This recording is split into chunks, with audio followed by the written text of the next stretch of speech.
Title: The Adventures of Tom Sawyer. Author: Mark Twain, Samuel Clemens. Produced by The Classic Narrator 2023. Please subscribe to channel The Classic Narrator for future release. Chapter 1. Tom. Aunt Polly decides upon her duty. Tom practices music. The challenge: a private entrance. Tom. No answer. Tom. No answer. What's gone with that boy, I wonder? Tom. No answer. The old lady pulled her spectacles down and looked over them about the room. Then she put them up and looked out under them. She seldom or never looked through them for so small a thing as a boy. They were her state pair, the pride of her heart, and were built for style, not service. She could have seen through a pair of stove lids just as well. She looked perplexed for a moment, and then said, not fiercely, but still loud enough for the furniture to hear, "Well, I lay if I get hold of you all." She did not finish, for by this time she was bending down and punching under the bed with a broom, and so she needed breath to punctuate the punches with. She resurrected nothing but the cat. "I never did see the beat of that boy." She went to the open door and stood in it and looked out among the tomato vines and Jimson weeds that constituted the garden. No Tom. So she lifted up her voice at an angle calculated for distance and shouted, "You! Tom!" There was a slight noise behind her, and she turned just in time to seize a small boy by the slack of his roundabout and arrest his flight. "There! I might, thought of that closet. What you been doing in there?" "Nothing. Nothing. Look at your hands. And look at your mouth. What is that truck?" "I don't know, Aunt." "Well, I know. It's jam. That's what it is. 40 times I've said if you didn't let that jam alone, I'd skin you. Hand me that switch." The switch hovered in the air. The peril was desperate. "My! Look behind you, Aunt!" The old lady whirled round, and snatched her skirts out of danger. The lad fled on the instant, scrambled up the high board fence, and disappeared over it. His Aunt Polly stood surprised a moment, and then broke into a gentle laugh. "Hang the boy, can't I never learn anything? Ain't he played me tricks enough like that for me to be looking out for him by this time? But old fools is the biggest fools there is. Can't learn an old dog new tricks, as the saying is. But my goodness, he never plays them alike, 2 days, and how is a body to know what's coming? He pairs to know just how long he can torment me before I get my dander up, and he knows if he can make out to put me off for a minute or make me laugh, it's all down again and I can't hit him a lick. I ain't doing my duty by that boy, and that's the Lord's truth, goodness knows. Spare the rod and spile the child, as the good book says. I'm a laying up sin and suffering for us both, I know. He's full of the old scratch, but laws a me. He's my own dead sister's boy, poor thing, and I ain't got the heart to lash him, somehow. Every time I let him off, my conscience does hurt me so, and every time I hit him my old heart most breaks. Well, man that is born of woman is of few days and full of trouble, as the scripture says, and I reckon it's so. He'll play hooky this evening, and southwestern for afternoon. I'll just be obliged to make him work, tomorrow. To punish him. It's mighty hard to make him work Saturdays, when all the boys is having holiday, but he hates work more than he hates anything else, and I've got to do some of my duty by him, or I'll be the ruination of the child. Tom did play hooky, and he had a very good time. He got back home barely in season to help Jim, the small colored boy, saw next day's wood and split the kindlings before supper. At least he was there in time to tell his adventures to Jim while Jim did 3/4 of the work. Tom's younger brother, or rather half-brother, Sid, was already through with his part of the work, picking up chips, for he was a quiet boy, and had no adventurous, troublesome ways. While Tom was eating his supper, and stealing sugar as opportunity offered, Aunt Polly asked him questions that were full of guile, and very deep, for she wanted to trap him into damaging revealments. Like many other simple-hearted souls, It was her pet vanity to believe she was endowed with a talent for dark and mysterious diplomacy, and she loved to contemplate her most transparent devices as marvels of low cunning. Said she, "Tom, it was middling warm in school, warn't it?" "Yes'm." "Powerful warm, warn't it?" "Yes'm." "Didn't you want to go in a swimming, Tom?" A bit of a scare shot through Tom, a touch of uncomfortable suspicion. He searched Aunt Polly's face, but it told him nothing. So he said, "No'm. Well, not very much." The old lady reached out her hand and felt Tom's shirt, and said, "But you ain't too warm now, though," and it flattered her to reflect that she had discovered that the shirt was dry without anybody knowing that that was what she had in her mind. But in spite of her, Tom knew where the wind lay, now. So he forestalled what might be the next move. "Some of us pumped on our heads. Mine's damp yet, see." Aunt Polly was vexed to think she had overlooked that bit of circumstantial evidence, and missed a trick. Then she had a new inspiration. "Tom, you didn't have to undo your shirt collar where I sewed it, to pump on your head, did you? Unbutton your jacket." The trouble vanished out of Tom's face. He opened his jacket. His shirt collar was securely sewed. "Bother."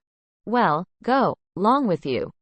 I'd made sure you'd played hooky and been a-swimming. But I forgive ye, Tom. I reckon you're a kind of a singed cat, as the saying is, better'n you look." This time, she was half sorry her sagacity had miscarried, and half glad that Tom had stumbled into obedient conduct for once. But Sydney said, "Well, now, if I didn't think you sewed his collar with white thread, but it's black." "Why, I did sew it with white, Tom." But Tom did not wait for the rest. As he went out at the door he said, "Sida, I'll lick you for that." In a safe place, Tom examined 2 large needles which were thrust into the lapels of his jacket, and had thread bound about them. One needle carried white thread and the other black. He said, "She'd never noticed if it hadn't been for Sid. Confound it. Sometimes she sews it with white, and sometimes she sews it with black. I wish to G Miney she'd stick to one or t'other. I can't keep the run of 'em. But I bet you I'll lamb Sid for that. I'll learn him." He was not the model boy of the village.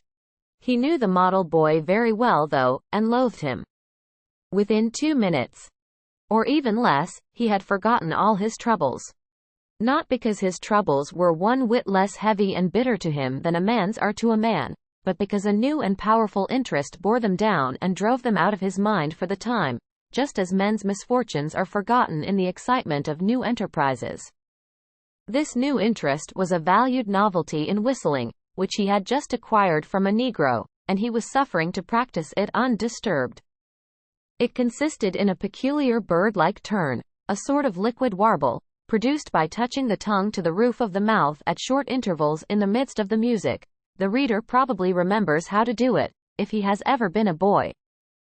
Diligence and attention soon gave him the knack of it, and he strode down the street with his mouth full of harmony and his soul full of gratitude. He felt much as an astronomer feels who has discovered a new planet. No doubt, as far as strong, deep, unalloyed pleasure is concerned, the advantage was with the boy, not the astronomer. The summer evenings were long. It was not dark, yet. Presently Tom checked his whistle. A stranger was before him, a boy a shade larger than himself.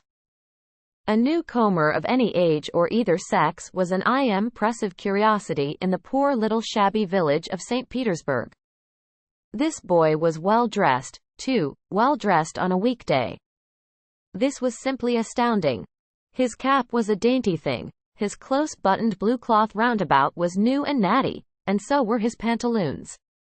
He had shoes on, and it was only Friday. He even wore a necktie, a bright bit of ribbon. He had a cityfied air about him that ate into Tom's vitals. The more Tom stared at the splendid marvel, the higher he turned up his nose at his finery, and the shabbier and shabbier his own outfit seemed to him to grow. Neither boy spoke. If one moved, the other moved, but only sidewise, in a circle. They kept face to face and eye to eye all the time. Finally Tom said, "I can lick you." "I'd like to see you try it." "Well, I can do it." "No, you can't either." "Yes, I can." "No, you can't." "I can." "You can't." "Can." "Can't."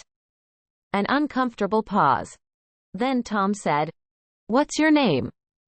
"'Tisn't any of your business, maybe." "Well, I'll make it my business." "Well, why don't you?" "If you say much, I will." "Much, much, much there now." "Oh, you think you're mighty smart, don't you?" "I could lick you with one hand tied behind me, if I wanted to." "Well, why don't you do it?" "You say you can do it." "Well, I will if you fool with me." "Oh yes. I've seen whole families in the same fix." "Smarty." "You think you're some now, don't you?" "Oh, what a hat." "You can lump that hat if you don't like it. I dare you to knock it off, and anybody that'll take a dare will suck eggs." "You're a liar." "You're another." "You're a fighting liar, and dasn't take it up." "Ah, take a walk."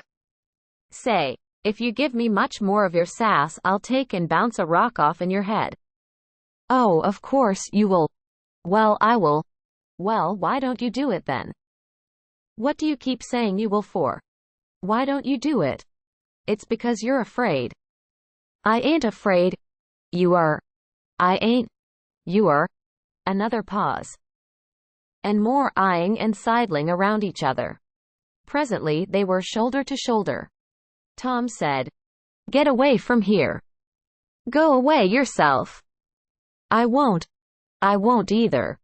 So they stood, each with a foot placed at an angle as a brace, and both shoving with might and main, and glowering at each other with hate. But neither could get an advantage. After struggling till both were hot and flushed, each relaxed his strain with watchful caution, and Tom said, "You're a coward and a pup.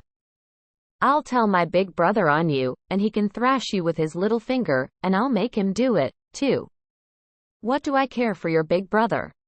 I've got a brother that's bigger than he is, and what's more, he can throw him over that fence, too." Both brothers were imaginary. "That's a lie." "You're saying so, don't make it so." Tom drew a line in the dust with his big toe, and said, "I dare you to step over that, and I'll lick you till you can't stand up. Anybody that'll take a dare will steal sheep." The new boy stepped over promptly, and said, "Now you said you'd do it, now let's see you do it. Don't you crowd me now, you better look out." "Well, you said you'd do it. Why don't you do it?" "By jingo! For 2 cents I will do it." The new boy took 2 broad coppers out of his pocket and held them out with derision. Tom struck them to the ground. In an instant both boys were rolling and tumbling in the dirt, gripped together like cats. And for the space of a minute they tugged and tore at each other's hair and clothes, punched and scratched each other's nose, and covered themselves with dust and glory.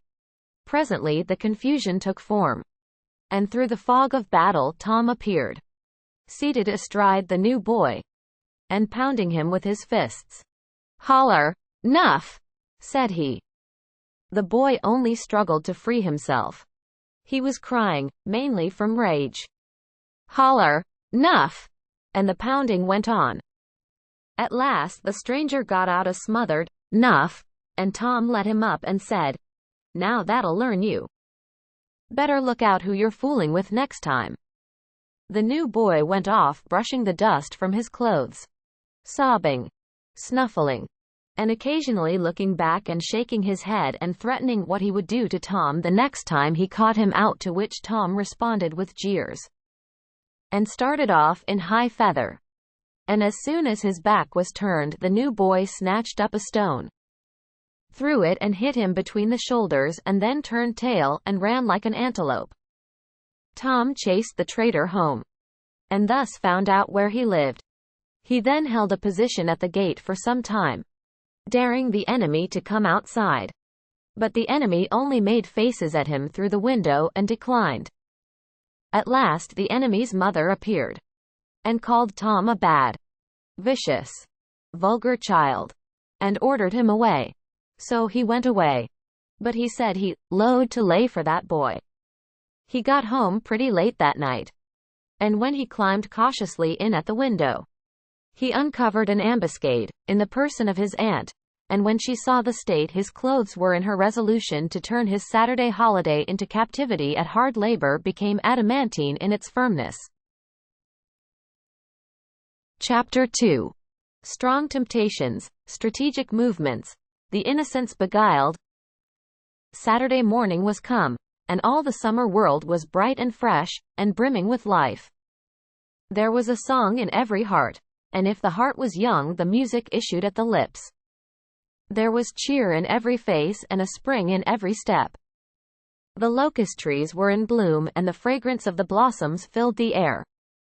Cardiff Hill, beyond the village and above it, was green with vegetation, and it lay just far enough away to seem a delectable land, dreamy, reposeful, and inviting. Tom appeared on the sidewalk with a bucket of whitewash and a long-handled brush. He surveyed the fence, and all gladness left him and a deep melancholy settled down upon his spirit. 30 yards of board fence 9 feet high. Life to him seemed hollow, and existence but a burden. Sighing, he dipped his brush and passed it along the topmost plank, repeated the operation, did it again, compared the insignificant whitewashed streak with the far-reaching continent of unwhitewashed fence, and sat down on a tree box discouraged. Jim came skipping out at the gate with a tin pail, and singing Buffalo Gals. Bringing water from the town pump had always been hateful work in Tom's eyes, before, but now it did not strike him so. He remembered that there was company at the pump. White, mulatto, and Negro boys and girls were always there waiting their turns, resting, trading playthings, quarreling, fighting, skylarking. And he remembered that although the pump was only 150 yards off, Jim never got back with a bucket of water under an hour, and even then somebody generally had to go after him. Tom said, "Say Jim, I'll fetch the water if you'll whitewash some." Jim shook his head and said, "Can't. Mars Tom. Ol' missus, she told me I got to go and get dis water and not stop foolin' round wid anybody.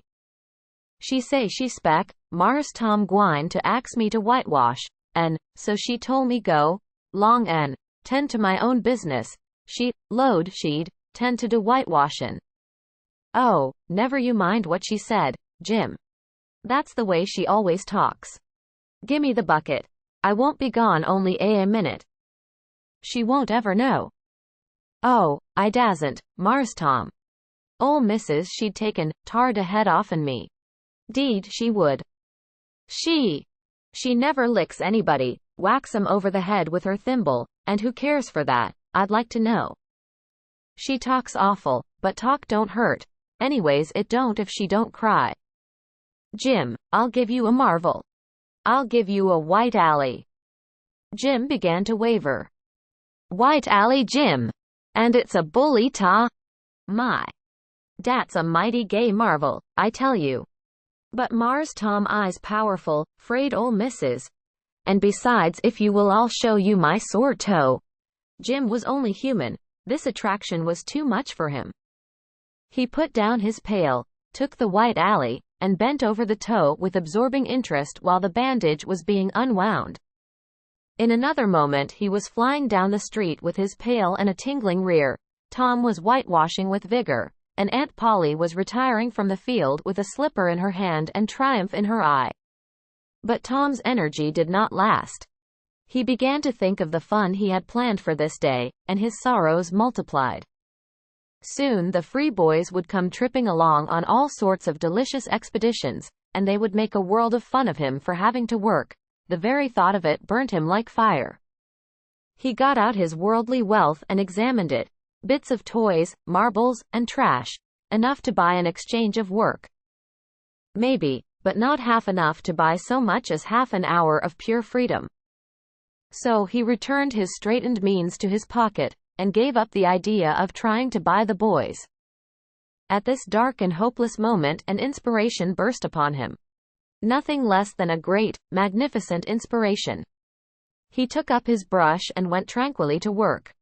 Ben Rogers hove in sight presently, the very boy, of all boys, whose ridicule he had been dreading.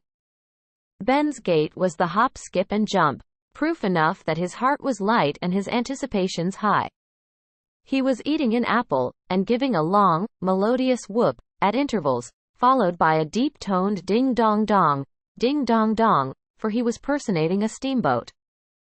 As he drew near, he slackened speed, took the middle of the street, leaned far over to starboard and rounded to ponderously and with laborious pomp and circumstance, for he was personating the big Missouri, and considered himself to be drawing 9 feet of water. He was boat and captain and engine bells combined, so he had to imagine himself standing on his own hurricane deck giving the orders and executing them. "Stop her, sir." Ting-a-ling-ling. The headway ran almost out, and he drew up slowly toward the sidewalk. "Ship up to back." Ting-a-ling-ling. His arms straightened and stiffened down his sides.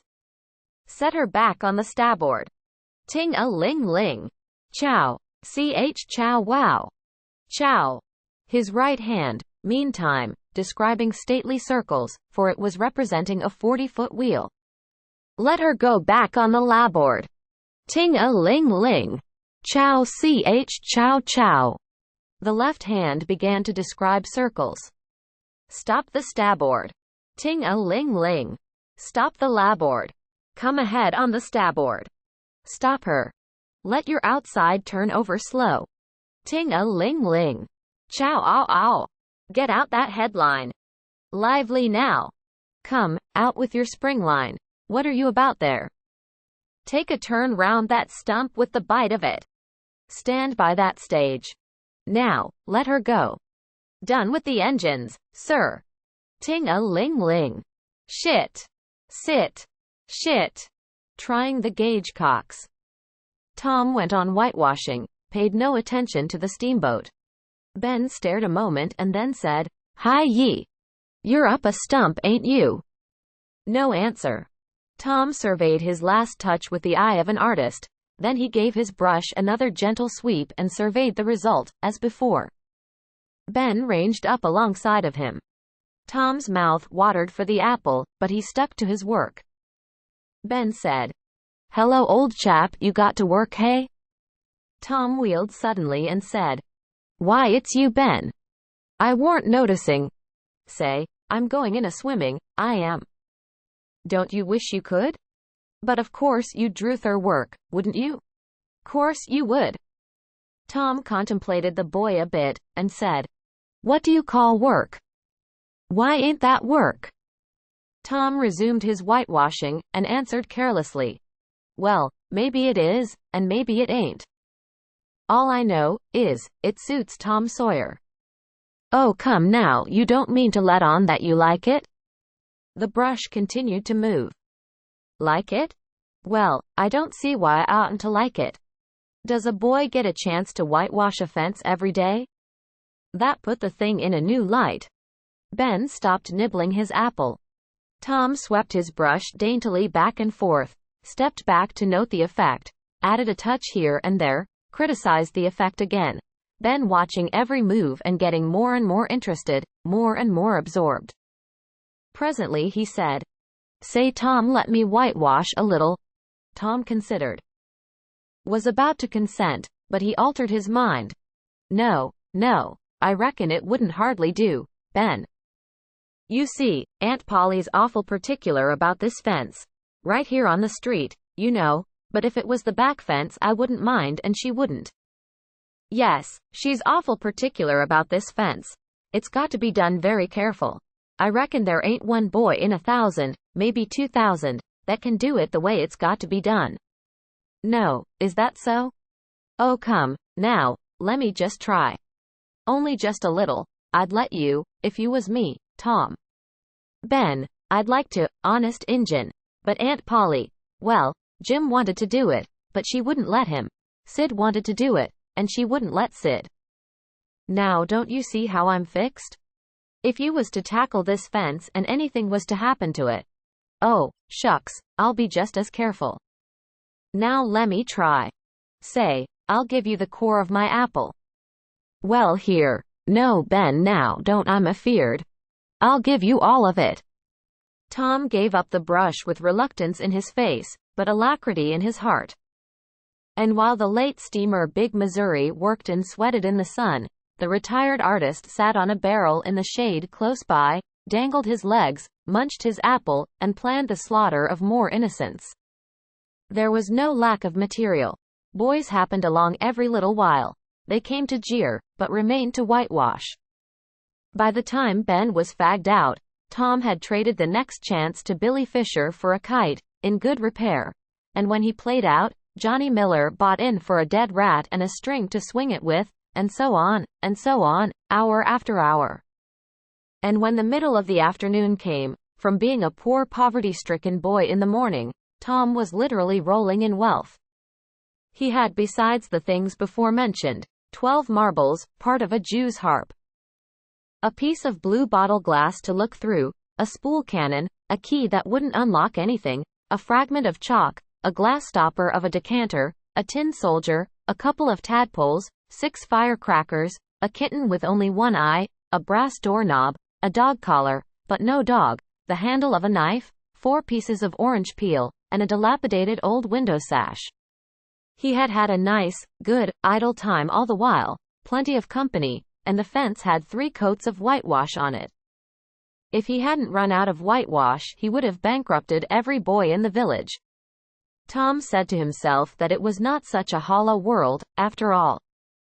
He had discovered a great law of human action, without knowing it, namely, that in order to make a man or a boy covet a thing, it is only necessary to make the thing difficult to attain.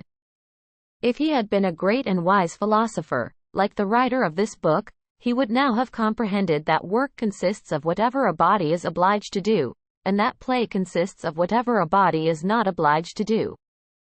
And this would help him to understand why constructing artificial flowers or performing on a treadmill is work, while rolling 10 pins or climbing Mont Blanc is only amusement. There are wealthy gentlemen in England who drive 4-horse passenger coaches 20 or 30 miles on a daily line, in the summer, because the privilege costs them considerable money. But if they were offered wages for the service, that would turn it into work and then they would resign. The boy mused a while over the substantial change which had taken place in his worldly circumstances, and then wended toward headquarters to report. Chapter 3. Tom as a general, triumph and reward, dismal felicity, commission and omission. Tom presented himself before Aunt Polly, who was sitting by an open window in a pleasant rearward apartment, which was bedroom, breakfast room, dining room, and library, combined. The balmy summer air, the restful quiet, the odor of the flowers, and the drowsing murmur of the bees had had their effect, and she was nodding over her knitting, for she had no company but the cat, and it was asleep in her lap. Her spectacles were propped up on her gray head for safety. She had thought that of course Tom had deserted long ago, and she wondered at seeing him place himself in her power again in this intrepid way. He said, "Mayn't I go and play now, Aunt?" "What, already? How much have you done?" "It's all done, Aunt." "Tom, don't lie to me. I can't bear it." "I ain't, Aunt, it is all done." Aunt Polly placed small trust in such evidence. She went out to see for herself, and she would have been content to find 20% of Tom's statement true. When she found the entire fence whitewashed, and not only whitewashed but elaborately coated and recoated, and even a streak added to the ground, her astonishment was almost unspeakable. She said, "Well, I never. There's no getting round it. You can work when you're a mind to, Tom." And then she diluted the compliment by adding, "But it's powerful seldom you're a mind to, I'm bound to say." "Well, go, long and play. But mind you get back sometime in a week, or I'll tan you." She was so overcome by the splendor of his achievement that she took him into the closet and selected a choice apple and delivered it to him, along with an improving lecture upon the added value and flavor a treat took to itself when it came without sin through virtuous effort. And while she closed with a happy scriptural flourish, he hooked a donut. Then he skipped out, and saw Sid just starting up the outside stairway that led to the back rooms on the second floor. Clods were handy and the air was full of them in a twinkling. They raged around Sid like a hailstorm, and before Aunt Polly could collect her surprised faculties and sally to the rescue, 6 or 7 clods had taken personal effect, and Tom was over the fence and gone. There was a gate, but as a general thing he was too crowded for time to make use of it. His soul was at peace, now that he had settled with Sid for calling attention to his black thread and getting him into trouble. Tom skirted the block, and came round into a muddy alley that led by the back of his aunt's cow stable. He presently got safely beyond the reach of capture and punishment, and hastened toward the public square of the village, where 2 military companies of boys had met for conflict, according to previous appointment. Tom was general of one of these armies, Joe Harper, a bosom friend, general of the other.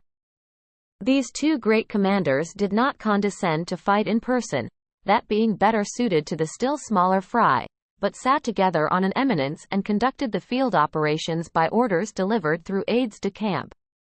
Tom's army won a great victory, after a long and hard-fought battle. Then the dead were counted, prisoners exchanged, the terms of the next disagreement agreed upon, and the day for the necessary battle appointed, after which the armies fell into line and marched away, and Tom turned homeward alone. As he was passing by the house where Jeff Thatcher lived, he saw a new girl in the garden, a lovely little blue-eyed creature with yellow hair plaited into 2 long tails, white summer frock and embroidered pantalettes. The fresh-crowned hero fell without firing a shot. A certain Amy Lawrence vanished out of his heart and left not even a memory of herself behind. He had thought he loved her to distraction. He had regarded his passion as adoration, and behold, it was only a poor little evanescent partiality. He had been months winning her. She had confessed hardly a week ago. He had been the happiest and the proudest boy in the world only 7 short days, and here in one instant of time she had gone out of his heart like a casual stranger whose visit is done. He worshipped this new angel with furtive eye, till he saw that she had discovered him. Then he pretended he did not know she was present, and began to show off in all sorts of absurd boyish ways, in order to win her admiration. He kept up this grotesque foolishness for some time, but by and by, while he was in the midst of some dangerous gymnastic performances, he glanced aside and saw that the little girl was wending her way toward the house. Tom came up to the fence and leaned on it, grieving, and hoping she would tarry yet a while longer. She halted a moment on the steps and then moved toward the door. Tom heaved a great sigh as she put her foot on the threshold. But his face lit up, right away, for she tossed a pansy over the fence a moment before she disappeared.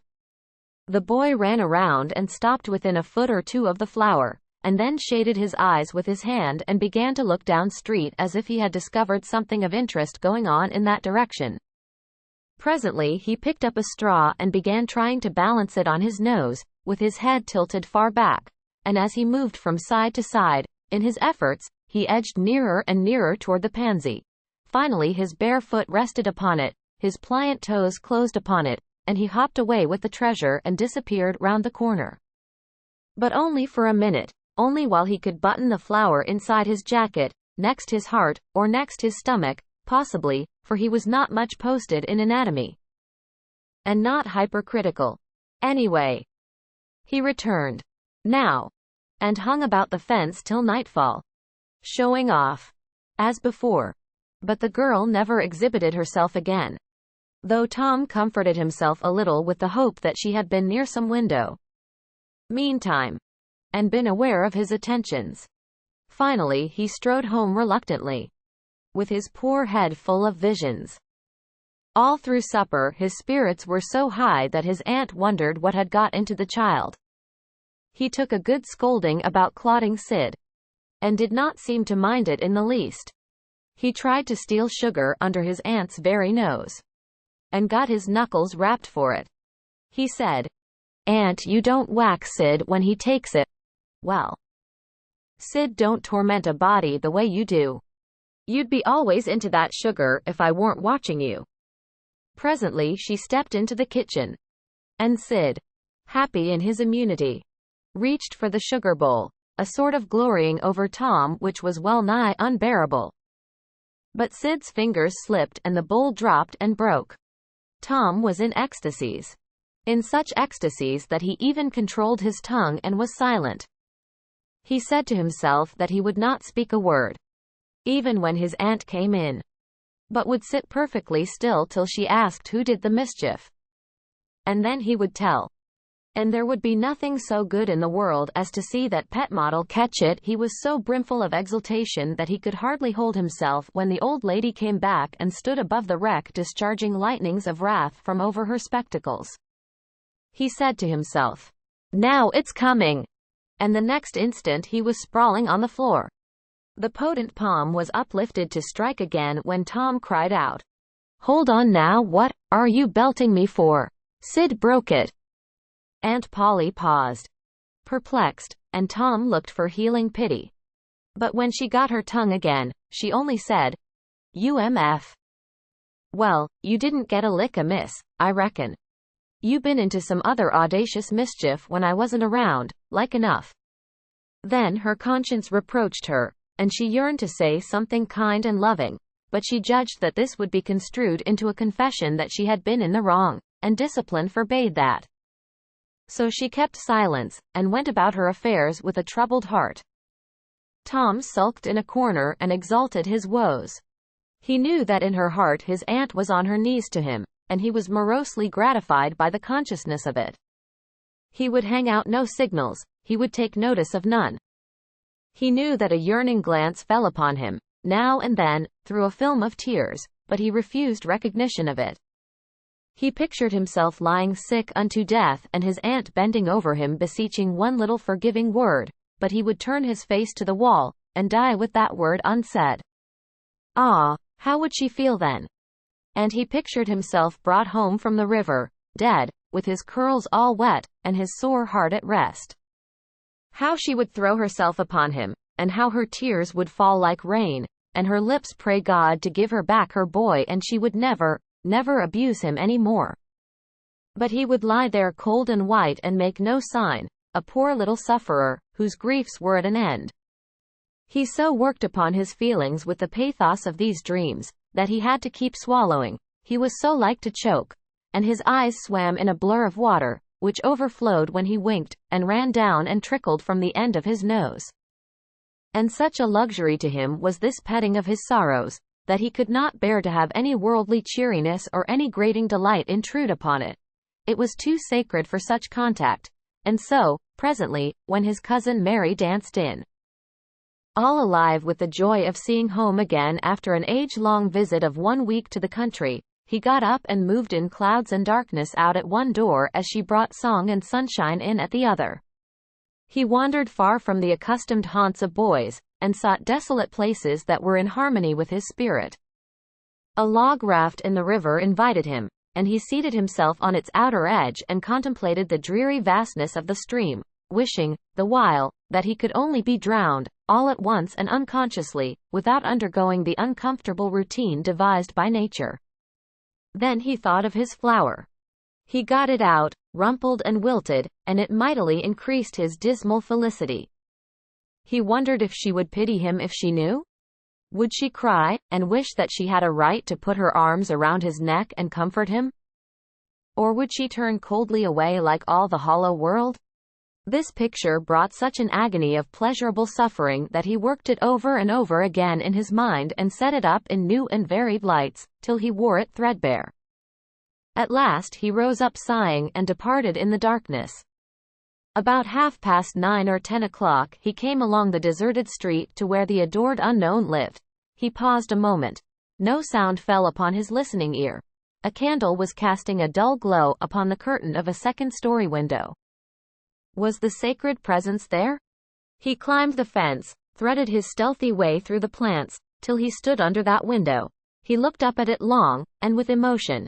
Then he laid him down on the ground under it, disposing himself upon his back, with his hands clasped upon his breast and holding his poor wilted flower.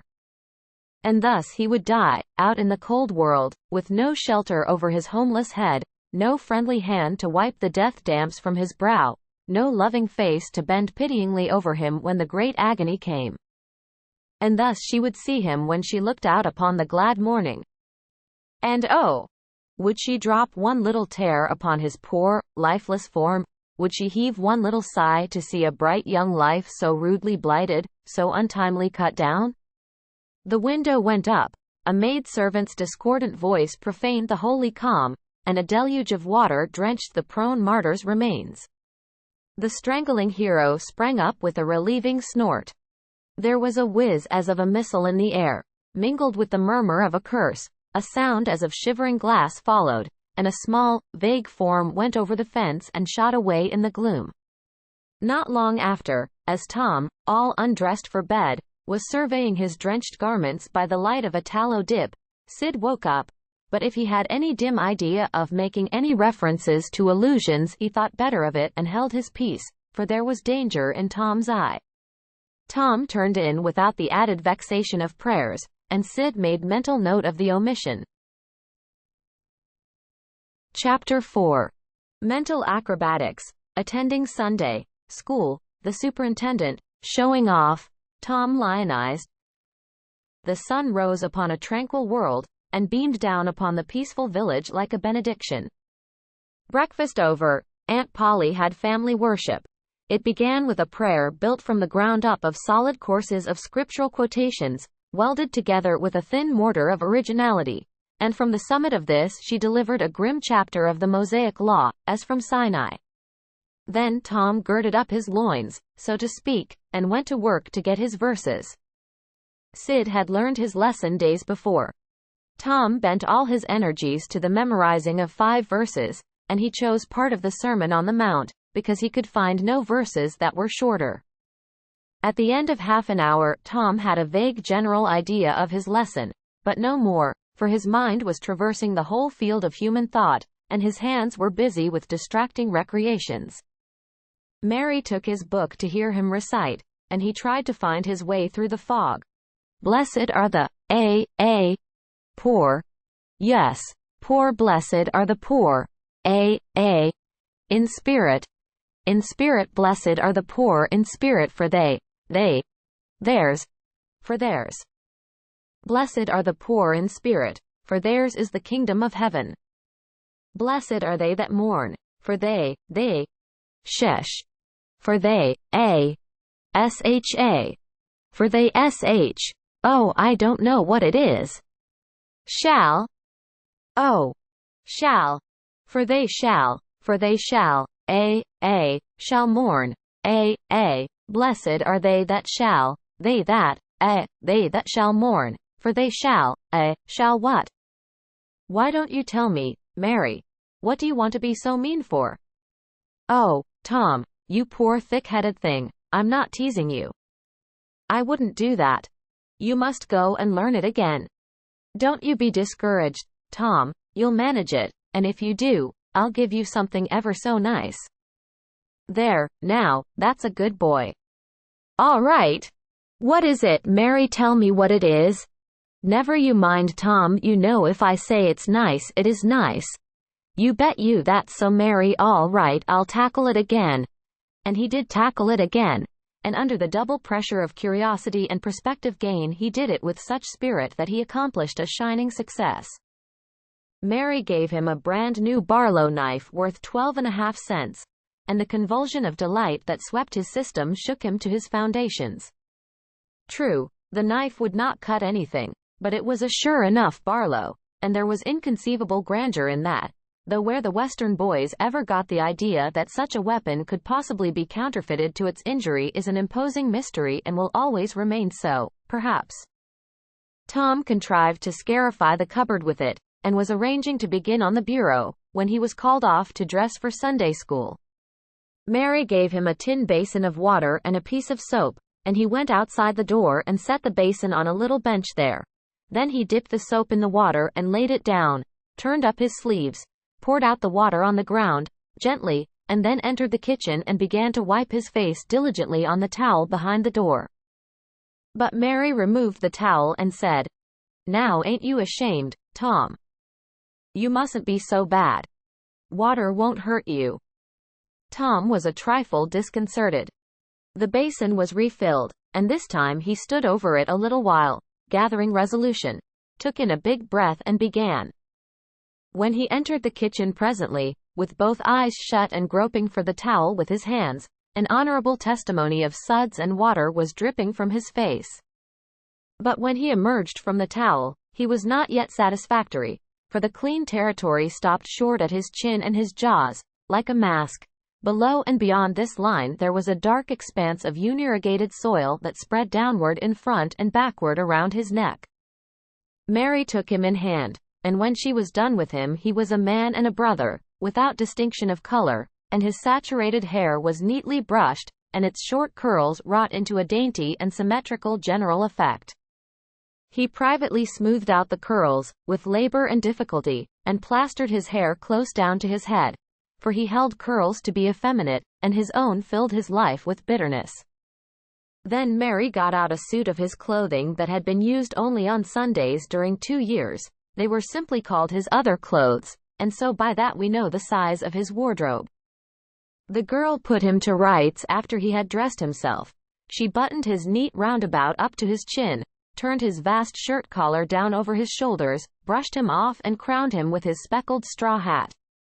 He now looked exceedingly improved and uncomfortable. He was fully as uncomfortable as he looked, for there was a restraint about whole clothes and cleanliness that galled him. He hoped that Mary would forget his shoes, but the hope was blighted. She coated them thoroughly with tallow, as was the custom, and brought them out. He lost his temper and said he was always being made to do everything he didn't want to do. But Mary said, persuasively, "Please, Tom, that's a good boy." So he got into the shoes snarling. Mary was soon ready, and the 3 children set out for Sunday school, a place that Tom hated with his whole heart, but Sid and Mary were fond of it. Sabbath school hours were from 9 to 10:30, and then church service. 2 of the children always remained for the sermon voluntarily, and the other always remained too, for stronger reasons. The church's high-backed, uncushioned pews would seat about 300 persons. The edifice was but a small, plain affair, with a sort of pine-board tree box on top of it for a steeple. At the door Tom dropped back a step and accosted a Sunday-dressed comrade. "Say, Billy got a yaller ticket?" "Yes." "What'll you take for her?" "What'll you give?" "Piece of licorice and a fishhook." "Less see 'em." Tom exhibited. They were satisfactory, and the property changed hands. Then Tom traded a couple of white alleys for 3 red tickets, and some small trifle or other for a couple of blue ones. He waylaid other boys as they came, and went on buying tickets of various colors 10 or 15 minutes longer. He entered the church, now, with a swarm of clean and noisy boys and girls, proceeded to his seat and started a quarrel with the first boy that came handy. The teacher, a grave, elderly man, interfered, then turned his back a moment and Tom pulled a boy's hair in the next bench, and was absorbed in his book when the boy turned around, stuck a pin in another boy. Presently, in order to hear him say ouch, and got a new reprimand from his teacher. Tom's whole class were of a pattern, restless, noisy, and troublesome. When they came to recite their lessons, not one of them knew his verses perfectly, but had to be prompted all along. However, they worried through, and each got his reward, in small blue tickets, each with a passage of scripture on it. Each blue ticket was pay for 2 verses of the recitation. 10 blue tickets equaled a red one, and could be exchanged for it. 10 red tickets equaled a yellow one. For 10 yellow tickets the superintendent gave a very plainly bound Bible, worth 40 cents in those easy times, to the pupil. How many of my readers would have the industry and application to memorize 2,000 verses? Even for a door Bible? And yet Mary had acquired 2 Bibles in this way. It was the patient work of 2 years, and a boy of German parentage had won 4 or 5. He once recited 3,000 verses without stopping, but the strain upon his mental faculties was too great, and he was little better than an idiot from that day forth, a grievous misfortune for the school. For on great occasions, before company, the superintendent, as Tom expressed it, had always made this boy come out and spread himself. Only the older pupils managed to keep their tickets and stick to their tedious work long enough to get a Bible. And so, the delivery of one of these prizes was a rare and noteworthy circumstance. The successful pupil was so great and conspicuous for that day that on the spot every scholar's heart was fired with a fresh ambition that often lasted a couple of weeks. It is possible that Tom's mental stomach had never really hungered for one of those prizes. But unquestionably his entire being had for many a day longed for the glory and the éclat that came with it. In due course, the superintendent stood up in front of the pulpit, with a closed hymn book in his hand and his forefinger inserted between its leaves, and commanded attention.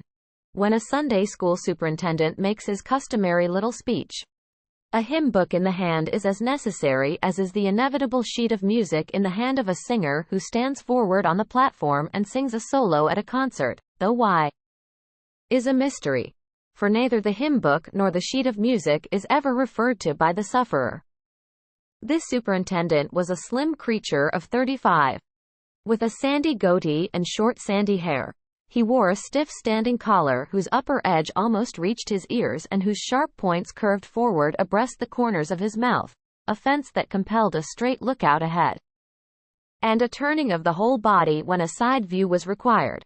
His chin was propped on a spreading cravat which was as broad and as long as a banknote, and had fringed ends.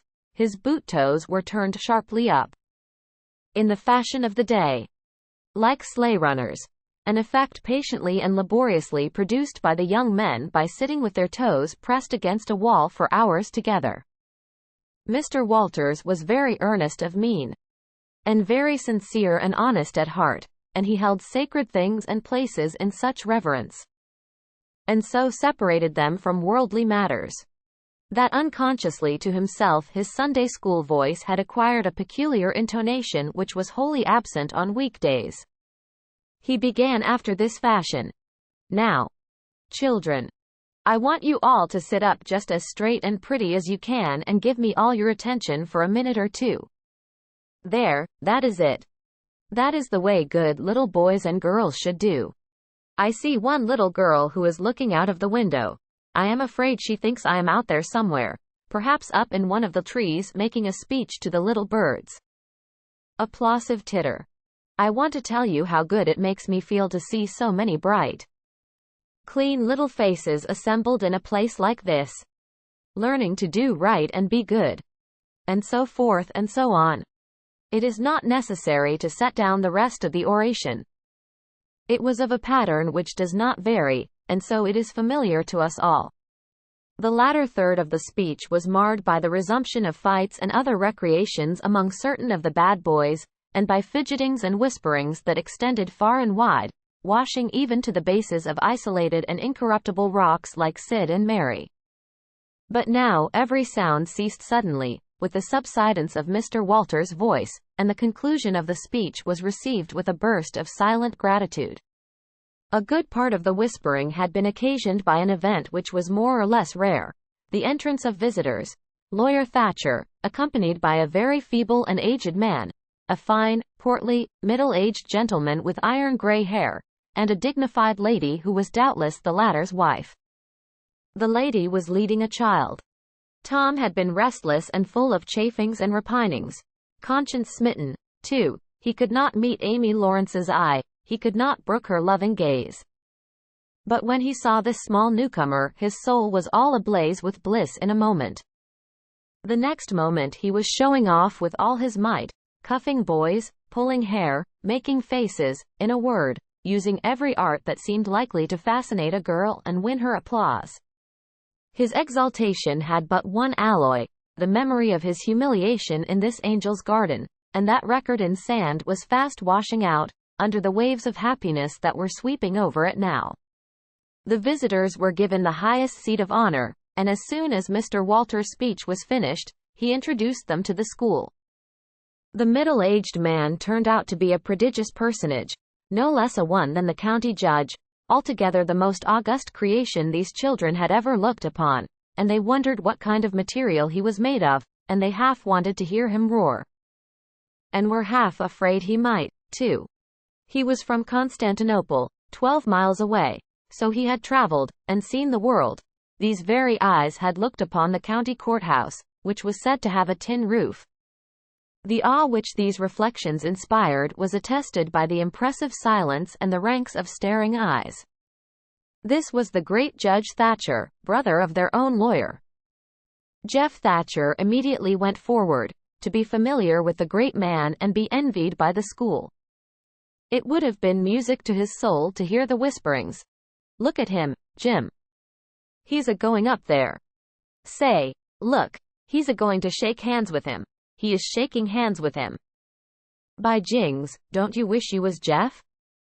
Mr. Walters fell to showing off with all sorts of official bustlings and activities, giving orders, delivering judgments, discharging directions here, there, everywhere that he could find a target. The librarian showed off, running hither and thither with his arms full of books and making a deal of the splutter and fuss that insect authority delights in. The young lady teachers showed off, bending sweetly over pupils that were lately being boxed, lifting pretty warning fingers at bad little boys and patting good ones lovingly. The young gentlemen teachers showed off with small scoldings and other little displays of authority and fine attention to discipline, and most of the teachers, of both sexes, found business up at the library, by the pulpit, and it was business that frequently had to be done over again 2 or 3 times, with much seeming vexation. The little girls showed off in various ways, and the little boys showed off with such diligence that the air was thick with paper wads and the murmur of scufflings. And above it all the great man sat and beamed a majestic judicial smile upon all the house, and warmed himself in the sun of his own grandeur, for he was showing off too. There was only one thing wanting to make Mr. Walters' ecstasy complete, and that was a chance to deliver a Bible prize and exhibit a prodigy. Several pupils had a few yellow tickets, but none had enough. He had been around among the star pupils inquiring. He would have given worlds, now, to have that German lad back again with a sound mind. And now at this moment, when hope was dead, Tom Sawyer came forward with 9 yellow tickets, 9 red tickets, and 10 blue ones, and demanded a Bible. This was a thunderbolt out of a clear sky. Walters was not expecting an application from this source for the next 10 years. But there was no getting around it. Here were the certified checks, and they were good for their face. Tom was therefore elevated to a place with the judge and the other elect, and the great news was announced from headquarters. It was the most stunning surprise of the decade, and so profound was the sensation that it lifted the new hero up to the judicial one's altitude, and the school had 2 marvels to gaze upon in place of one. The boys were all eaten up with envy, but those that suffered the bitterest pangs were those who perceived too late that they themselves had contributed to this hated splendor by trading tickets to Tom for the wealth he had amassed and selling whitewashing privileges. These despised themselves, as being the dupes of a wily fraud, a guileful snake in the grass. The prize was delivered to Tom with as much effusion as the superintendent could pump up under the circumstances, but it lacked somewhat of the true gush, for the poor fellow's instinct taught him that there was a mystery here that could not well bear the light, perhaps.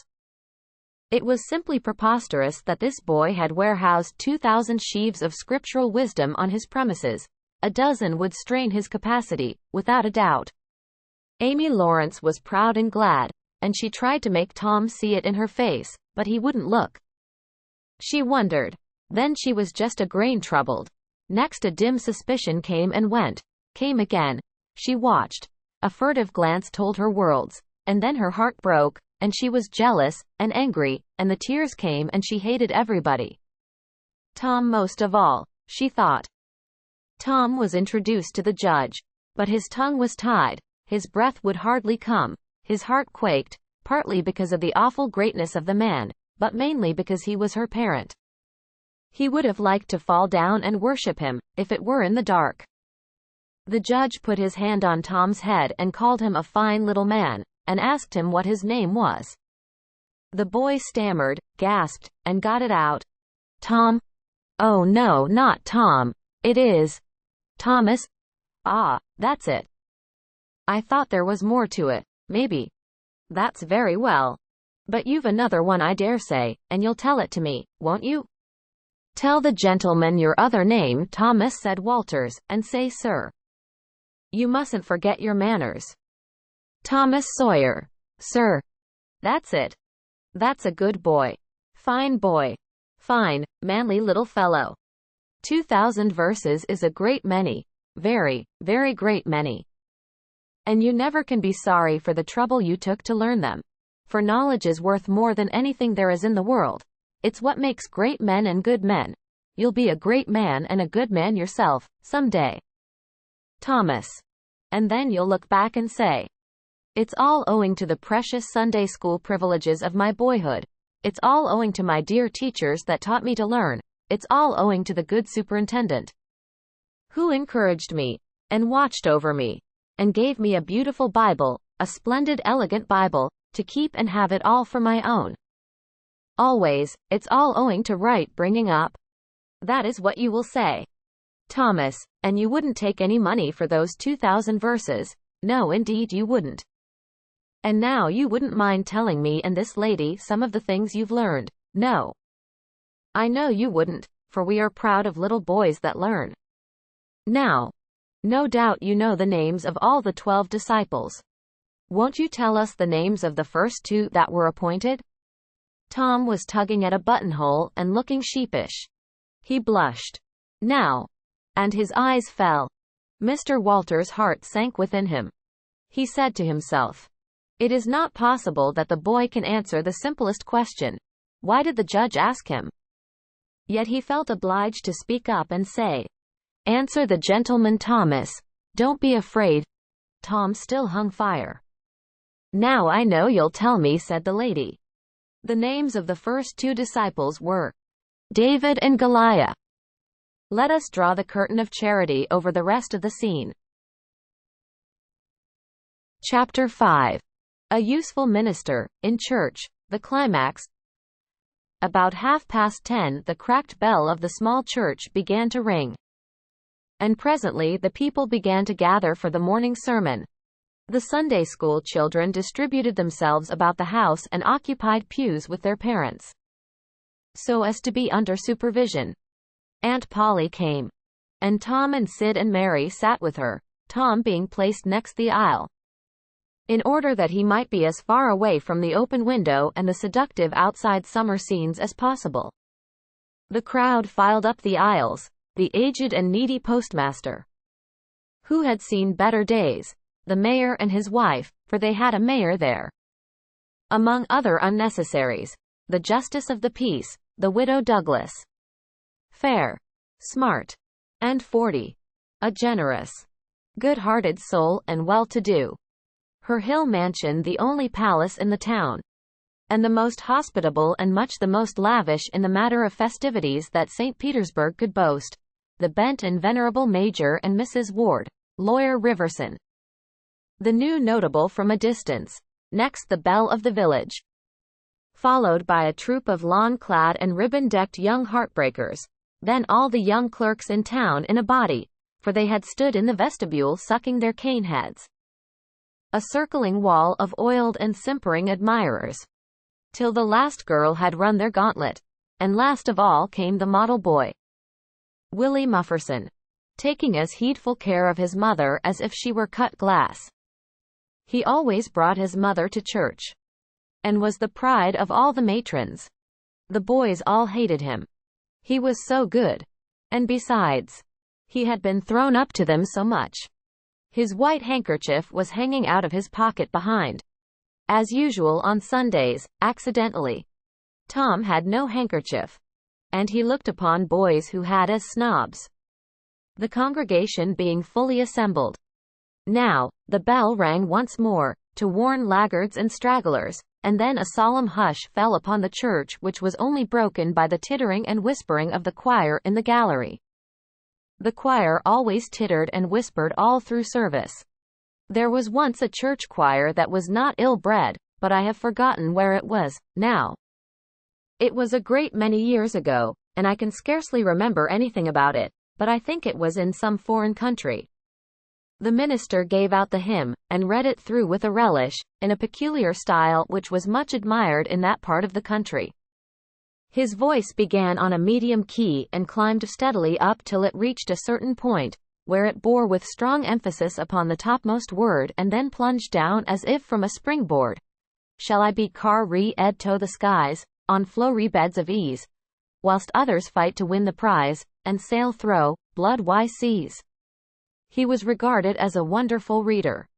At church sociables he was always called upon to read poetry, and when he was through, the ladies would lift up their hands and let them fall helplessly in their laps, and wall their eyes, and shake their heads, as much as to say, words cannot express it. It is too beautiful for this mortal earth.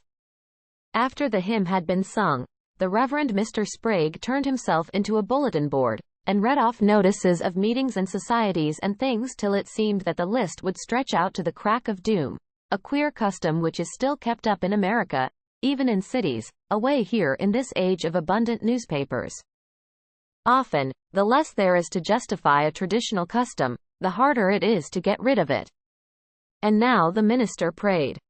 A good, generous prayer it was, and went into details. It pleaded for the church, and the little children of the church, for the other churches of the village, for the village itself, for the county, for the state officers, for the United States, for the churches of the United States, for Congress, for the President, for the officers of the government, for poor sailors tossed by stormy seas, for the oppressed millions groaning under the heel of European monarchies and Oriental despotisms, for such as have the light and the good tidings, and yet have not eyes to see nor ears to hear withal, for the heathen in the far islands of the sea, and closed with a supplication that the words he was about to speak might find grace and favor, and be as seed sown in fertile ground, yielding in time a grateful harvest of good. Amen. There was a rustling of dresses, and the standing congregation sat down. The boy whose history this book relates did not enjoy the prayer. He only endured it, if he even did that much. He was restive all through it. He kept tally of the details of the prayer, unconsciously, for he was not listening. But he knew the ground of old, and the clergyman's regular route over it, and when a little trifle of new matter was interlarded, his ear detected it, and his whole nature resented it. He considered additions unfair and scoundrelly. In the midst of the prayer, a fly had lit on the back of the pew in front of him and tortured his spirit by calmly rubbing its hands together, embracing its head with its arms, and polishing it so vigorously that it seemed to almost part company with the body, and the slender thread of a neck was exposed to view, scraping its wings with its hind legs and smoothing them to its body as if they had been coat-tails, going through its whole toilet as tranquilly as if it knew it was perfectly safe. As indeed it was, for as sorely as Tom's hands itched to grab for it, they did not dare. He believed his soul would be instantly destroyed if he did such a thing while the prayer was going on. But with the closing sentence, his hand began to curve and steal forward, and the instant the amen was out, the fly was a prisoner of war. His aunt detected the act and made him let it go. The minister gave out his text and droned along monotonously through an argument that was so prosy that many a head by and by began to nod, and yet it was an argument that dealt in limitless fire and brimstone and thinned the predestined elect down to a company so small as to be hardly worth the saving. Tom counted the pages of the sermon. After church he always knew how many pages there had been, but he seldom knew anything else about the discourse. However, this time he was really interested for a little while. The minister made a grand and moving picture of the assembling together of the world's hosts at the millennium, when the lion and the lamb should lie down together and a little child should lead them. But the pathos, the lesson, the moral of the great spectacle were lost upon the boy. He only thought of the conspicuousness of the principal character before the onlooking nations. His face lit with the thought, and he said to himself that he wished he could be that child, if it was a tame lion. Now he lapsed into suffering again, as the dry argument was resumed. Presently he bethought him of a treasure he had and got it out. It was a large black beetle with formidable jaws, a pinch bug he called it. It was in a percussion cap box. The first thing the beetle did was to take him by the finger. A natural fillip followed. The beetle went floundering into the aisle and lit on its back, and the hurt finger went into the boy's mouth. The beetle lay there working its helpless legs, unable to turn over. Tom eyed it, and longed for it, but it was safe out of his reach. Other people uninterested in the sermon found relief in the beetle. And they eyed it too. Presently a vagrant poodle dog came idling along. Sad at heart. Lazy with the summer softness and the quiet. Weary of captivity. Sighing for change. He spied the beetle. The drooping tail lifted and wagged. He surveyed the prize. Walked around it. Smelt at it from a safe distance. Walked around it again. Grew bolder. And took a closer smell. Then lifted his lip and made a gingerly snatch at it. Just missing it. Made another. And another. Began to enjoy the diversion. Subsided to his stomach with the beetle between his paws. And continued his experiments. Grew weary at last. And then indifferent and absent-minded. His head nodded. And little by little his chin descended and touched the enemy. Who seized it? There was a sharp yelp. A flirt of the poodle's head. And the beetle fell a couple of yards away. And lit on its back once more. The neighboring spectators shook with a gentle inward joy. Several faces went behind fans and handkerchiefs. And Tom was entirely happy. The dog looked foolish. And probably felt so, but there was resentment in his heart, too. And a craving for revenge. So he went to the beetle and began a wary attack on it again, jumping at it from every point of a circle. Lighting with his forepaws within an inch of the creature. Making even closer snatches at it with his teeth. And jerking his head till his ears flapped again. But he grew tired once more. After a while, tried to amuse himself with a fly but found no relief, followed an ant around. With his nose close to the floor.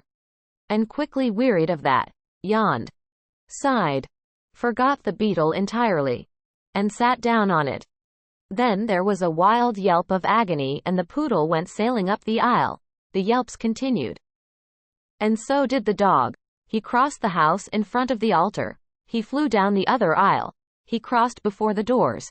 He clambered up the home stretch. His anguish grew with his progress.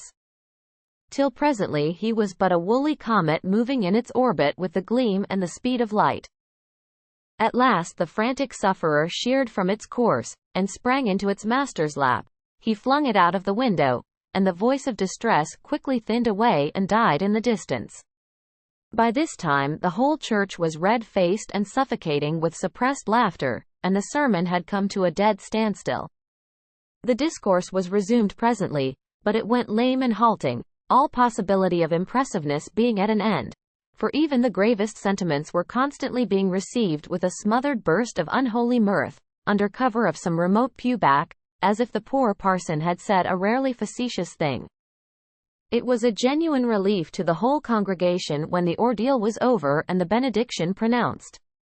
Tom Sawyer went home quite cheerful, thinking to himself that there was some satisfaction about divine service when there was a bit of variety in it. He had but one marring thought. He was willing that the dog should play with his pinch bug, but he did not think it was upright in him to carry it off. Chapter 6. Self-examination, dentistry, the midnight charm, witches and devils, cautious approaches, happy hours. Monday morning found Tom Sawyer miserable. Monday morning always found him so, because it began another week's slow suffering in school. He generally began that day with wishing he had had no intervening holiday. It made the going into captivity and fetters again so much more odious. Tom lay thinking. Presently it occurred to him that he wished he was sick, then he could stay home from school. Here was a vague possibility. He canvassed his system. No ailment was found, and he investigated again. This time he thought he could detect colicky symptoms, and he began to encourage them with considerable hope. But they soon grew feeble, and presently died wholly away. He reflected further. Suddenly he discovered something. One of his upper front teeth was loose. This was lucky. He was about to begin to groan, as a starter as he called it, when it occurred to him that if he came into court with that argument, his aunt would pull it out, and that would hurt. So he thought he would hold the tooth in reserve for the present, and seek further. Nothing offered for some little time, and then he remembered hearing the doctor tell about a certain thing that laid up a patient for 2 or 3 weeks and threatened to make him lose a finger. So the boy eagerly drew his sore toe from under the sheet and held it up for inspection. But now he did not know the necessary symptoms. However, it seemed well worth while to chance it, so he fell to groaning with considerable spirit. But Sid slept on unconscious. Tom groaned louder, and fancied that he began to feel pain in the toe. No result from Sid. Tom was panting with his exertions by this time. He took a rest and then swelled himself up and fetched a succession of admirable groans. Sid snored on. Tom was aggravated. He said, "Sid, Sid," and shook him. This course worked well, and Tom began to groan again. Sid yawned, stretched, then brought himself up on his elbow with a snort, and began to stare at Tom. Tom went on groaning. Sid said, "Tom. Say Tom." No response. "Here, Tom. Tom. What is the matter, Tom?" And he shook him and looked in his face anxiously. Tom moaned out, "Oh, don't Sid, don't joggle me." "Why, what's the matter, Tom?" "I must call Auntie." "No. Never mind, it'll be over by and by, maybe don't call anybody." "But I must." "Don't groan so, Tom, it's awful. How long you been this way?" "Hours, ouch." "Oh, don't stir so, Sid, you'll kill me." "Tom, why didn't you wake me sooner?" "Oh, Tom, don't. It makes my flesh crawl to hear you." "Tom, what is the matter?" "I forgive you everything, Sid." "Groan." "Everything you've ever done to me. When I'm gone." "Oh, Tom, you ain't dying, are you?" "Don't, Tom." "Oh, don't maybe." "I forgive everybody, Sid." Groan. "Tell 'em so, Sid. And Sid, you give my window sash and my cat with one eye to that new girl that's come to town, and tell her." But Sid had snatched his clothes and gone. Tom was suffering in reality, now, so handsomely was his imagination working, and so his groans had gathered quite a genuine tone. Sid flew downstairs and said, "Oh, Aunt Polly, come. Tom's dying." "Dying?" "Yes, don't wait, come quick." "Rubbish. I don't believe it." But she fled upstairs. Nevertheless, with Sid and Mary at her heels. And her face grew white, too, and her lip trembled. When she reached the bedside, she gasped out, "You, Tom. Tom, what's the matter with you?" "Oh, Auntie, I'm..." "What's the matter with you? What is the matter with you, child?" "Oh, Auntie, my sore toes mortified." The old lady sank down into a chair and laughed a little, then cried a little, then did both together. This restored her and she said, "Tom, what a turn you did give me. Now you shut up that nonsense and climb out of this." The groans ceased and the pain vanished from the toe. The boy felt a little foolish, and he said, "Aunt Polly, it seemed mortified, and it hurt, so I never minded my tooth at all." "Your tooth indeed. What's the matter with your tooth?" "One of them's loose and it aches perfectly awful." There, now, don't begin that groaning again. Open your mouth." "Well, your tooth is loose, but you're not going to die about that. Mary, get me a silk thread, and a chunk of fire out of the kitchen." Tom said, "Oh, please, Auntie, don't pull it out. It don't hurt any more. I wish I may never stir if it does. Please don't, Auntie. I don't want to stay home from school." "Oh, you don't you? So all this row was because you thought you'd get to stay home from school and go a-fishing?" Tom, I love you so, and you seem to try every way you can to break my old heart with your outrageousness." By this time the dental instruments were ready. The old lady made one end of the silk thread fast to Tom's tooth with a loop and tied the other to the bedpost. Then she seized the chunk of fire and suddenly thrust it almost into the boy's face. The tooth hung dangling by the bedpost, now. But all trials bring their compensations. As Tom wended to school after breakfast, he was the envy of every boy he met because the gap in his upper row of teeth enabled him to expectorate in a new and admirable way. He gathered quite a following of lads interested in the exhibition, and one that had cut his finger and had been a center of fascination and homage up to this time, now found himself suddenly without an adherent, and shorn of his glory. His heart was heavy, and he said with a disdain which he did not feel that it wasn't anything to spit like Tom Sawyer. But another boy said, "Sour grapes." And he wandered away a dismantled hero. Shortly Tom came upon the juvenile pariah of the village, Huckleberry Finn, son of the town drunkard. Huckleberry was cordially hated and dreaded by all the mothers of the town, because he was idle and lawless and vulgar and bad, and because all their children admired him so, and delighted in his forbidden society, and wished they dared to be like him. Tom was like the rest of the respectable boys, in that he envied Huckleberry his gaudy outcast condition, and was under strict orders not to play with him. So he played with him every time he got a chance. Huckleberry was always dressed in the cast-off clothes of full-grown men, and they were in perennial bloom and fluttering with rags. His hat was a vast ruin with a wide crescent lopped out of its brim. His coat, when he wore one, hung nearly to his heels and had the rearward buttons far down the back, but one suspender supported his trousers. The seat of the trousers bagged low and contained nothing, the fringed legs dragged in the dirt when not rolled up. Huckleberry came and went, at his own free will. He slept on doorsteps in fine weather and in empty hogsheads in wet. He did not have to go to school or to church, or call any being master or obey anybody. He could go fishing or swimming when and where he chose, and stay as long as it suited him. Nobody forbade him to fight. He could sit up as late as he pleased. He was always the first boy that went barefoot in the spring and the last to resume leather in the fall. He never had to wash, nor put on clean clothes. He could swear wonderfully. In a word, everything that goes to make life precious that boy had. So thought every harassed, hampered, respectable boy in St. Petersburg. Tom hailed the romantic outcast. "Hello, Huckleberry." "Hello yourself, and see how you like it. What's that you got?" "Dead cat." "Lemme see him, Huck. My, he's pretty stiff. Where'd you get him?" "Bought him off'n a boy." "What did you give?"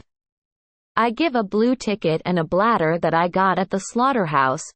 "Where'd you get the blue ticket?" "Bought it off'n Ben Rogers 2 weeks ago for a hoopstick." "Say, what is dead cats good for, Huck?" "Good for? Cure warts with—" "No." "Is that so? I know something that's better." "I bet you don't. What is it?" "Why, spunk water." "Spunk water." "I wouldn't give a dern for spunk water." "You wouldn't you?" "Do you ever try it?" "No, I hain't, but Bob Tanner did." "Who told you so?" "Why, he told Jeff Thatcher. And Jeff told Johnny Baker. And Johnny told Jim Hollis. And Jim told Ben Rogers. And Ben told a nigger. And the nigger told me." "There now." "Well, what of it? They'll all lie. Leastways all but the nigger. I don't know him, but I never see a nigger that wouldn't lie." "Shucks. Now you tell me how Bob Tanner done it." "Huck." "Why, he took and dipped his hand in a rotten stump where the rainwater was." "In the daytime?" "Certainly." "With his face to the stump?" "Yes, least I reckon so." "Did he say anything?" "I don't reckon he did. I don't know." "Aha. Talk about trying to cure warts with spunk water such a blame fool way as that. Why, that ain't a-going to do any good. You got to go all by yourself to the middle of the woods, where you know there's a spunk water stump. And just as it's midnight, you back up against the stump and jam your hand in and say, 'Barleycorn.' barleycorn, Injun meal shorts, spunk water, swaller these warts, and then walk away quick. 11 steps, with your eyes shut, and then turn around 3 times and walk home without speaking to anybody. Because if you speak, the charm's busted. Well, that sounds like a good way, but that ain't the way Bob Tanner done. No, sir. You can bet he didn't. Because he's the wartiest boy in this town, and he wouldn't have a wart on him if he'd knowed how to work spunk water. I've took off thousands of warts off of my hands that way. Huck. I play with frogs so much that I've always got considerable many warts. Sometimes I take 'em off with a bean. Yes, bean's good, I've done that. Have you? What's your way? You take and split the bean, and cut the wart so as to get some blood. And then you put the blood on one piece of the bean and take and dig a hole and bury it 'bout midnight at the crossroads in the dark of the moon. And then you burn up the rest of the bean. You see, that piece that's got the blood on it will keep drawing and drawing, trying to fetch the other piece to it. And so that helps the blood to draw the wart. And pretty soon off she comes. Yes. That's it. Huck. That's it. Though when you're burying it, if you say, down bean, off wart, come no more to bother me, it's better. That's the way Joe Harper does. And he's been nearly to Coonville and most everywheres. But say, how do you cure 'em with dead cats? Why, you take your cat and go and get in the graveyard, long about midnight, when somebody that was wicked has been buried, and when it's midnight a devil will come.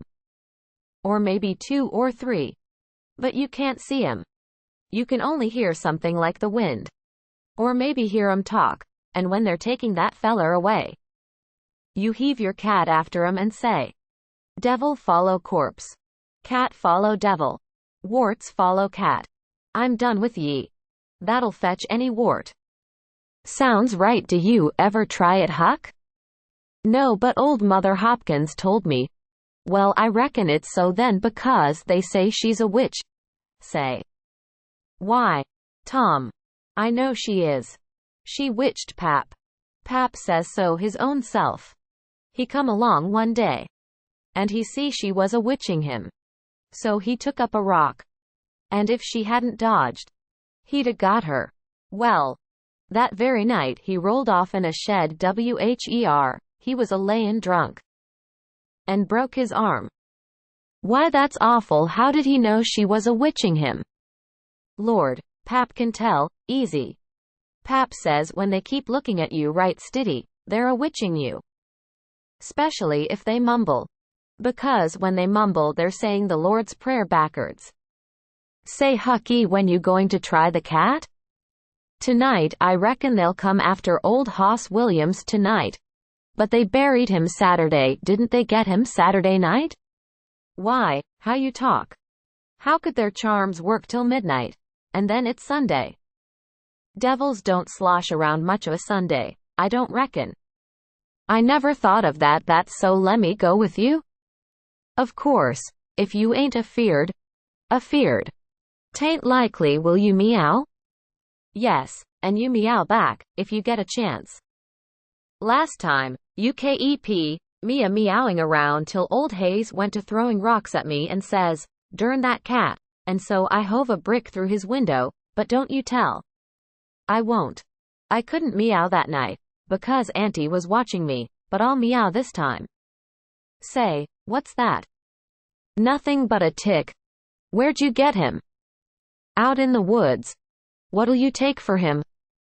I don't know. I don't want to sell him. All right, it's a mighty small tick anyway. Oh. Anybody can run a tick down that don't belong to them. I'm satisfied with it. It's a good enough tick for me. Sho, there's ticks aplenty.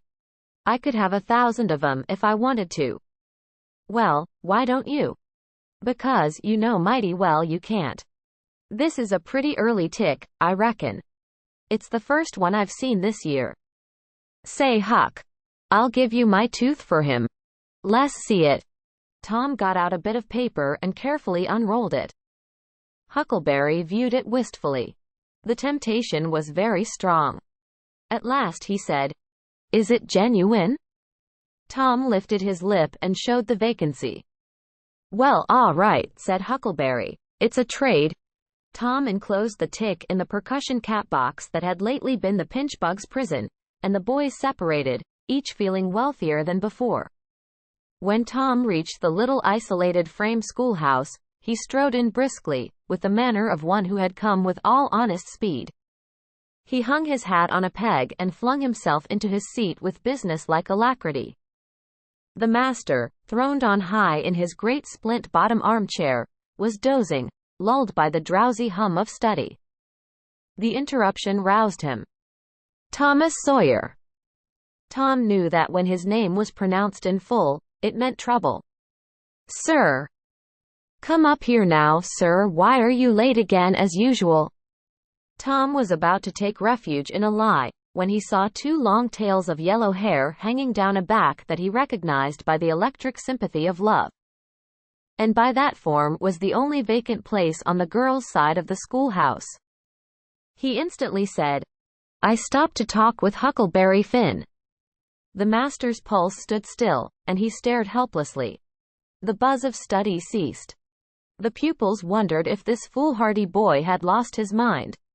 The master said, You did what?" "Stop to talk with Huckleberry Finn." There was no mistaking the words. "Thomas Sawyer. This is the most astounding confession I have ever listened to. No mere ferule will answer for this offense. Take off your jacket." The master's arm performed until it was tired and the stock of switches notably diminished. Then the order followed. "Now, sir, go and sit with the girls. And let this be a warning to you." The titter that rippled around the room appeared to abash the boy, but in reality that result was caused rather more by his worshipful awe of his unknown idol and the dread pleasure that lay in his high good fortune. He sat down upon the end of the pine bench and the girl hitched herself away from him with a toss of her head. Nudges and winks and whispers traversed the room, but Tom sat still, with his arms upon the long, low desk before him, and seemed to study his book. By and by attention ceased from him, and the accustomed school murmur rose upon the dull air once more. Presently the boy began to steal furtive glances at the girl. She observed it, made a mouth at him and gave him the back of her head for the space of a minute. When she cautiously faced around again, a peach lay before her. She thrust it away. Tom gently put it back. She thrust it away again, but with less animosity. Tom patiently returned it to its place. Then she let it remain. Tom scrawled on his slate, "Please take it. I got more." The girl glanced at the words, but made no sign. Now the boy began to draw something on the slate, hiding his work with his left hand. For a time the girl refused to notice, but her human curiosity presently began to manifest itself by hardly perceptible signs. The boy worked on, apparently unconscious. The girl made a sort of non-committal attempt to see, but the boy did not betray that he was aware of it. At last she gave in and hesitatingly whispered, "Let me see it." Tom partly uncovered a dismal caricature of a house with two gable ends to it and a corkscrew of smoke issuing from the chimney. Then the girl's interest began to fasten itself upon the work and she forgot everything else. When it was finished, she gazed a moment, then whispered, "It's nice. Make a man." The artist erected a man in the front yard, that resembled a derrick. He could have stepped over the house, but the girl was not hypercritical. She was satisfied with the monster, and whispered, "It's a beautiful man. Now make me coming along." Tom drew an hourglass with a full moon and straw limbs to it and armed the spreading fingers with a portentous fan. The girl said, "It's ever so nice. I wish I could draw." "It's easy," whispered Tom. "I'll learn you." "Oh, will you? When?" "At noon." "Do you go home to dinner?" "I'll stay if you will." "Good. That's a whack. What's your name?" "Becky Thatcher." "What's yours?" "Oh, I know, it's Thomas Sawyer. That's the name they lick me by. I'm Tom when I'm good. You call me Tom, will you?" "Yes." Now Tom began to scrawl something on the slate, hiding the words from the girl. But she was not backward this time. She begged to see. Tom said, "Oh, it ain't anything." "Yes, it is." "No, it ain't. You don't want to see?" "Yes, I do indeed I do. Please let me." "You'll tell." "No, I won't."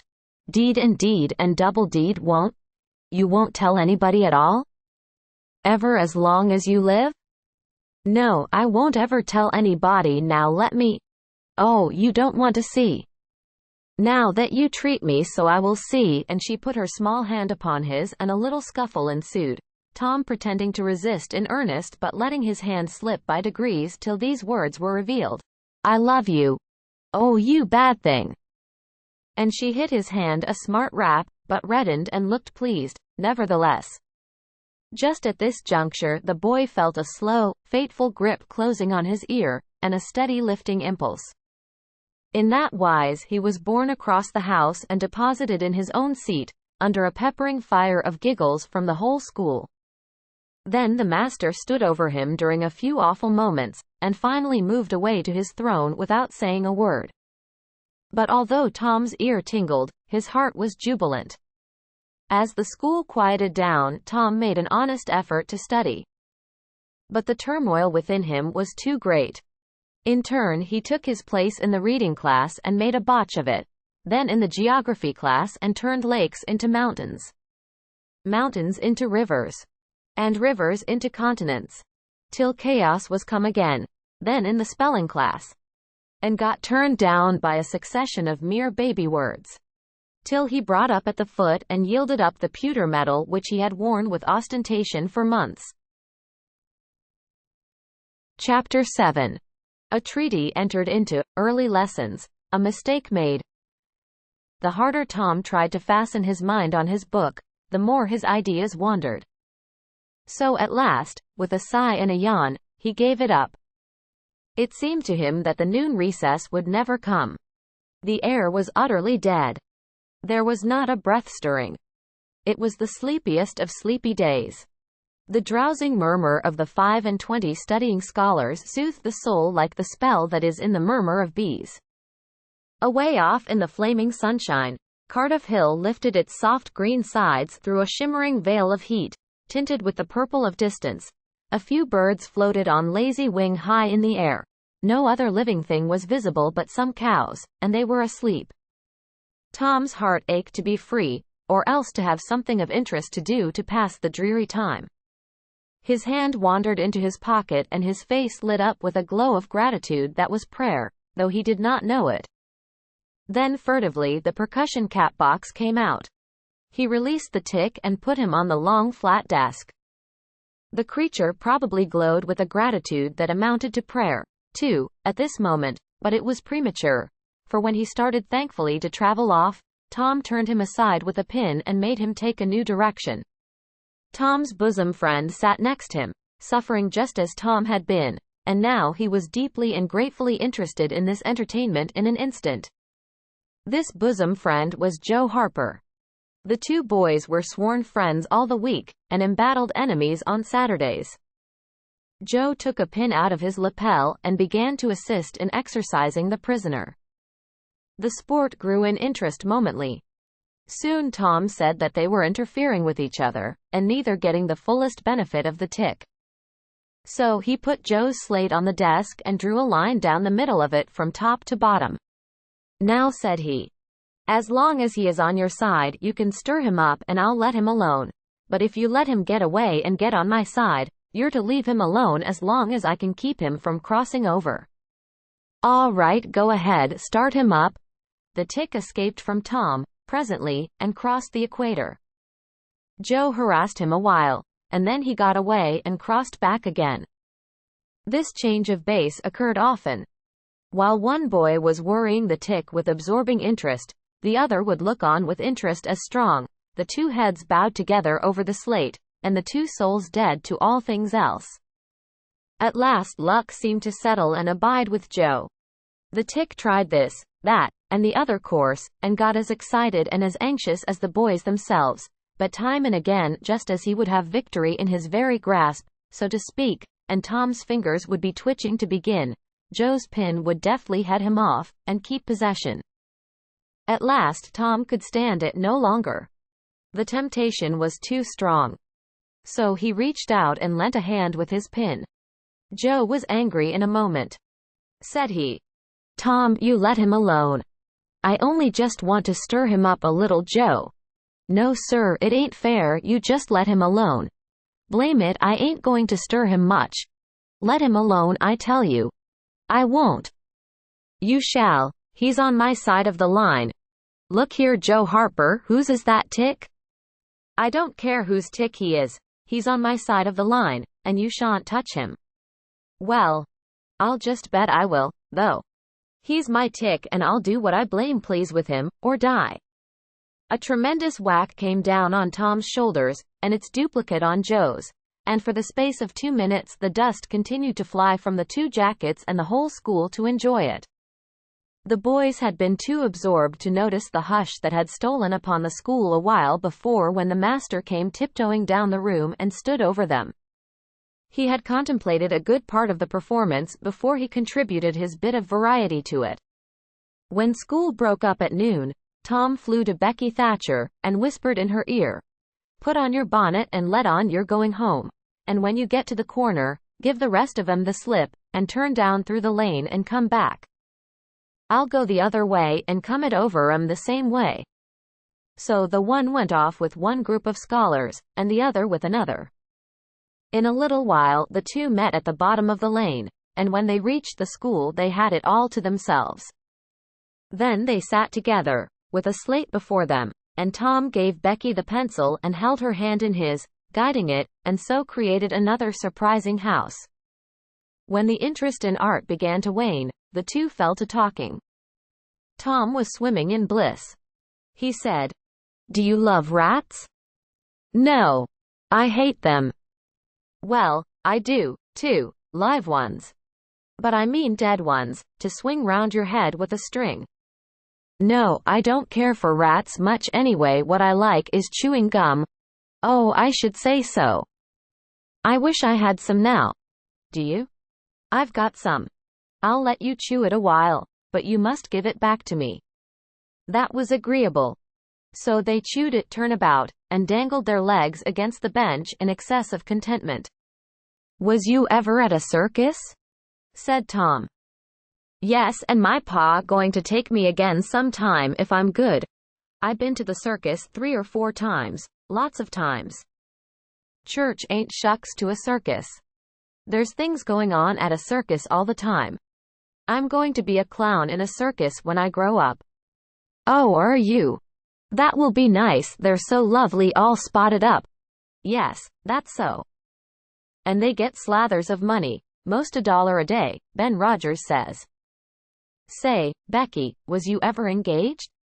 "What's that?" "Why, engaged to be married." "No.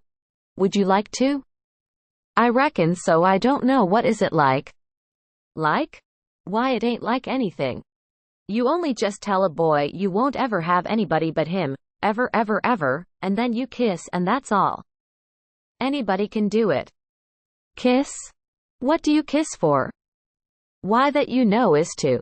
Well, they always do that. Everybody." "Why, yes, everybody that's in love with each other. Do you remember what I wrote on the slate?" Yes. What was it?" "I shan't tell you." "Shall I tell you?" Yes, but some other time." "No, now." "No, not now. Tomorrow." "Oh. No, now. Please, Becky. I'll whisper it ever so easy." Becky hesitating.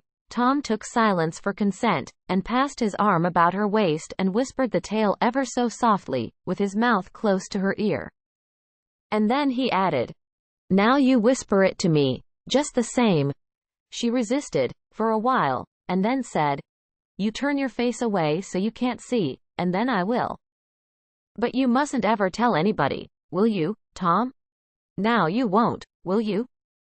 "No, indeed I won't now, Becky." He turned his face away. She bent timidly around till her breath stirred his curls and whispered, "I love you."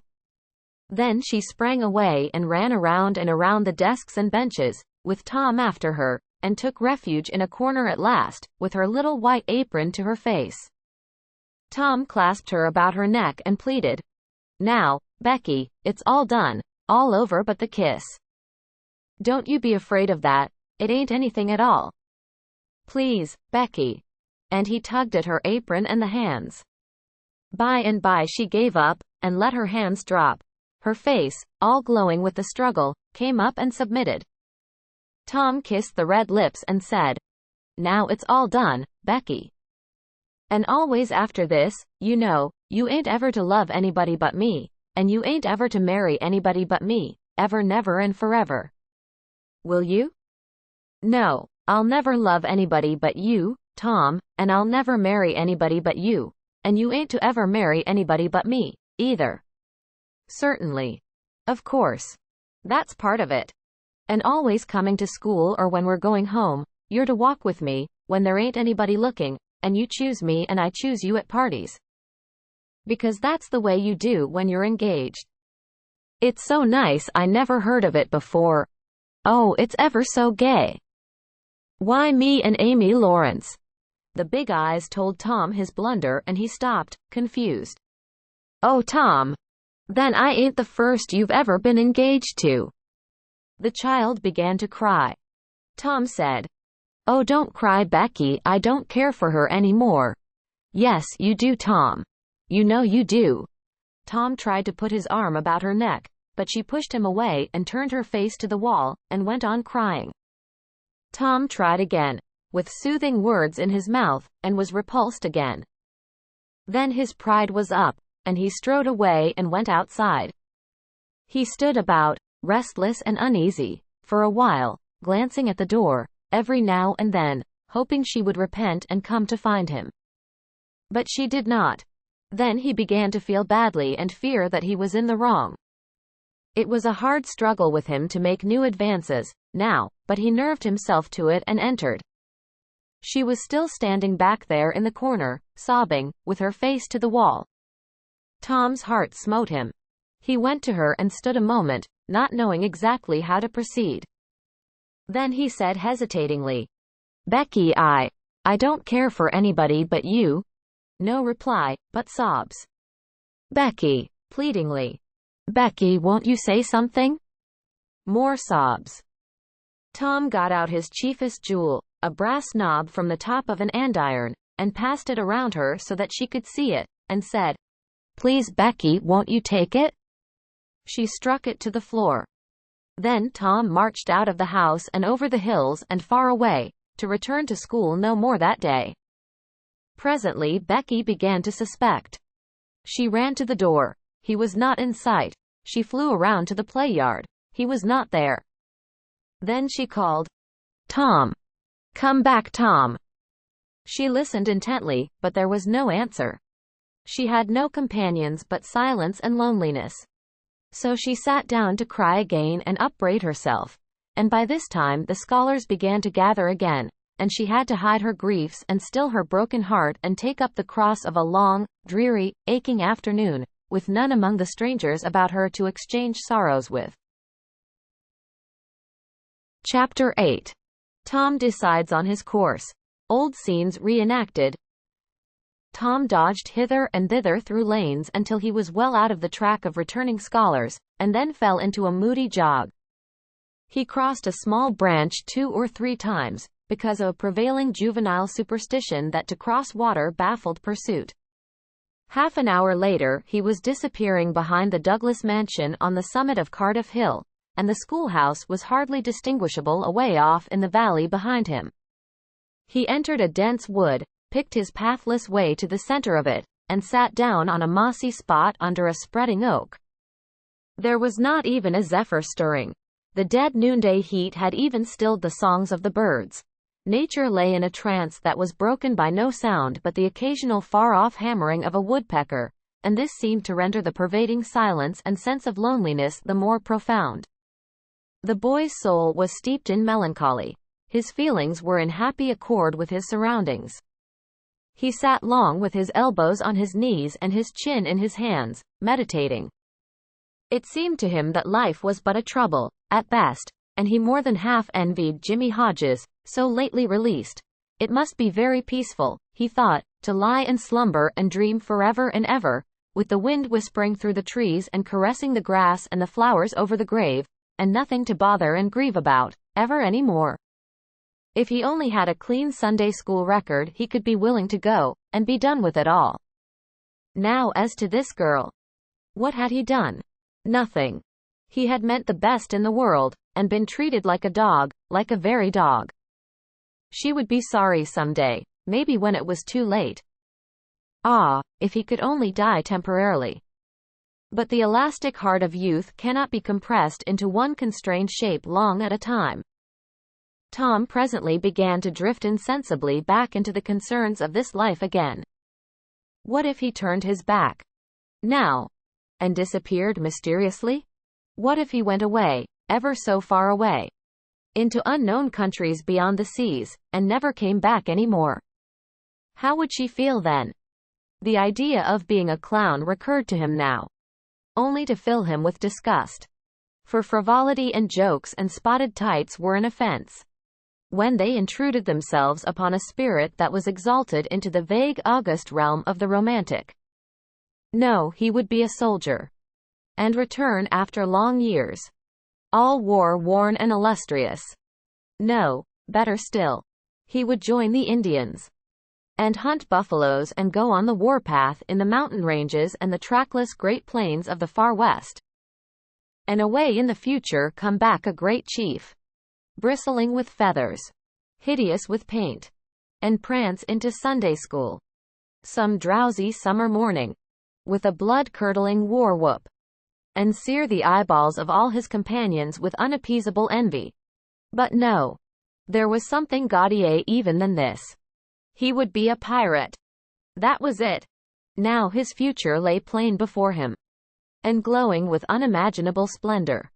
How his name would fill the world, and make people shudder.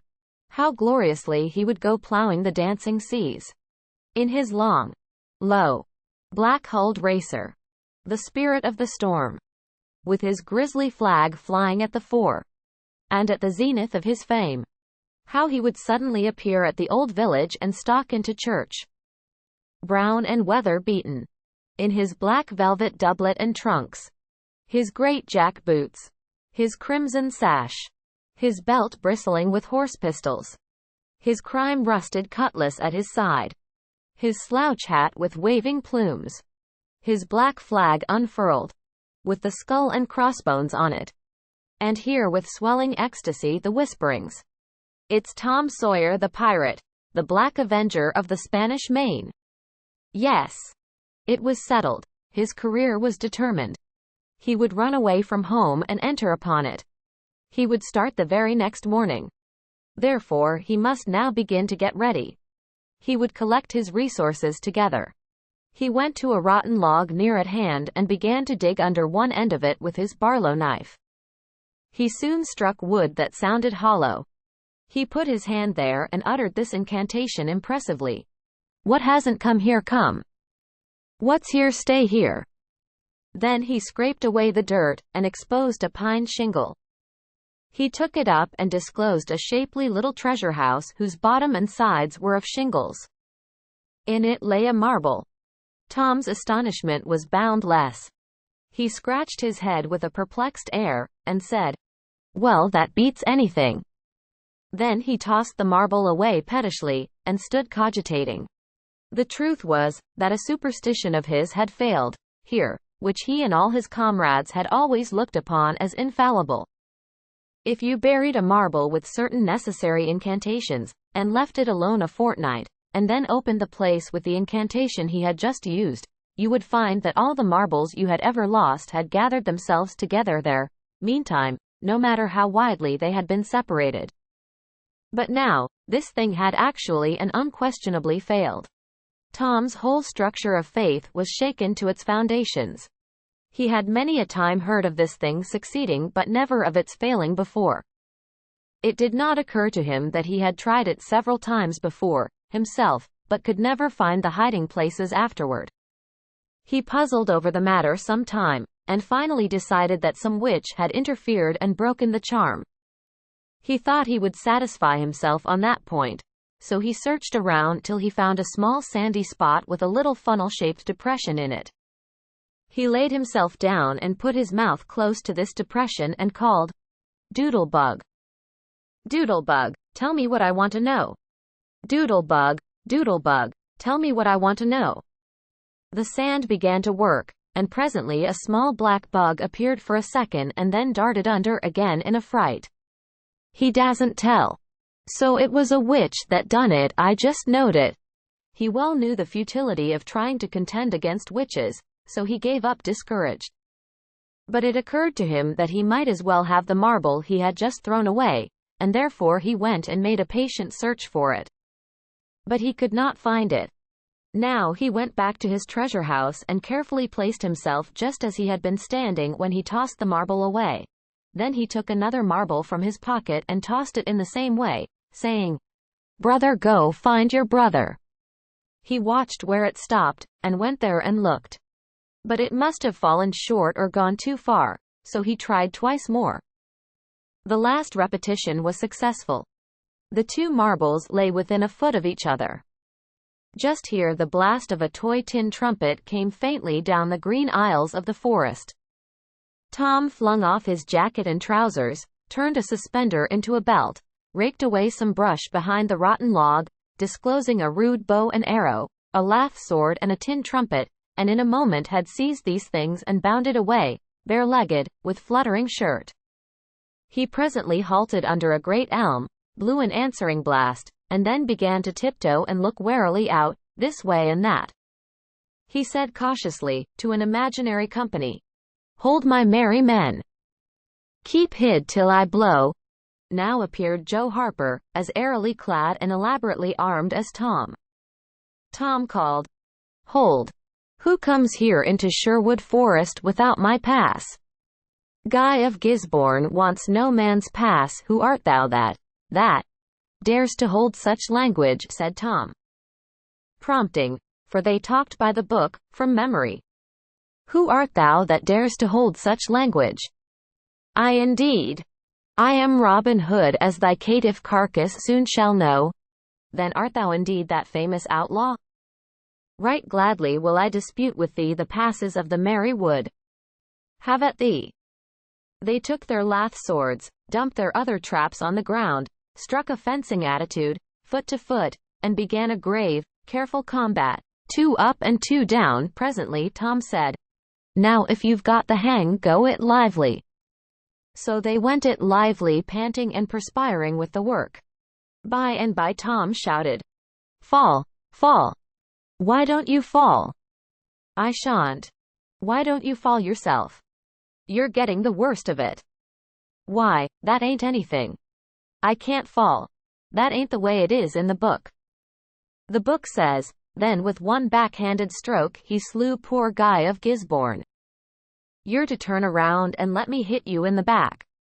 There was no getting around the authorities, so Joe turned, received the whack and fell. "Now," said Joe, getting up, "you got to let me kill you." "That's fair." "Why, I can't do that. It ain't in the book." "Well, it's blamed mean. That's all." "Well, say, Joe, you can be Friar Tuck or Much the miller's son, and lam me with a quarter-staff. Or I'll be the Sheriff of Nottingham and you be Robin Hood a little while and kill me." This was satisfactory. And so these adventures were carried out. Then Tom became Robin Hood again, and was allowed by the treacherous nun to bleed his strength away through his neglected wound. And at last Joe, representing a whole tribe of weeping outlaws, dragged him sadly forth, gave his bow into his feeble hands, and Tom said, "Where this arrow falls, there bury poor Robin Hood under the greenwood tree." Then he shot the arrow and fell back and would have died, but he lit on a nettle and sprang up too gaily for a corpse. The boys dressed themselves, hid their accoutrements, and went off grieving that there were no outlaws any more, and wondering what modern civilization could claim to have done to compensate for their loss. They said they would rather be outlaws a year in Sherwood Forest than President of the United States forever. Chapter 9. A solemn situation. Grave subjects introduced. Injun Joe explains. At 9:30 that night, Tom and Sid were sent to bed, as usual.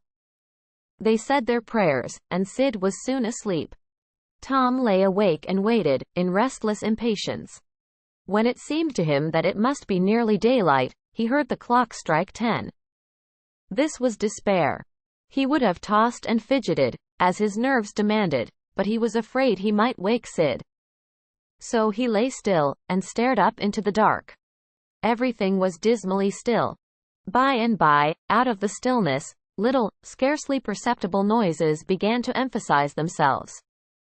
The ticking of the clock began to bring itself into notice.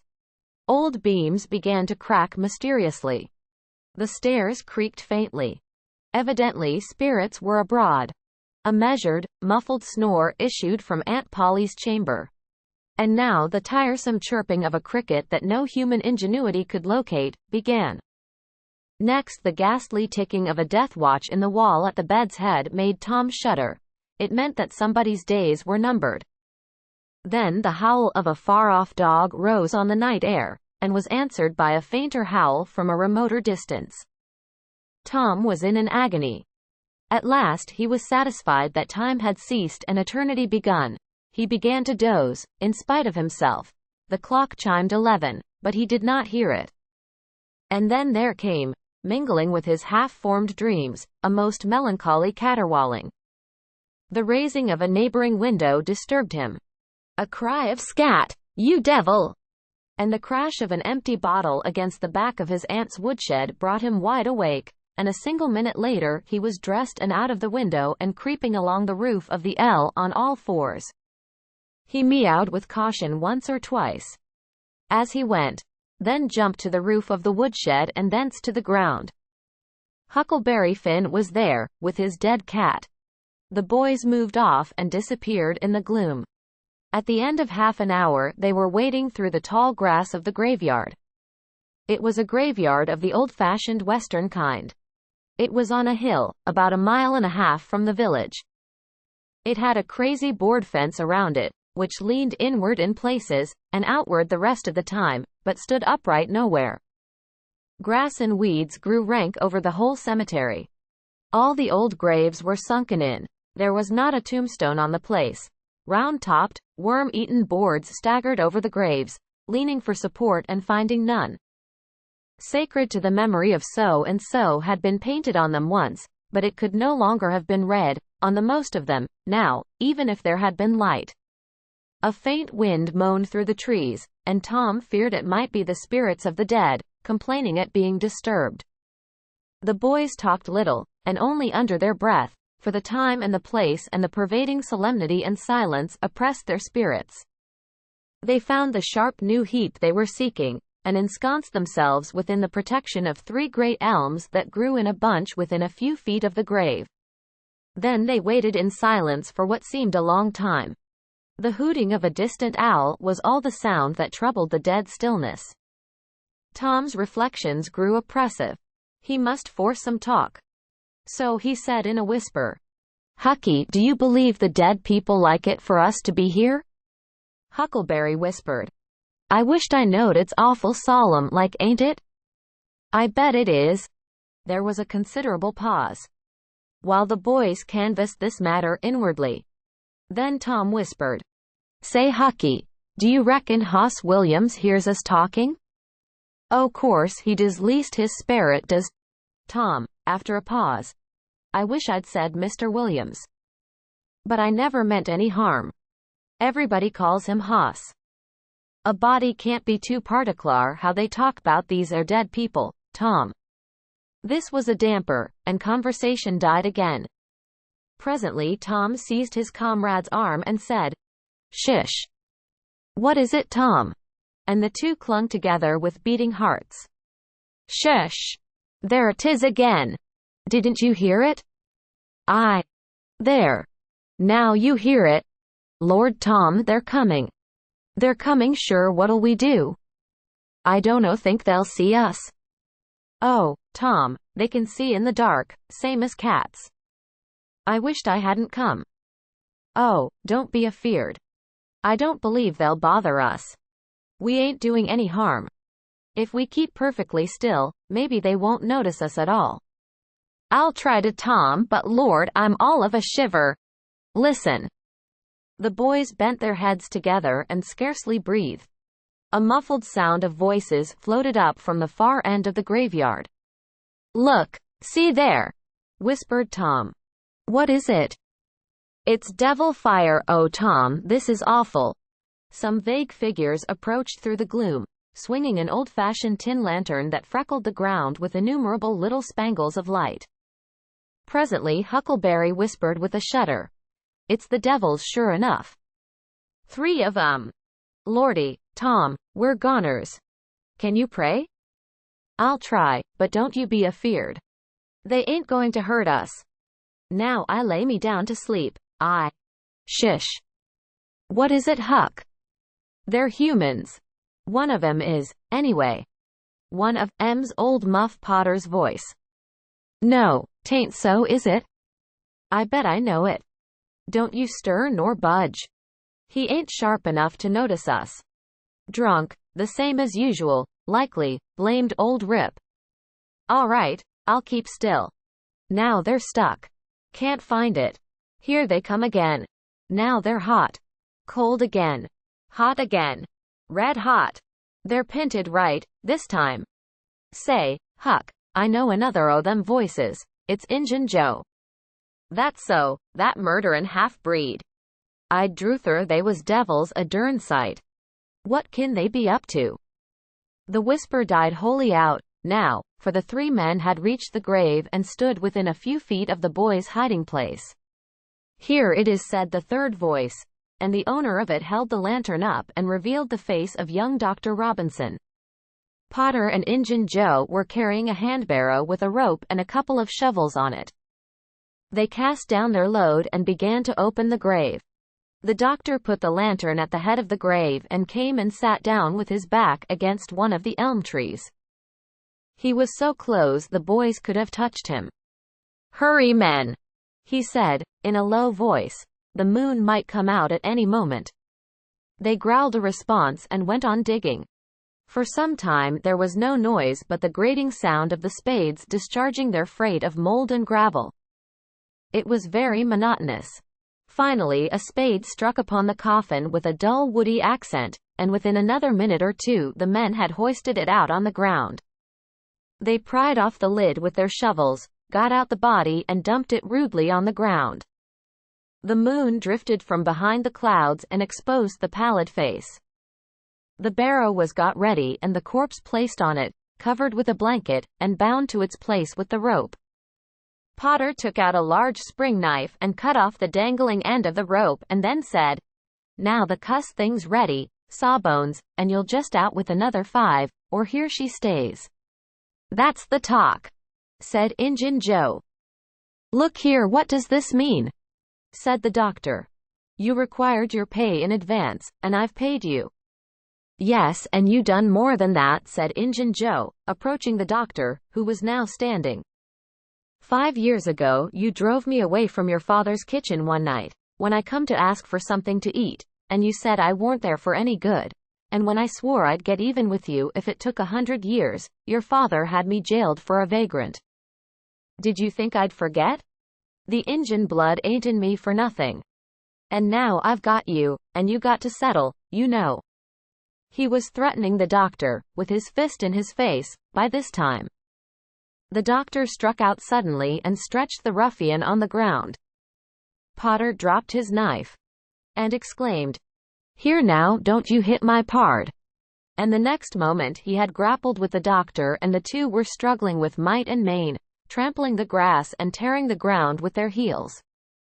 Injun Joe sprang to his feet, his eyes flaming with passion, snatched up Potter's knife, and went creeping, cat-like and stooping, round and round about the combatants, seeking an opportunity. All at once the doctor flung himself free, seized the heavy headboard of Williams's grave and felled Potter to the earth with it, and in the same instant the half-breed saw his chance and drove the knife to the hilt in the young man's breast. He reeled and fell partly upon Potter, flooding him with his blood, and in the same moment the clouds blotted out the dreadful spectacle and the two frightened boys went speeding away in the dark. Presently, when the moon emerged again, Injun Joe was standing over the two forms, contemplating them. The doctor murmured inarticulately, gave a long gasp or two and was still. The half-breed muttered, "That score is settled. Damn you." Then he robbed the body. After which he put the fatal knife in Potter's open right hand, and sat down on the dismantled coffin. 3, 4, 5 minutes passed, and then Potter began to stir and moan. His hand closed upon the knife. He raised it, glanced at it, and let it fall, with a shudder. Then he sat up, pushing the body from him, and gazed at it, and then around him, confusedly. His eyes met Joe's. "Lord, how is this, Joe?" he said. "It's a dirty business," said Joe, without moving. "What did you do it for?" I never done it." "Look here. That kind of talk won't wash." Potter trembled and grew white. "I thought I'd got sober. I'd no business to drink tonight. But it's in my head yet, worse'n when we started here. I'm all in a muddle. Can't recollect anything of it, hardly." "Tell me, Joe, honest, now, old feller, did I do it?"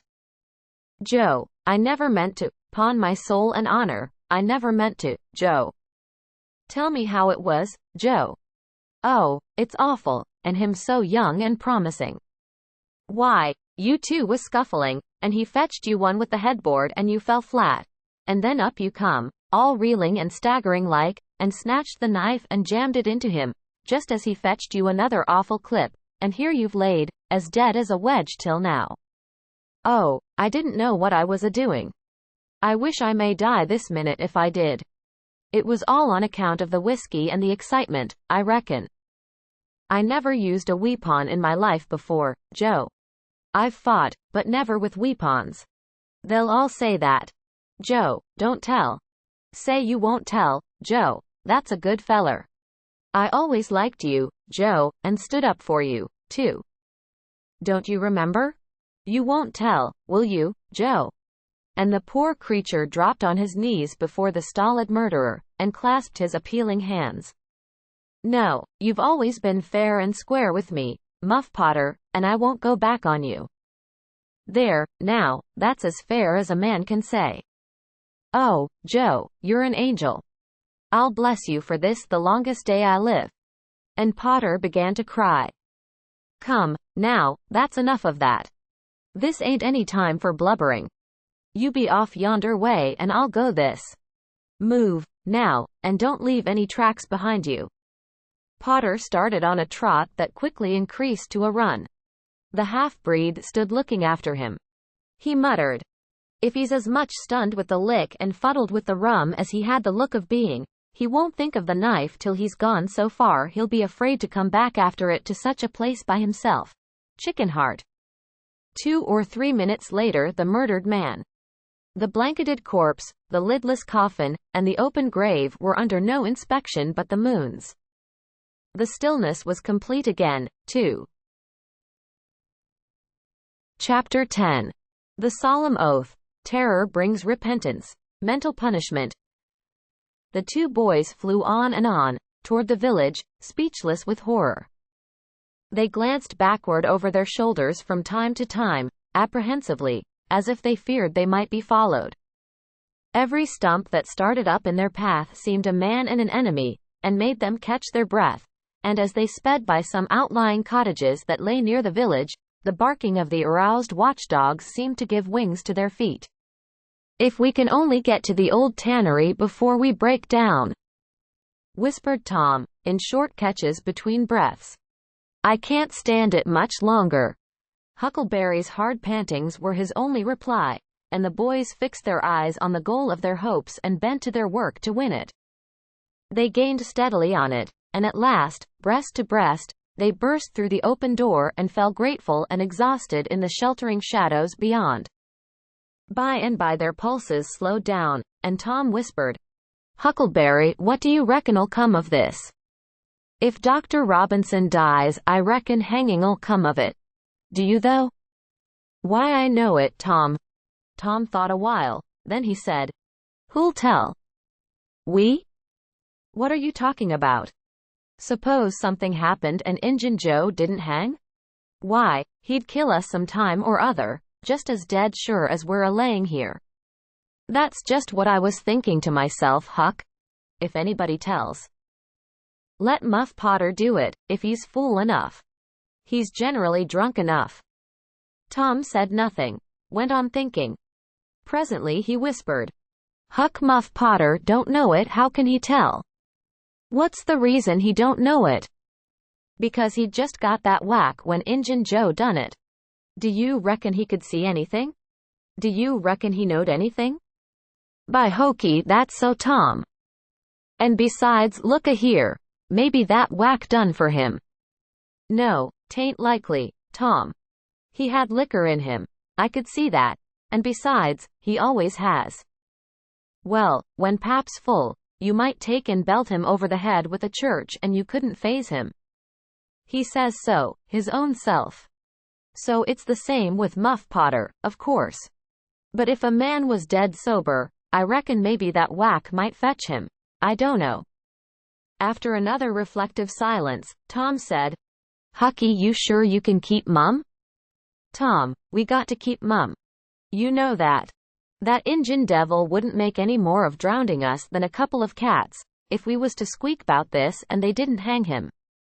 Now, look a-here, Tom, le's take and swear to one another. That's what we got to do, swear to keep mum." "I'm agreed. It's the best thing.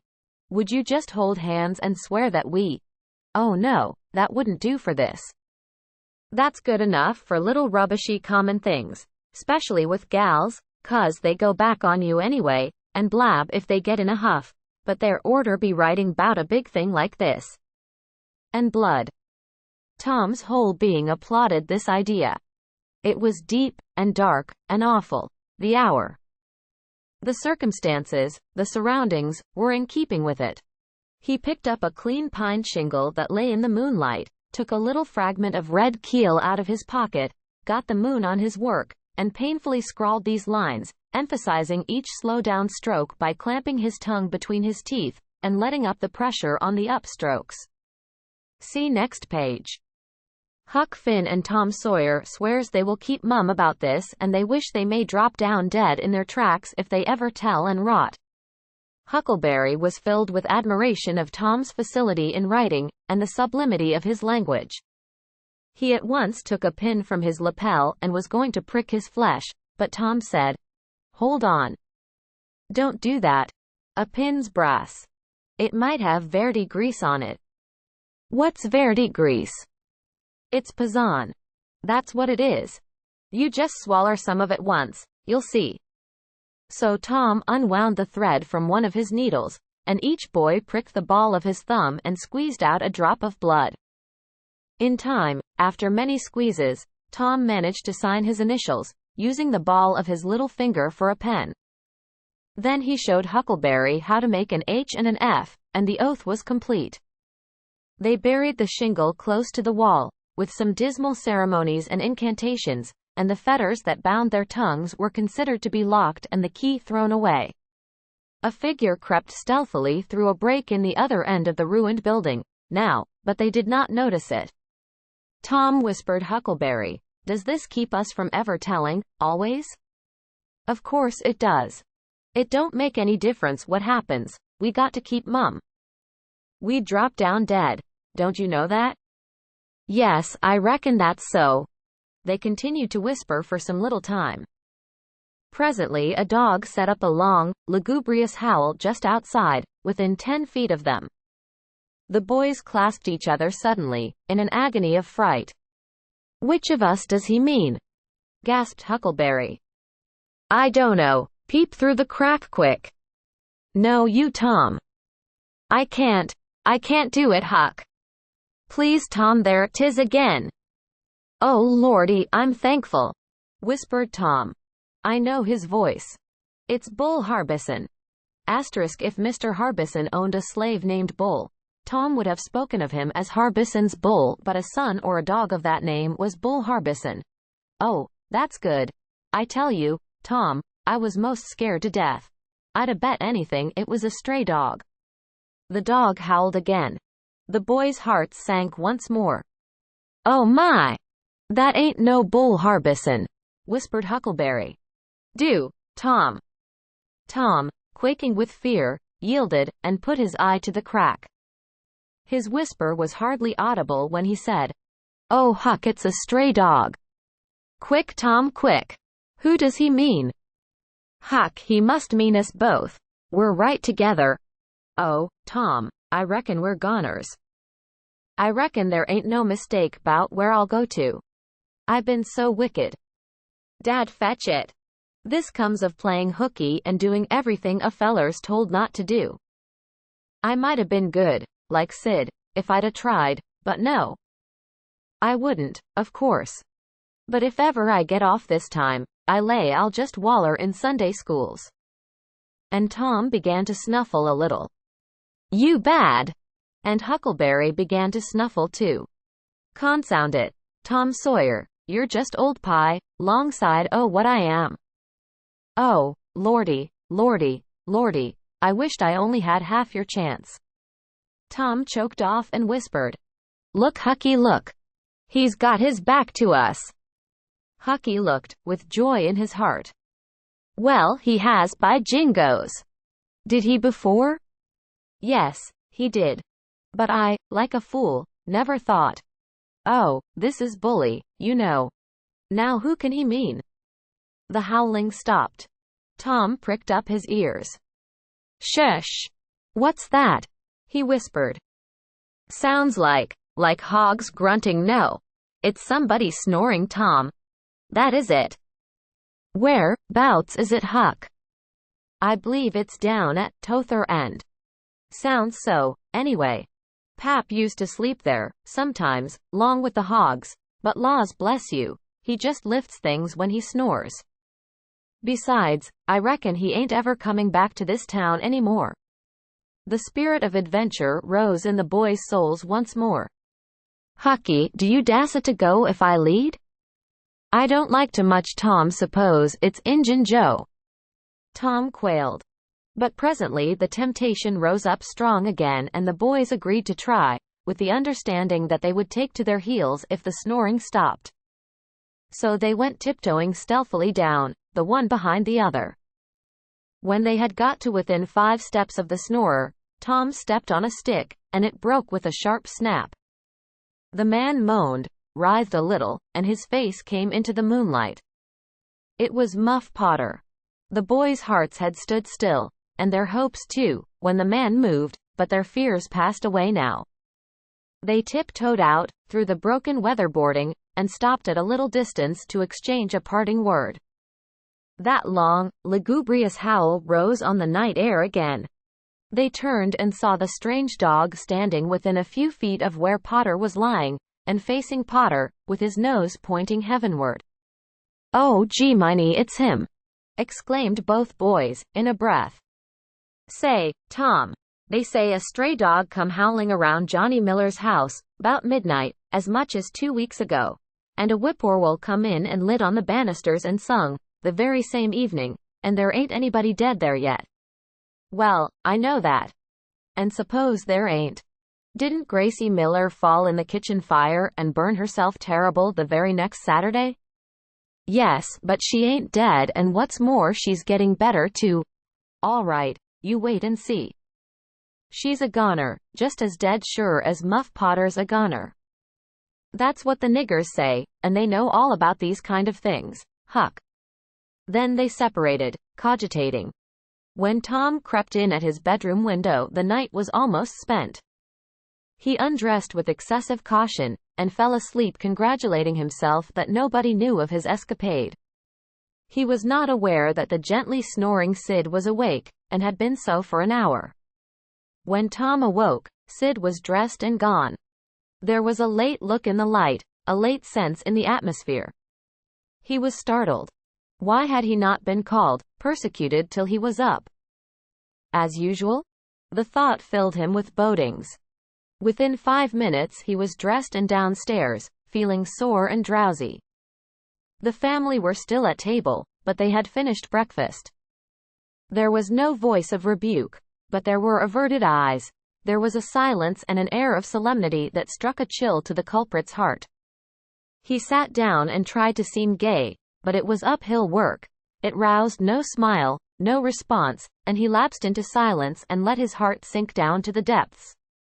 After breakfast his aunt took him aside, and Tom almost brightened in the hope that he was going to be flogged, but it was not so.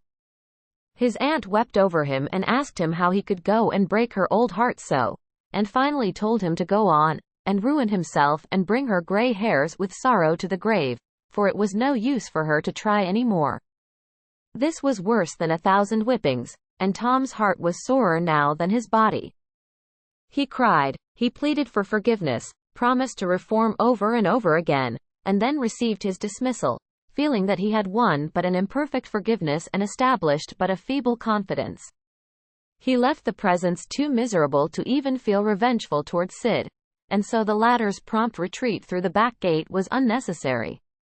He moped to school gloomy and sad, and took his flogging, along with Joe Harper, for playing hooky the day before, with the air of one whose heart was busy with heavier woes and wholly dead to trifles.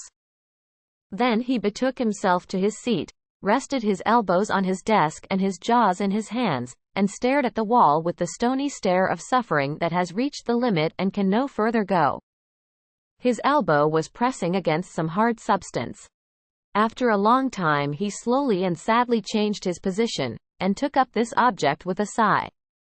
It was in a paper. He unrolled it. A long, lingering, colossal sigh followed. And his heart broke. It was his brass andiron knob. This final feather broke the camel's back. Chapter 11. Muff Potter comes himself. Tom's conscience at work. Close upon the hour of noon, the whole village was suddenly electrified with the ghastly news. No need of the as yet undreamed of telegraph. The tale flew from man to man, from group to group, from house to house, with little less than telegraphic speed. Of course, the schoolmaster gave holy day for that afternoon. The town would have thought strangely of him if he had not. A gory knife had been found close to the murdered man, and it had been recognized by somebody as belonging to Muff Potter, so the story ran. And it was said that a belated citizen had come upon Potter washing himself in the branch about 1 or 2 o'clock in the morning, and that Potter had at once sneaked off. Suspicious circumstances, especially the washing, which was not a habit with Potter.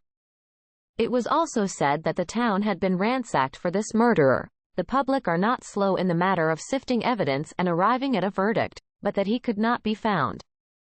Horsemen had departed down all the roads in every direction, and the sheriff was confident that he would be captured before night. All the town was drifting toward the graveyard. Tom's heartbreak vanished and he joined the procession, not because he would not 1,000 times rather go anywhere else, but because an awful, unaccountable fascination drew him on. Arrived at the dreadful place, he wormed his small body through the crowd and saw the dismal spectacle. It seemed to him an age since he was there before. Somebody pinched his arm.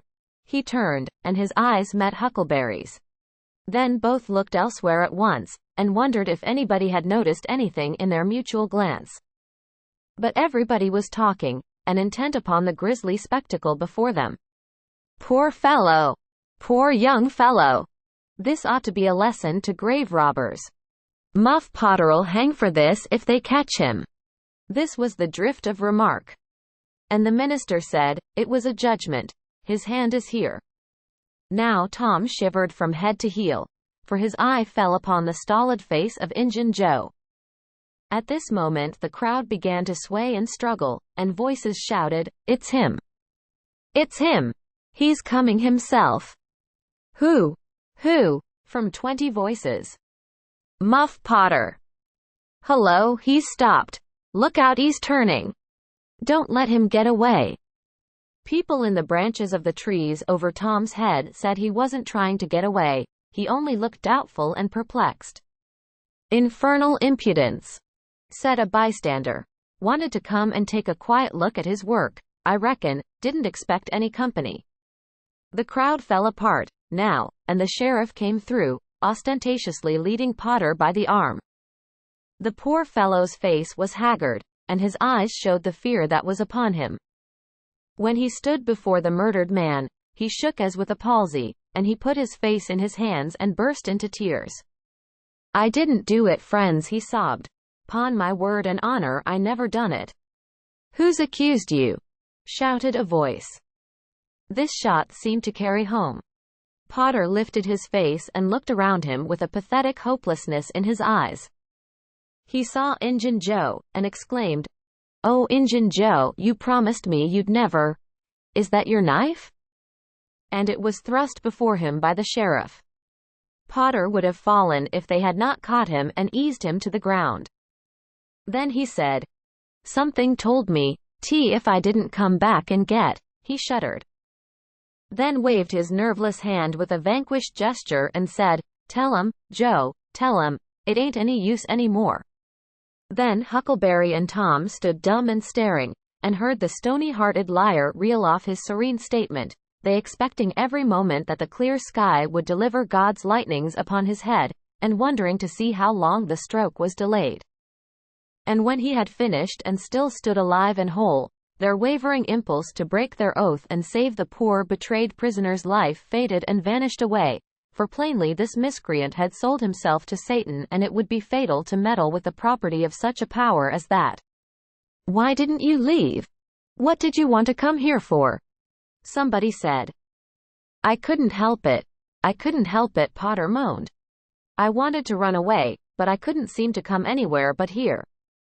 And he fell to sobbing again. Injun Joe repeated his statement, just as calmly, a few minutes afterward on the inquest, under oath, and the boys, seeing that the lightnings were still withheld, were confirmed in their belief that Joe had sold himself to the devil. He was now become, to them, the most balefully interesting object they had ever looked upon, and they could not take their fascinated eyes from his face. They inwardly resolved to watch him nights, when opportunity should offer, in the hope of getting a glimpse of his dread master. Injun Joe helped to raise the body of the murdered man and put it in a wagon for removal, and it was whispered through the shuddering crowd that the wound bled a little. The boys thought that this happy circumstance would turn suspicion in the right direction, but they were disappointed, for more than one villager remarked, "It was within 3 feet of Muff Potter when it done it." Tom's fearful secret and gnawing conscience disturbed his sleep for as much as a week after this. And at breakfast one morning Sid said, "Tom, you pitch around and talk in your sleep so much that you keep me awake half the time." Tom blanched and dropped his eyes.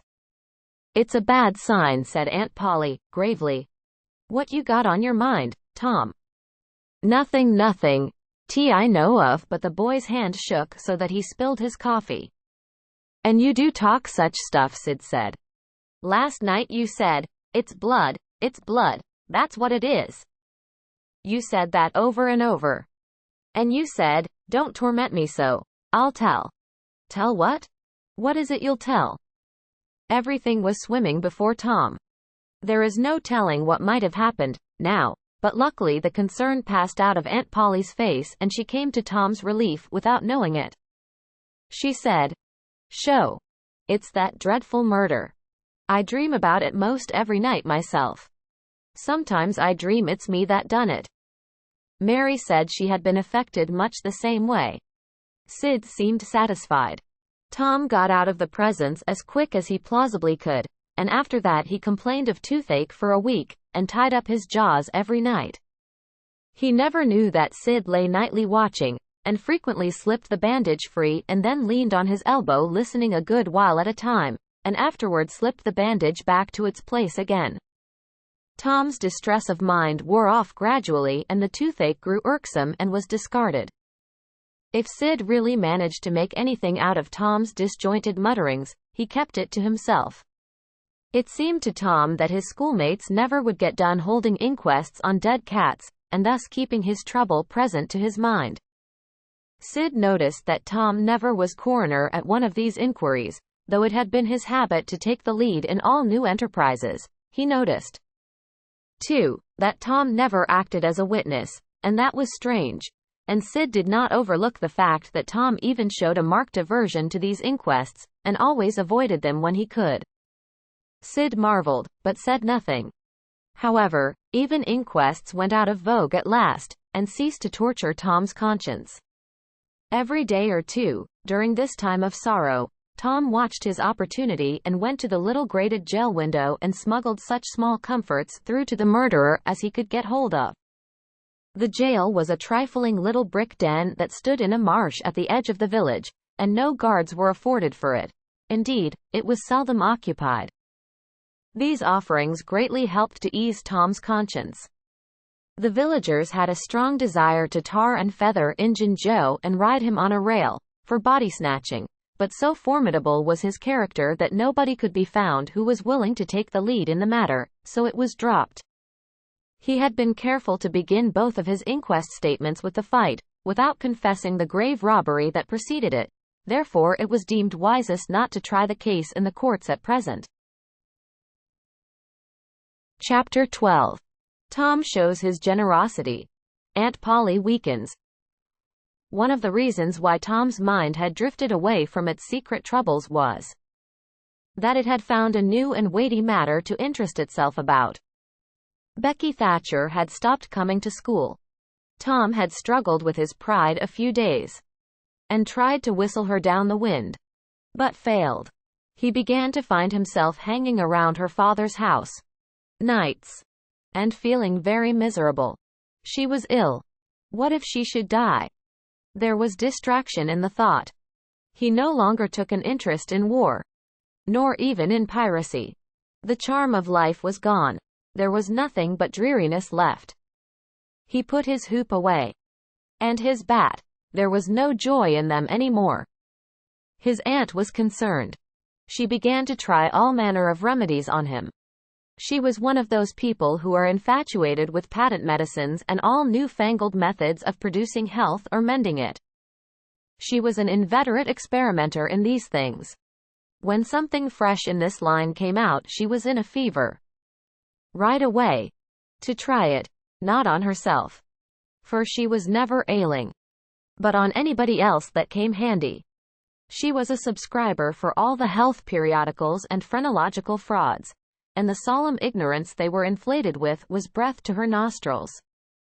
All the rot they contained about ventilation, and how to go to bed, and how to get up, and what to eat, and what to drink, and how much exercise to take, and what frame of mind to keep oneself in, and what sort of clothing to wear, was all gospel to her. And she never observed that her health journals of the current month customarily upset everything they had recommended the month before. She was as simple-hearted and honest as the day was long, and so she was an easy victim.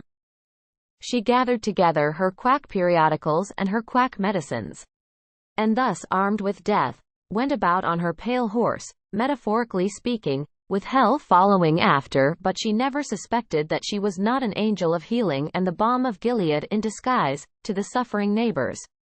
The water treatment was new, now, and Tom's low condition was a windfall to her. She had him out at daylight every morning, stood him up in the woodshed and drowned him with a deluge of cold water.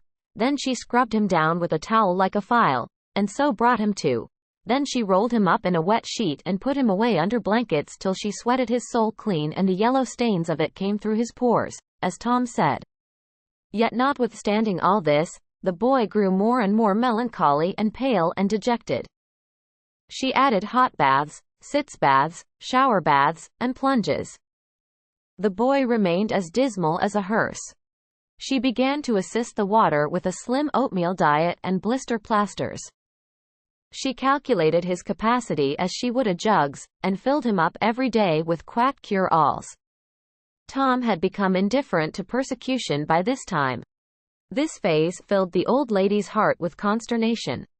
This indifference must be broken up at any cost. Now she heard of painkiller for the first time. She ordered a lot at once. She tasted it and was filled with gratitude. It was simply fire in a liquid form. She dropped the water treatment and everything else, and pinned her faith to painkiller.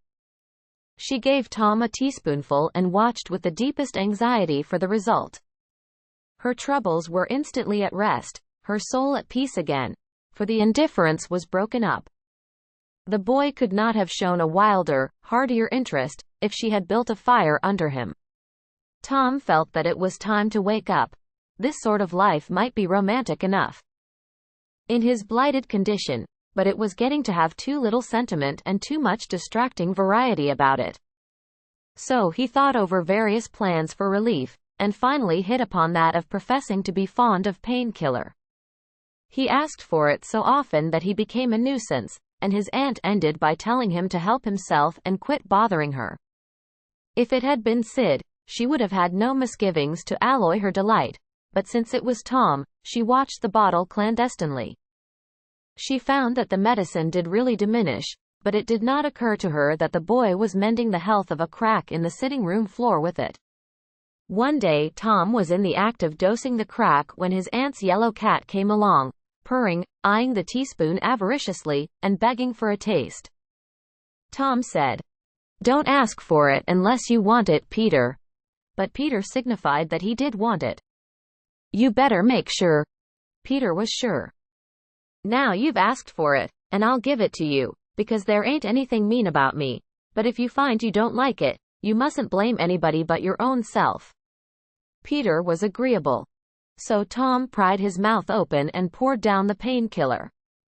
Peter sprang a couple of yards in the air, and then delivered a war whoop and set off round and round the room, banging against furniture, upsetting flower pots, and making general havoc.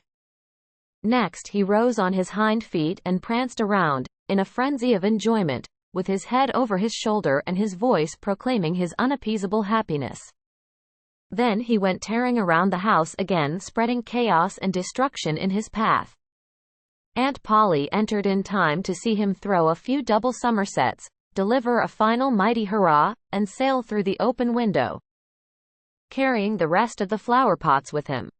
The old lady stood petrified with astonishment, peering over her glasses. Tom lay on the floor expiring with laughter. "Tom, what on earth ails that cat?" "I don't know, Aunt," gasped the boy. "Why, I never see anything like it. What did make him act so?" "'Deed, I don't know, Aunt Polly. Cats always act so when they're having a good time." "They do they?"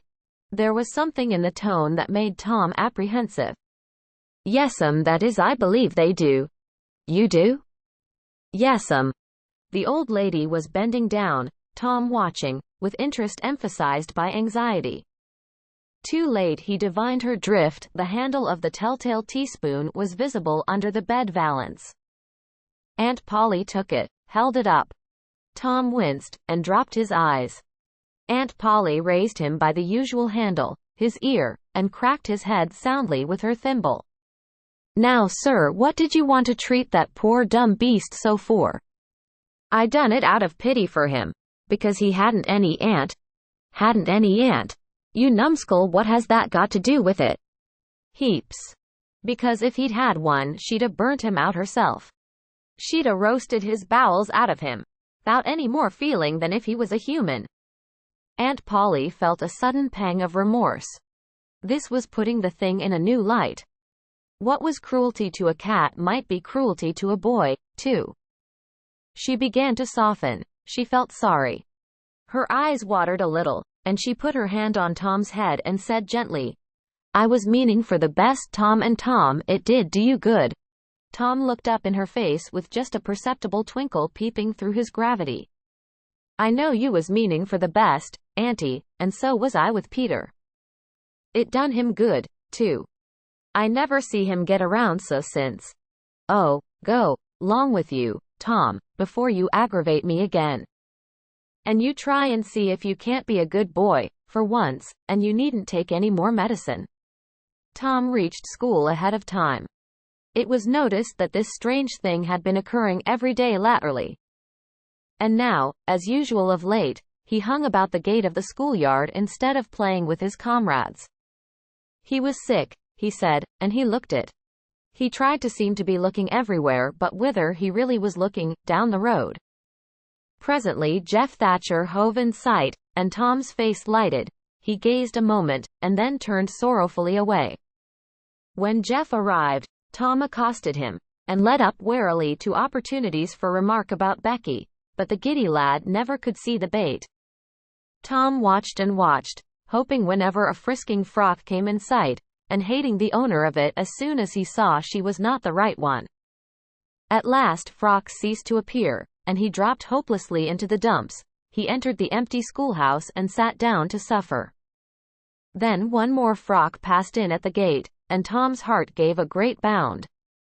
The next instant he was out, and going on like an Indian, yelling, laughing, chasing boys, jumping over the fence at risk of life and limb, throwing handsprings, standing on his head, doing all the heroic things he could conceive of, and keeping a furtive eye out.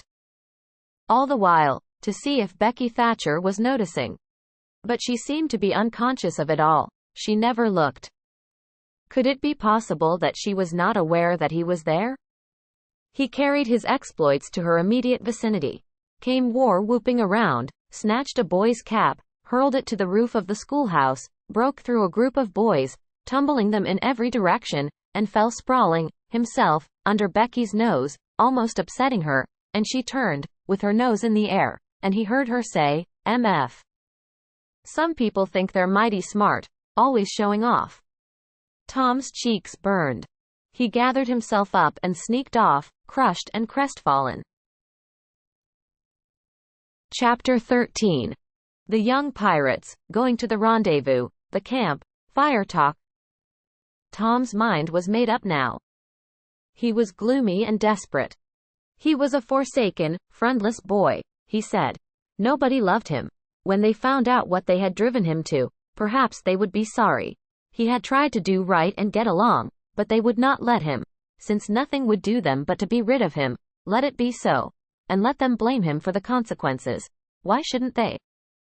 What right had the friendless to complain? Yes, they had forced him to it at last. He would lead a life of crime. There was no choice. By this time he was far down Meadow Lane, and the bell for school to take up tinkled faintly upon his ear. He sobbed, now, to think he should never hear that old familiar sound any more. It was very hard, but it was forced on him. Since he was driven out into the cold world, he must submit, but he forgave them. Then the sobs came thick and fast. Just at this point he met his soul's sworn comrade, Joe Harper, hard-eyed, and with evidently a great and dismal purpose in his heart.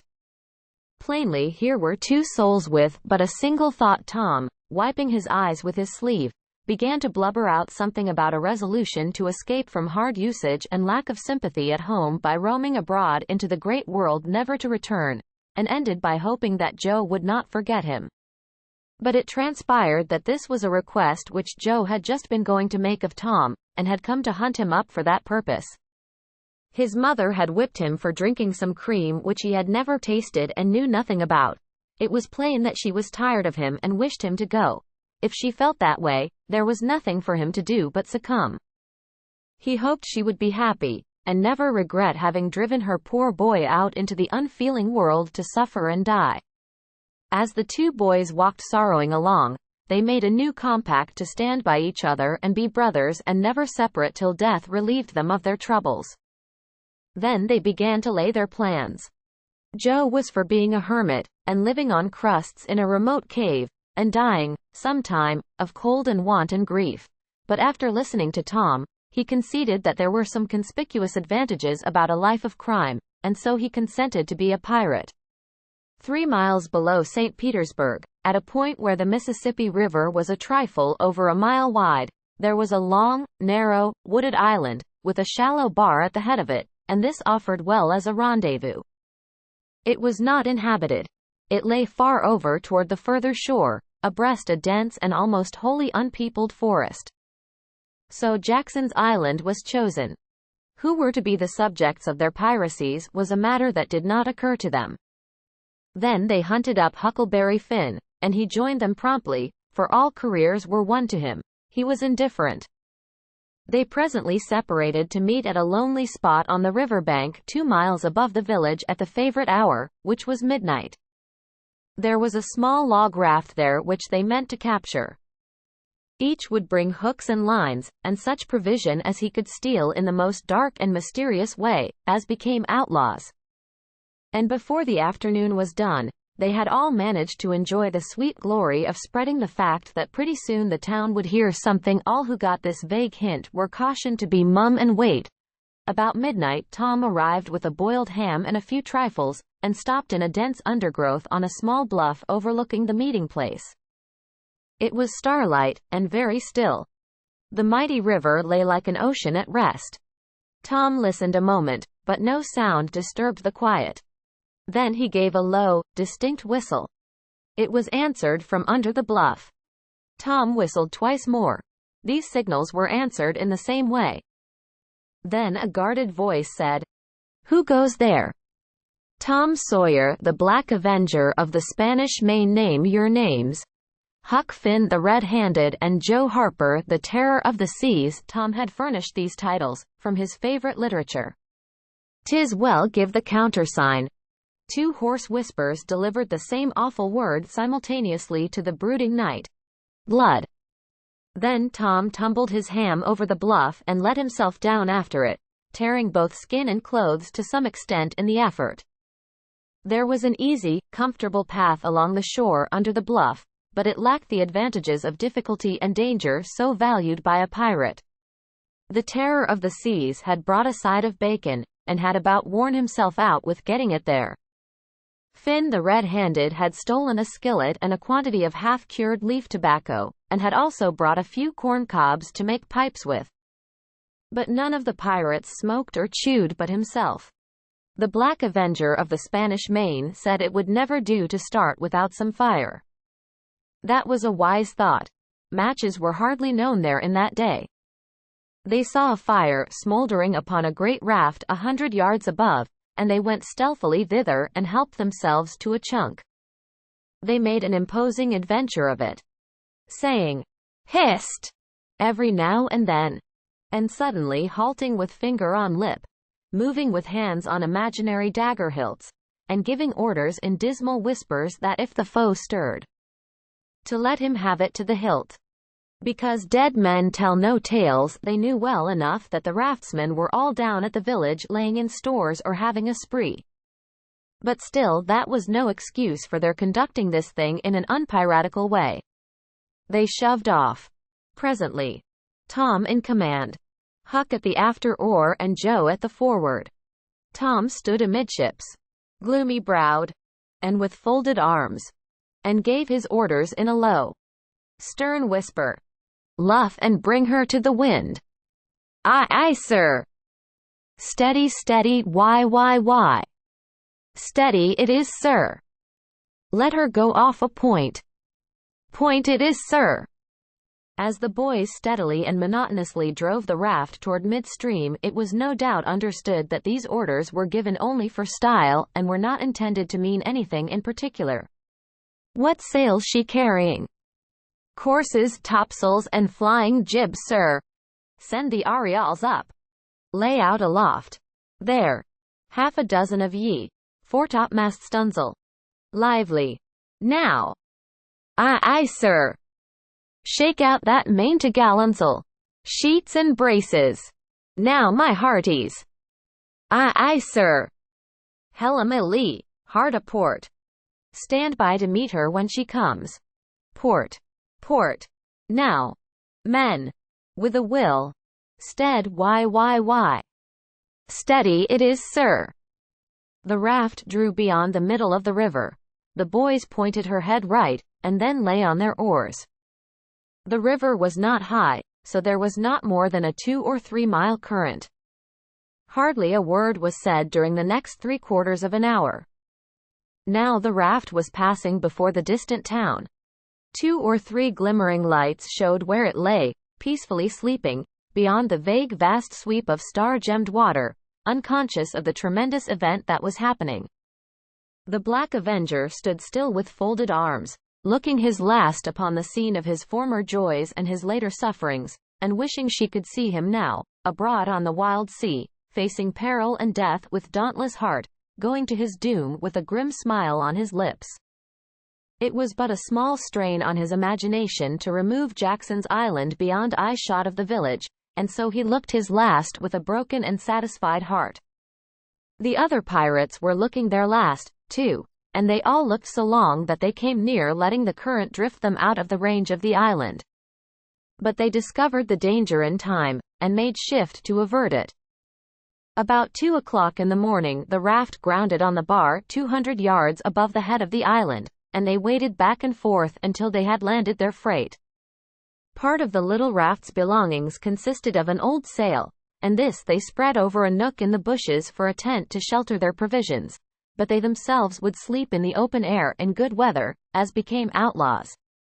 They built a fire against the side of a great log 20 or 30 steps within the somber depths of the forest, and then cooked some bacon in the frying pan for supper, and used up half of the corn pone stock they had brought.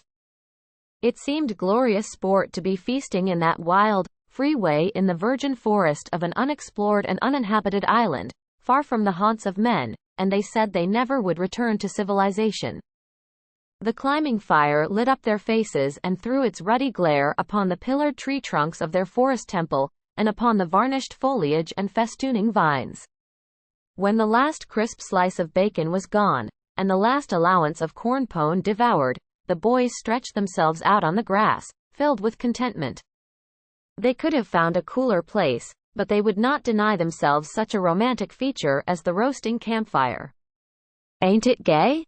said Joe. "It's nuts," said Tom. "What would the boys say if they could see us?" "Say? Well, they'd just die to be here.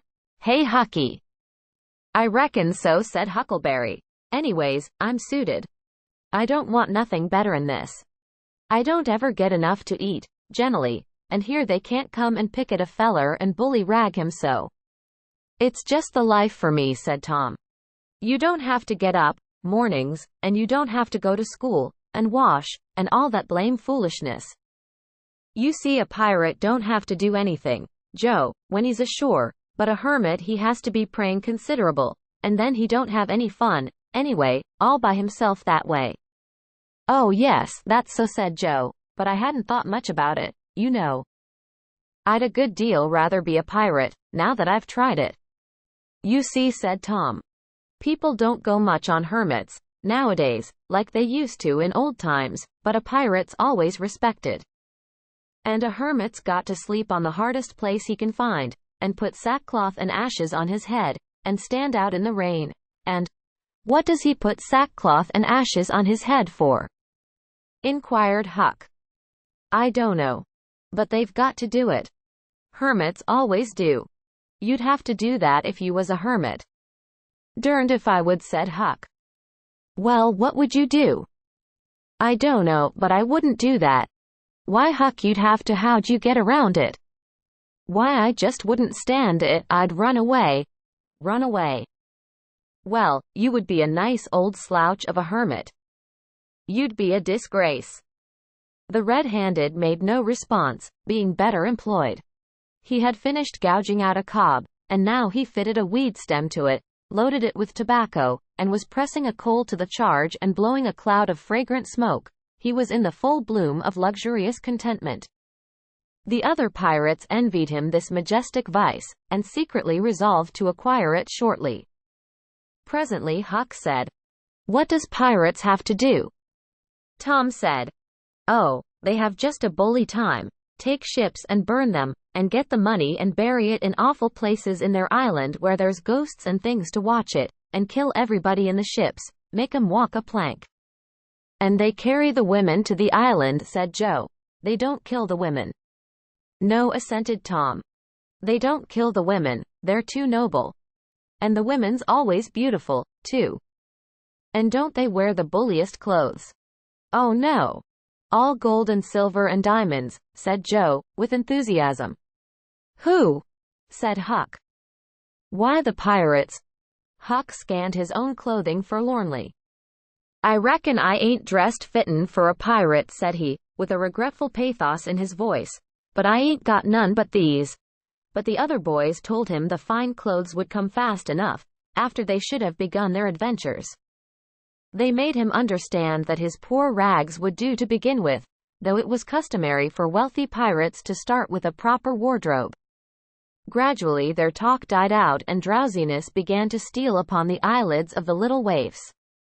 The pipe dropped from the fingers of the red-handed, and he slept the sleep of the conscience-free and the weary. The terror of the seas and the black avenger of the Spanish Main had more difficulty in getting to sleep. They said their prayers inwardly, and lying down, since there was nobody there with authority to make them kneel and recite aloud. In truth, they had a mind not to say them at all, but they were afraid to proceed to such lengths as that, lest they might call down a sudden and special thunderbolt from heaven. Then at once they reached and hovered upon the imminent verge of sleep, but an intruder came, now, that would not down, it was conscience. They began to feel a vague fear that they had been doing wrong to run away, and next they thought of their stolen meat, and then the real torture came. They tried to argue it away by reminding conscience that they had purloined sweetmeats and apples scores of times. But conscience was not to be appeased by such thin plausibilities. It seemed to them, in the end, that there was no getting around the stubborn fact that taking sweetmeats was only hooking, while taking bacon and hams and such valuables was plain simple stealing, and there was a command against that in the Bible. So they inwardly resolved that so long as they remained in the business, their piracies should not again be sullied with the crime of stealing. Then conscience granted a truce, and these curiously inconsistent pirates fell peacefully to sleep. Chapter 14. Camp Life. A Sensation. Tom steals away from camp. When Tom awoke in the morning, he wondered where he was. He sat up and rubbed his eyes and looked around. Then he comprehended. It was the cool gray dawn, and there was a delicious sense of repose and peace in the deep pervading calm and silence of the woods. Not a leaf stirred. Not a sound obtruded upon great nature's meditation. Beaded dewdrops stood upon the leaves and grasses. A white layer of ashes covered the fire, and a thin blue breath of smoke rose straight into the air. Joe and Huck still slept. Now, far away in the woods a bird called. Another answered. Presently the hammering of a woodpecker was heard. Gradually the cool dim gray of the morning whitened.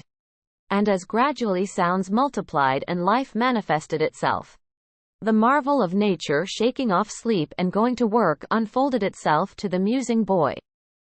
A little green worm came crawling over a dewy leaf, lifting 2/3 of his body into the air from time to time and sniffing around, then proceeding again, for he was measuring. Tom said, and when the worm approached him, of its own accord, he sat as still as a stone, with his hopes rising and falling by turns, as the creature still came toward him or seemed inclined to go elsewhere, and when at last it considered a painful moment with its curved body in the air and then came decisively down upon Tom's leg and began a journey over him. His whole heart was glad, for that meant that he was going to have a new suit of clothes, without the shadow of a doubt a gaudy piratical uniform. Now a procession of ants appeared, from nowhere in particular, and went about their labors. One struggled manfully by with a dead spider 5 times as big as itself in its arms, and lugged it straight up a tree trunk. A brown-spotted ladybug climbed the dizzy height of a grass blade, and Tom bent down close to it and said, "Ladybug, ladybug, fly away home. Your house is on fire. Your children's alone." And she took wing and went off to see about it, which did not surprise the boy, for he knew of old that this insect was credulous about conflagrations, and he had practiced upon its simplicity more than once. A tumblebug came next, heaving sturdily at its ball, and Tom touched the creature, to see it shut its legs against its body and pretend to be dead. The birds were fairly rioting by this time. A catbird, the northern mocker, lit in a tree over Tom's head, and trilled out her imitations of her neighbors in a rapture of enjoyment. Then a shrill jay swept down. a flash of blue flame, and stopped on a twig almost within the boy's reach. Cocked his head to one side and eyed the strangers with a consuming curiosity. A gray squirrel and a big fellow of the fox kind came scurrying along, sitting up at intervals to inspect and chatter at the boys. For the wild things had probably never seen a human being before and scarcely knew whether to be afraid or not. All nature was wide awake and stirring. Now, long lances of sunlight pierced down through the dense foliage far and near, and a few butterflies came fluttering upon the scene. Tom stirred up the other pirates and they all clattered away with a shout, and in a minute or two were stripped and chasing after and tumbling over each other in the shallow limpid water of the white sandbar. They felt no longing for the little village sleeping in the distance beyond the majestic waste of water. A vagrant current or a slight rise in the river had carried off their raft, but this only gratified them, since its going was something like burning the bridge between them and civilization. They came back to camp wonderfully refreshed, glad-hearted, and ravenous, and they soon had the camp fire blazing up again. Huck found a spring of clear cold water close by, and the boys made cups of broad oak or hickory leaves, and felt that water, sweetened with such a wildwood charm as that, would be a good enough substitute for coffee. While Joe was slicing bacon for breakfast, Tom and Huck asked him to hold on a minute. They stepped to a promising nook in the river bank and threw in their lines. Almost immediately they had reward. Joe had not had time to get impatient before they were back again with some handsome bass, a couple of sun perch and a small catfish, provisions enough for quite a family. They fried the fish with the bacon, and were astonished, for no fish had ever seemed so delicious before. They did not know that the quicker a fresh water fish is on the fire after he is caught the better he is, and they reflected little upon what a sauce open-air sleeping, open-air exercise, bathing, and a large ingredient of hunger make, too. They lay around in the shade, after breakfast, while Huck had a smoke, and then went off through the woods on an exploring expedition. They tramped gaily along, over decaying logs, through tangled underbrush, among solemn monarchs of the forest, hung from their crowns to the ground with a drooping regalia of grapevines. Now and then they came upon snug nooks carpeted with grass and jeweled with flowers. They found plenty of things to be delighted with, but nothing to be astonished at. They discovered that the island was about 3 miles long and 1/4 of a mile wide, and that the shore it lay closest to was only separated from it by a narrow channel hardly 200 yards wide. They took a swim about every hour, so it was close upon the middle of the afternoon when they got back to camp. They were too hungry to stop to fish, but they fared sumptuously upon cold ham, and then threw themselves down in the shade to talk. But the talk soon began to drag, and then died. The stillness, the solemnity that brooded in the woods, and the sense of loneliness began to tell upon the spirits of the boys. They fell to thinking. A sort of undefined longing crept upon them. This took dim shape. Presently, it was budding homesickness. Even Finn the red-handed was dreaming of his doorsteps and empty hogsheads. But they were all ashamed of their weakness, and none was brave enough to speak his thought. For some time, now, the boys had been dully conscious of a peculiar sound in the distance, just as one sometimes is of the ticking of a clock which he takes no distinct note of. But now this mysterious sound became more pronounced, and forced a recognition.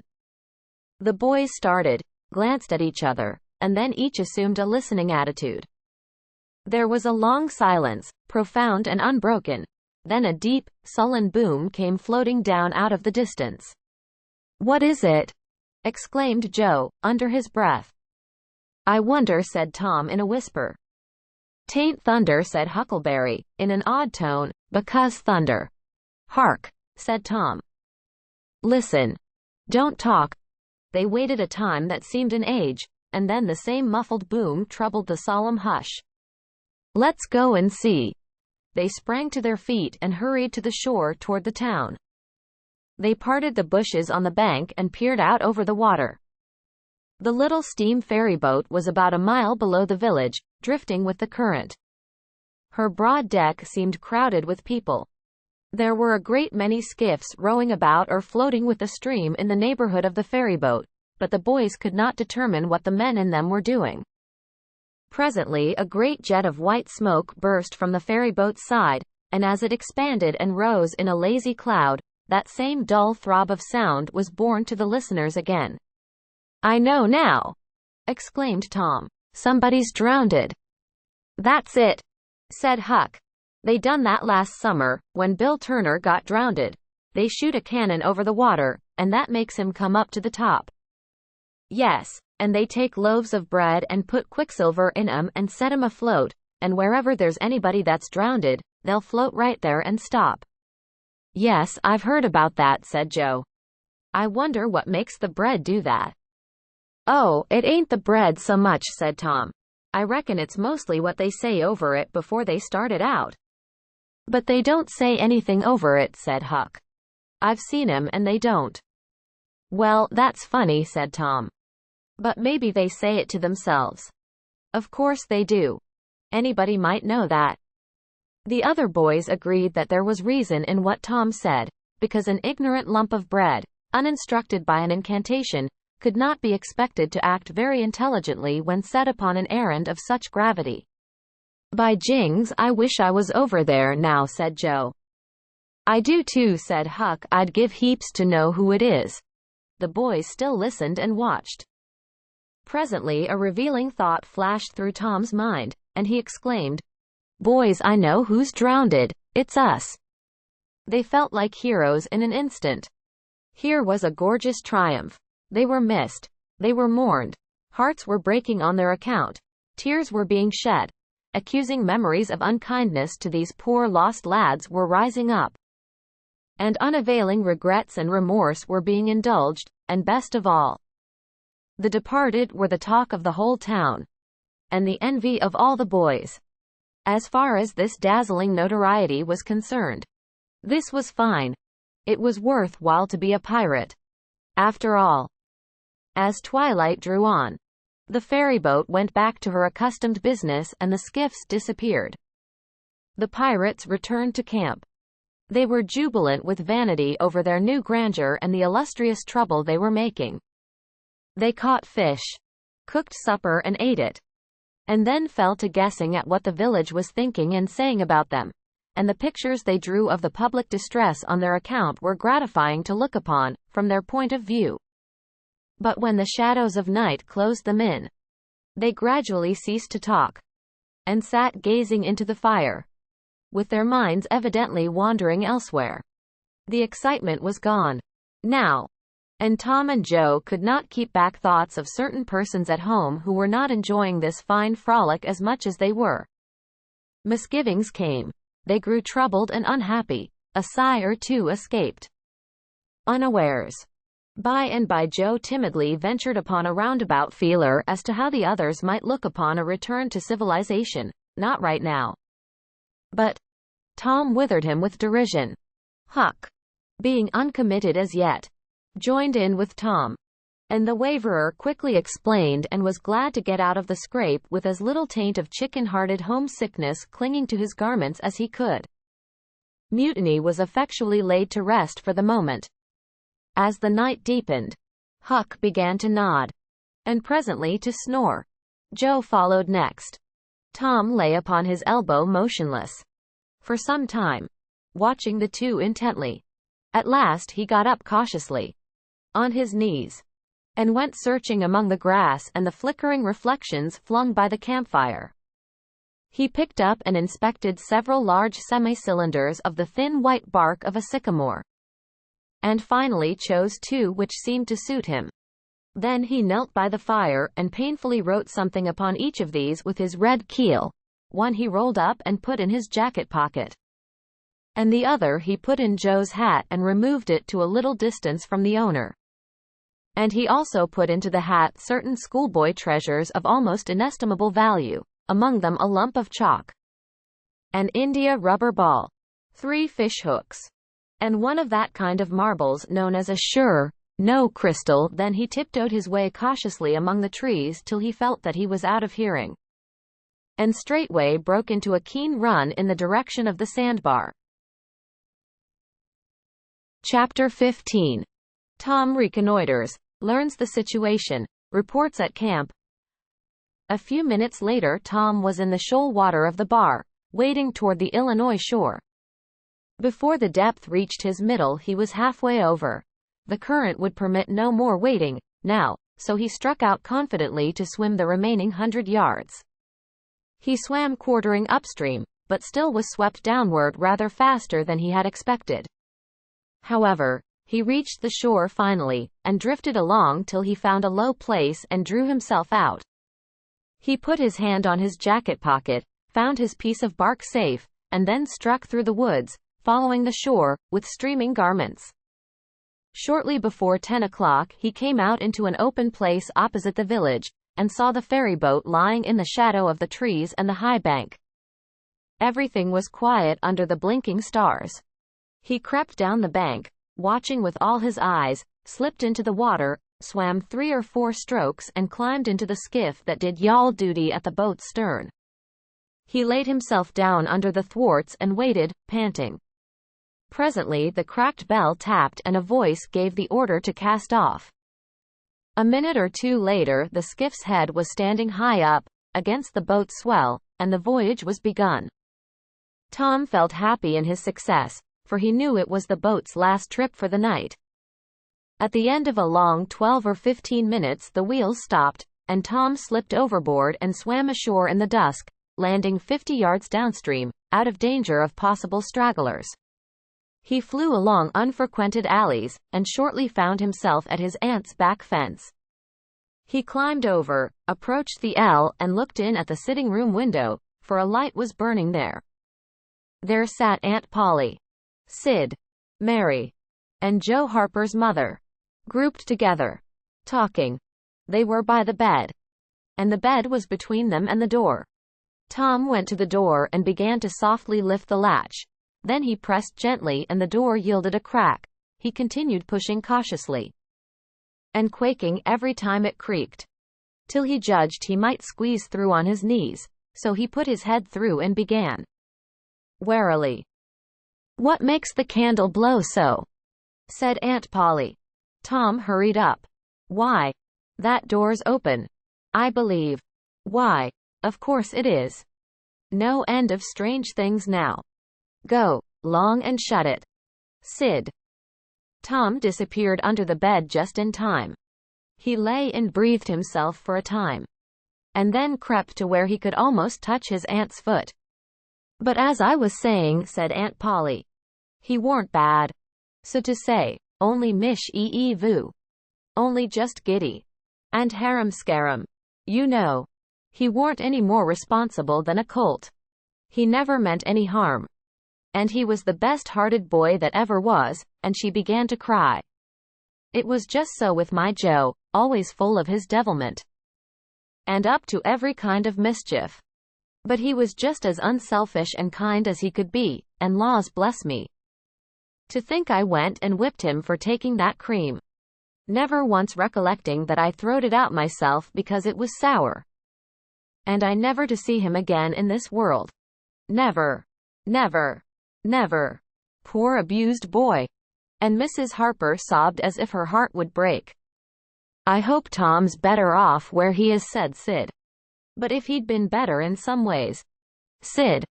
Tom felt the glare of the old lady's eye, though he could not see it.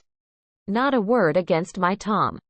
Now that he's gone, God'll take care of him. Never you trouble yourself, sir." "Oh, Mrs. Harper, I don't know how to give him up. I don't know how to give him up. He was such a comfort to me, although he tormented my old heart out of me most.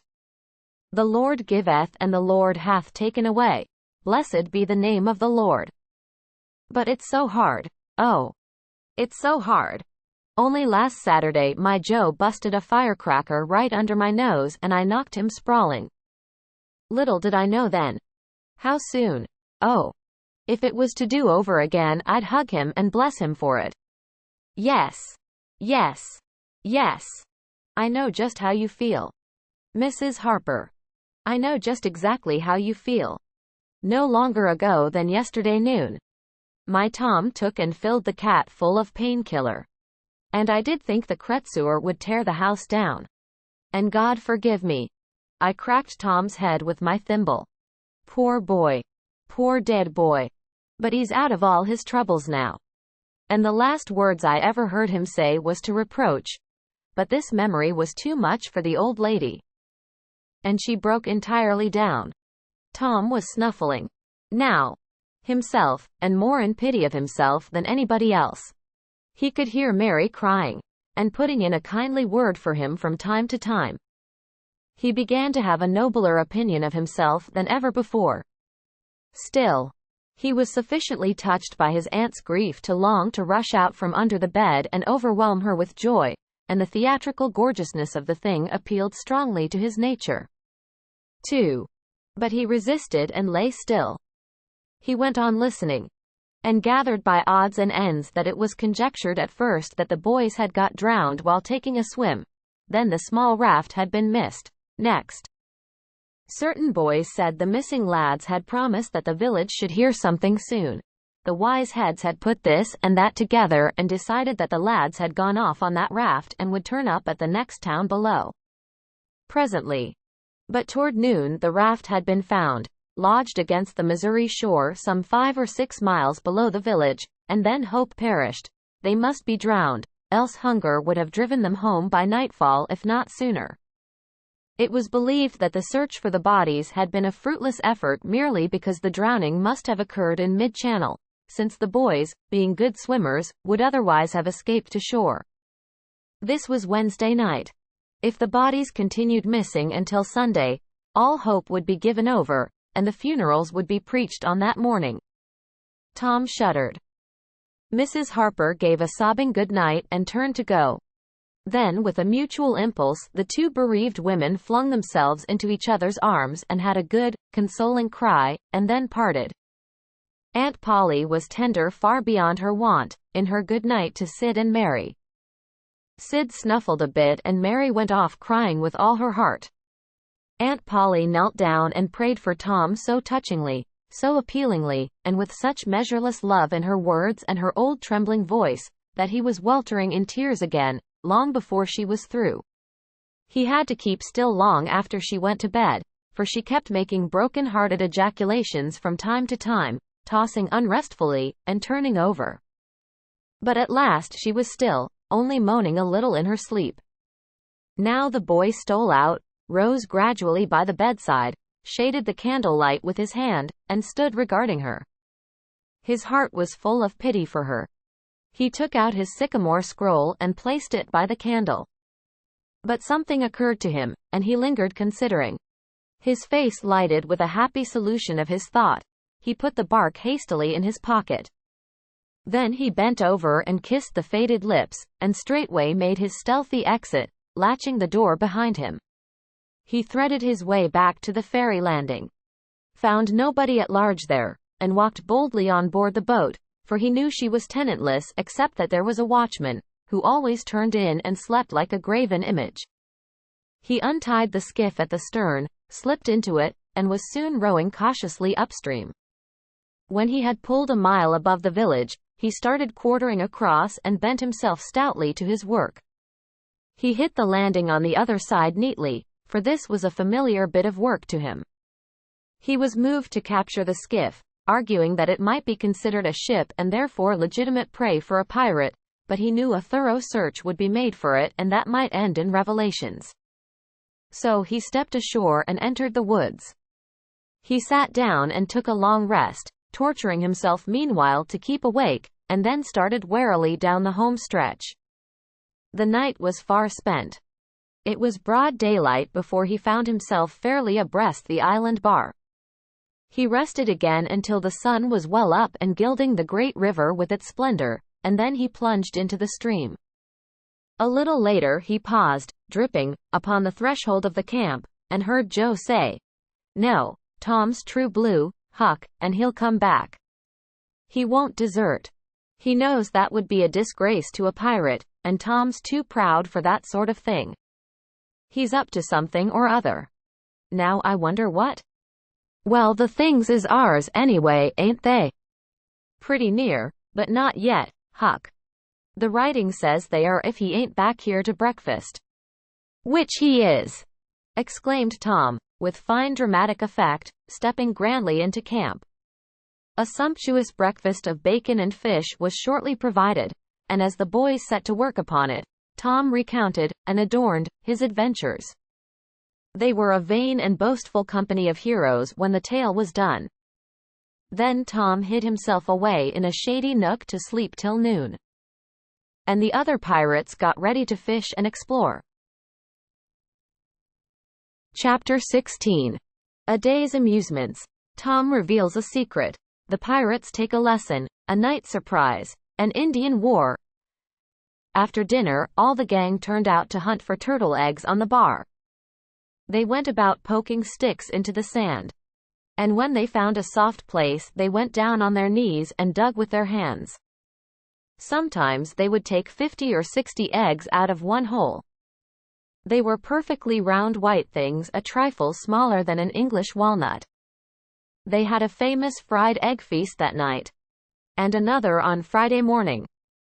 After breakfast they went whooping and prancing out on the bar, and chased each other round and round, shedding clothes as they went, until they were naked, and then continued the frolic far away up the shoal water of the bar, against the stiff current, which latter tripped their legs from under them from time to time and greatly increased the fun. And now and then they stooped in a group and splashed water in each other's faces with their palms, gradually approaching each other, with averted faces to avoid the strangling sprays, and finally gripping and struggling till the best man ducked his neighbor. And then they all went under in a tangle of white legs and arms and came up blowing, sputtering, laughing, and gasping for breath at one and the same time. When they were well exhausted, they would run out and sprawl on the dry, hot sand, and lie there and cover themselves up with it, and by break for the water again and go through the original performance once more. Finally it occurred to them that their naked skin represented flesh-colored tights very fairly, so they drew a ring in the sand and had a circus, with 3 clowns in it. For none would yield this proudest post to his neighbor. Next they got their marbles and played knucks and ring-ta and keeps till that amusement grew stale. Then Joe and Huck had another swim, but Tom would not venture, because he found that in kicking off his trousers he had kicked his string of rattlesnake rattles off his ankle, and he wondered how he had escaped cramp so long without the protection of this mysterious charm. He did not venture again until he had found it, and by that time the other boys were tired and ready to rest. They gradually wandered apart, dropped into the dumps and fell to gazing longingly across the wide river to where the village lay drowsing in the sun. Tom found himself writing Becky in the sand with his big toe. He scratched it out, and was angry with himself for his weakness. But he wrote it again, nevertheless. He could not help it. He erased it once more and then took himself out of temptation by driving the other boys together and joining them. But Joe's spirits had gone down almost beyond resurrection. He was so homesick that he could hardly endure the misery of it. The tears lay very near the surface. Huck was melancholy, too. Tom was downhearted, but tried hard not to show it. He had a secret which he was not ready to tell yet, but if this mutinous depression was not broken up soon, he would have to bring it out. He said, with a great show of cheerfulness, "I bet there's been pirates on this island before, boys. We'll explore it again. They've hid treasures here somewhere. How'd you feel to light on a rotten chest full of gold and silver, hey?" But it roused only faint enthusiasm, which faded out, with no reply. Tom tried 1 or 2 other seductions, but they failed, too. It was discouraging work. Joe sat poking up the sand with a stick and looking very gloomy. Finally he said, "Oh boys, let's give it up, I want to go home, it's so lonesome." "Oh no, Joe, you'll feel better by and by," said Tom.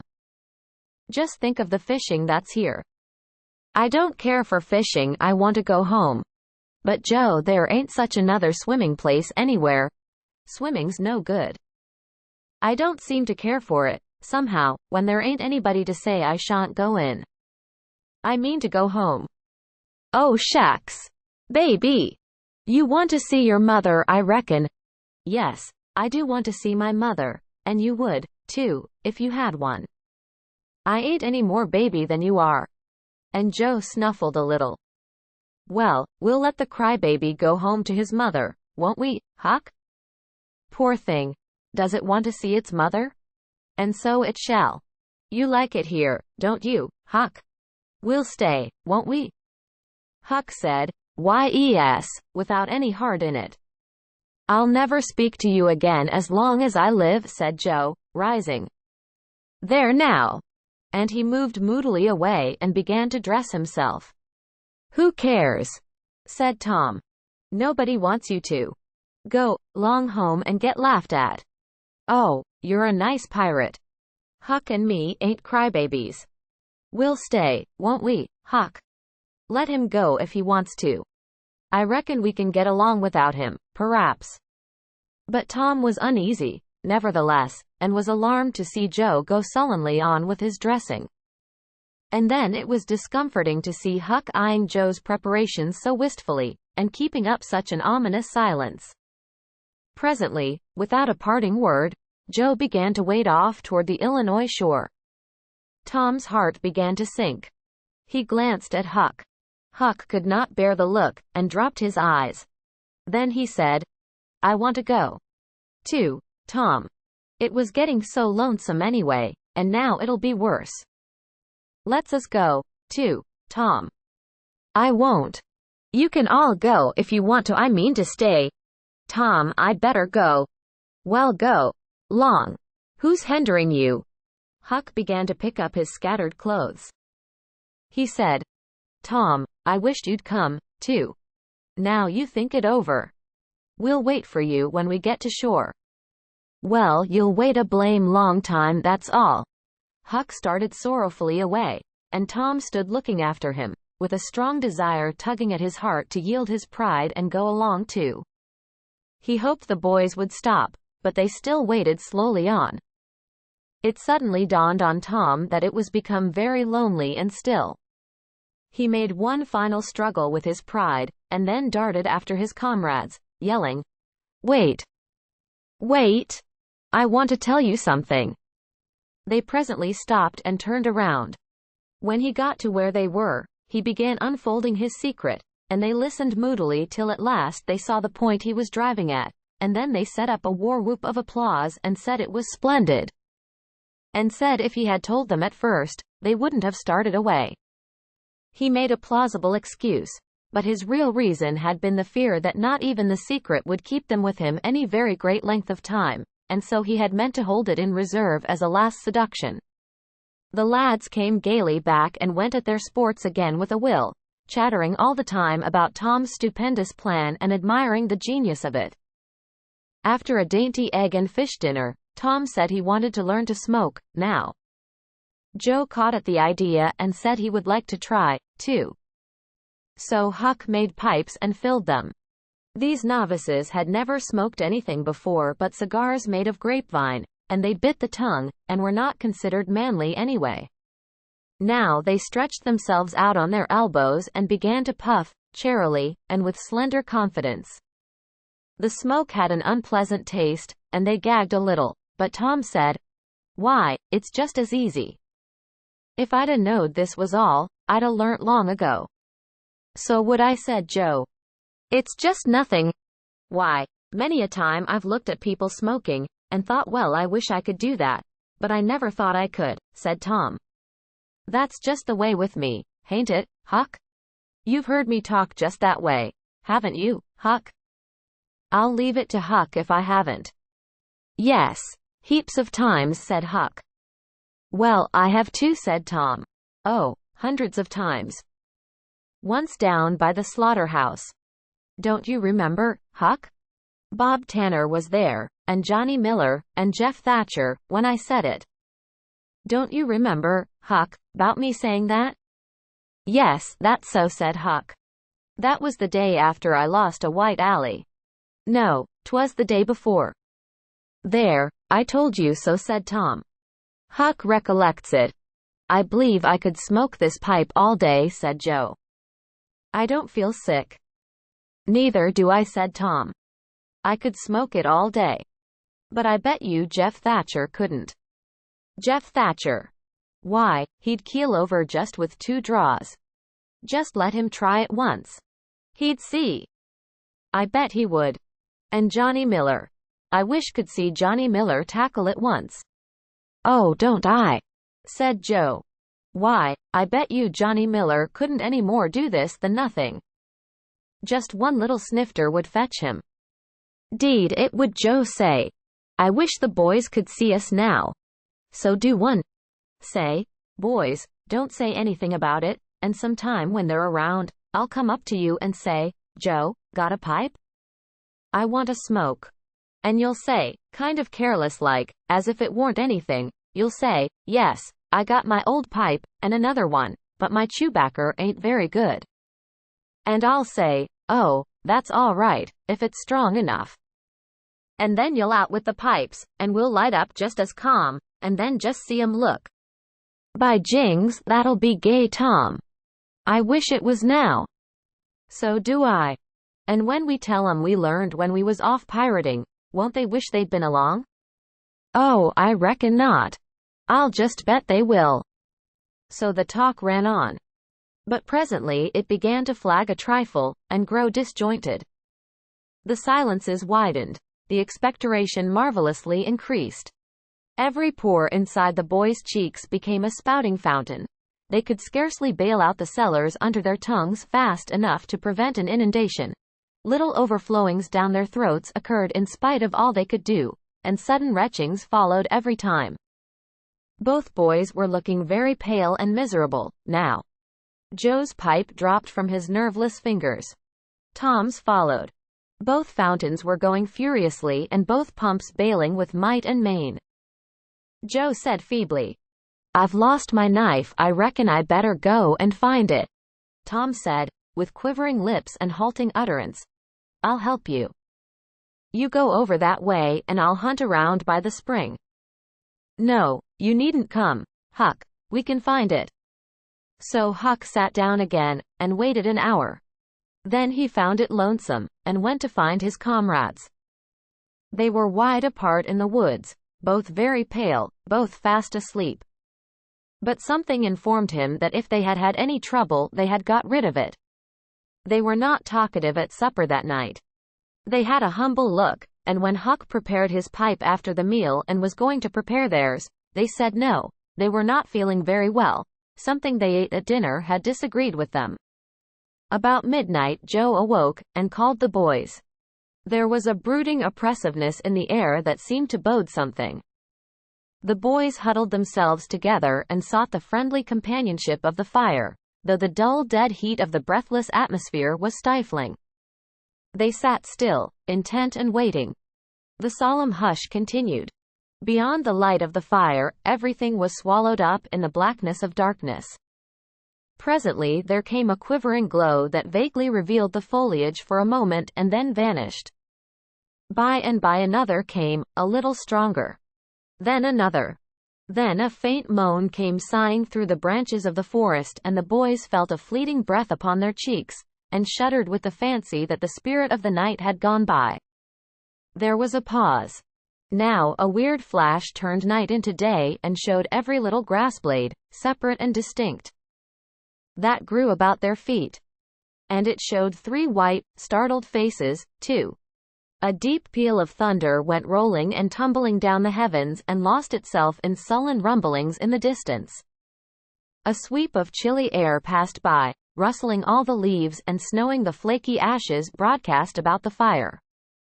Another fierce glare lit up the forest and an instant crash followed that seemed to rend the treetops right over the boys' heads. They clung together in terror, in the thick gloom that followed. A few big raindrops fell pattering upon the leaves. "Quick, boys, go for the tent!" exclaimed Tom.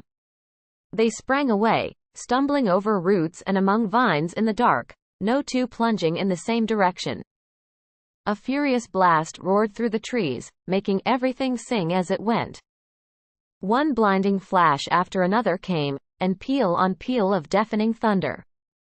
And now a drenching rain poured down, and the rising hurricane drove it in sheets along the ground. The boys cried out to each other, but the roaring wind and the booming thunderblasts drowned their voices utterly. However, one by one they straggled in at last and took shelter under the tent, cold, scared, and streaming with water, but to have company in misery seemed something to be grateful for. They could not talk. The old sail flapped so furiously, even if the other noises would have allowed them. The tempest rose higher and higher, and presently the sail tore loose from its fastenings and went winging away on the blast. The boys seized each other's hands and fled, with many tumblings and bruises, to the shelter of a great oak that stood upon the river bank. Now the battle was at its highest.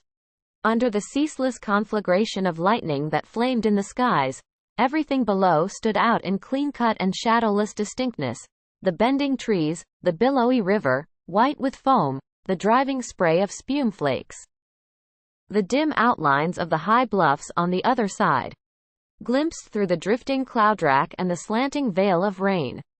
Every little while some giant tree yielded the fight and fell crashing through the younger growth, and the unflagging thunderpeals came now in ear-splitting explosive bursts.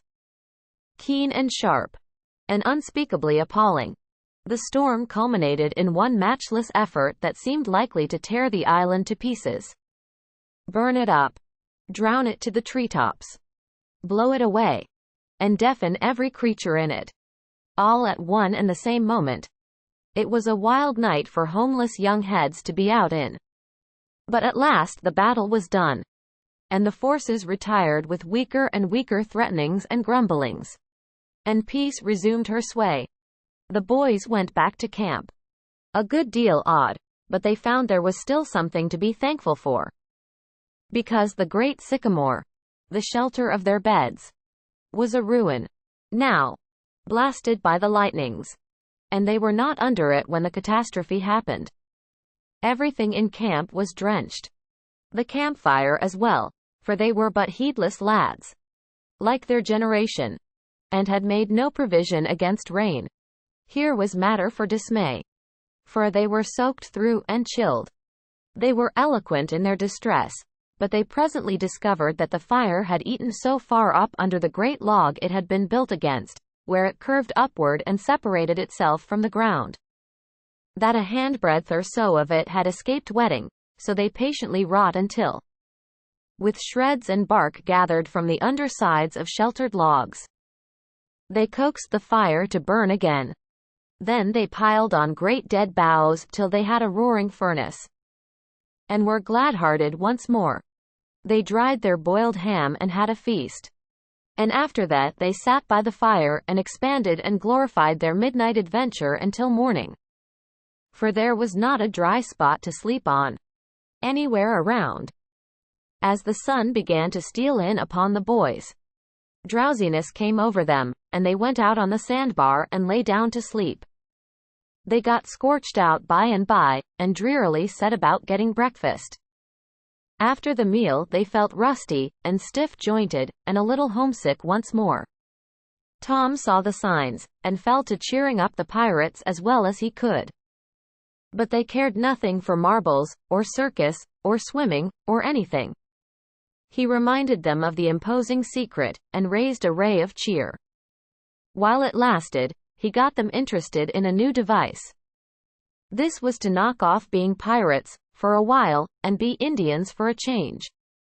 They were attracted by this idea, so it was not long before they were stripped, and striped from head to heel with black mud, like so many zebras, all of them chiefs, of course, and then they went tearing through the woods to attack an English settlement.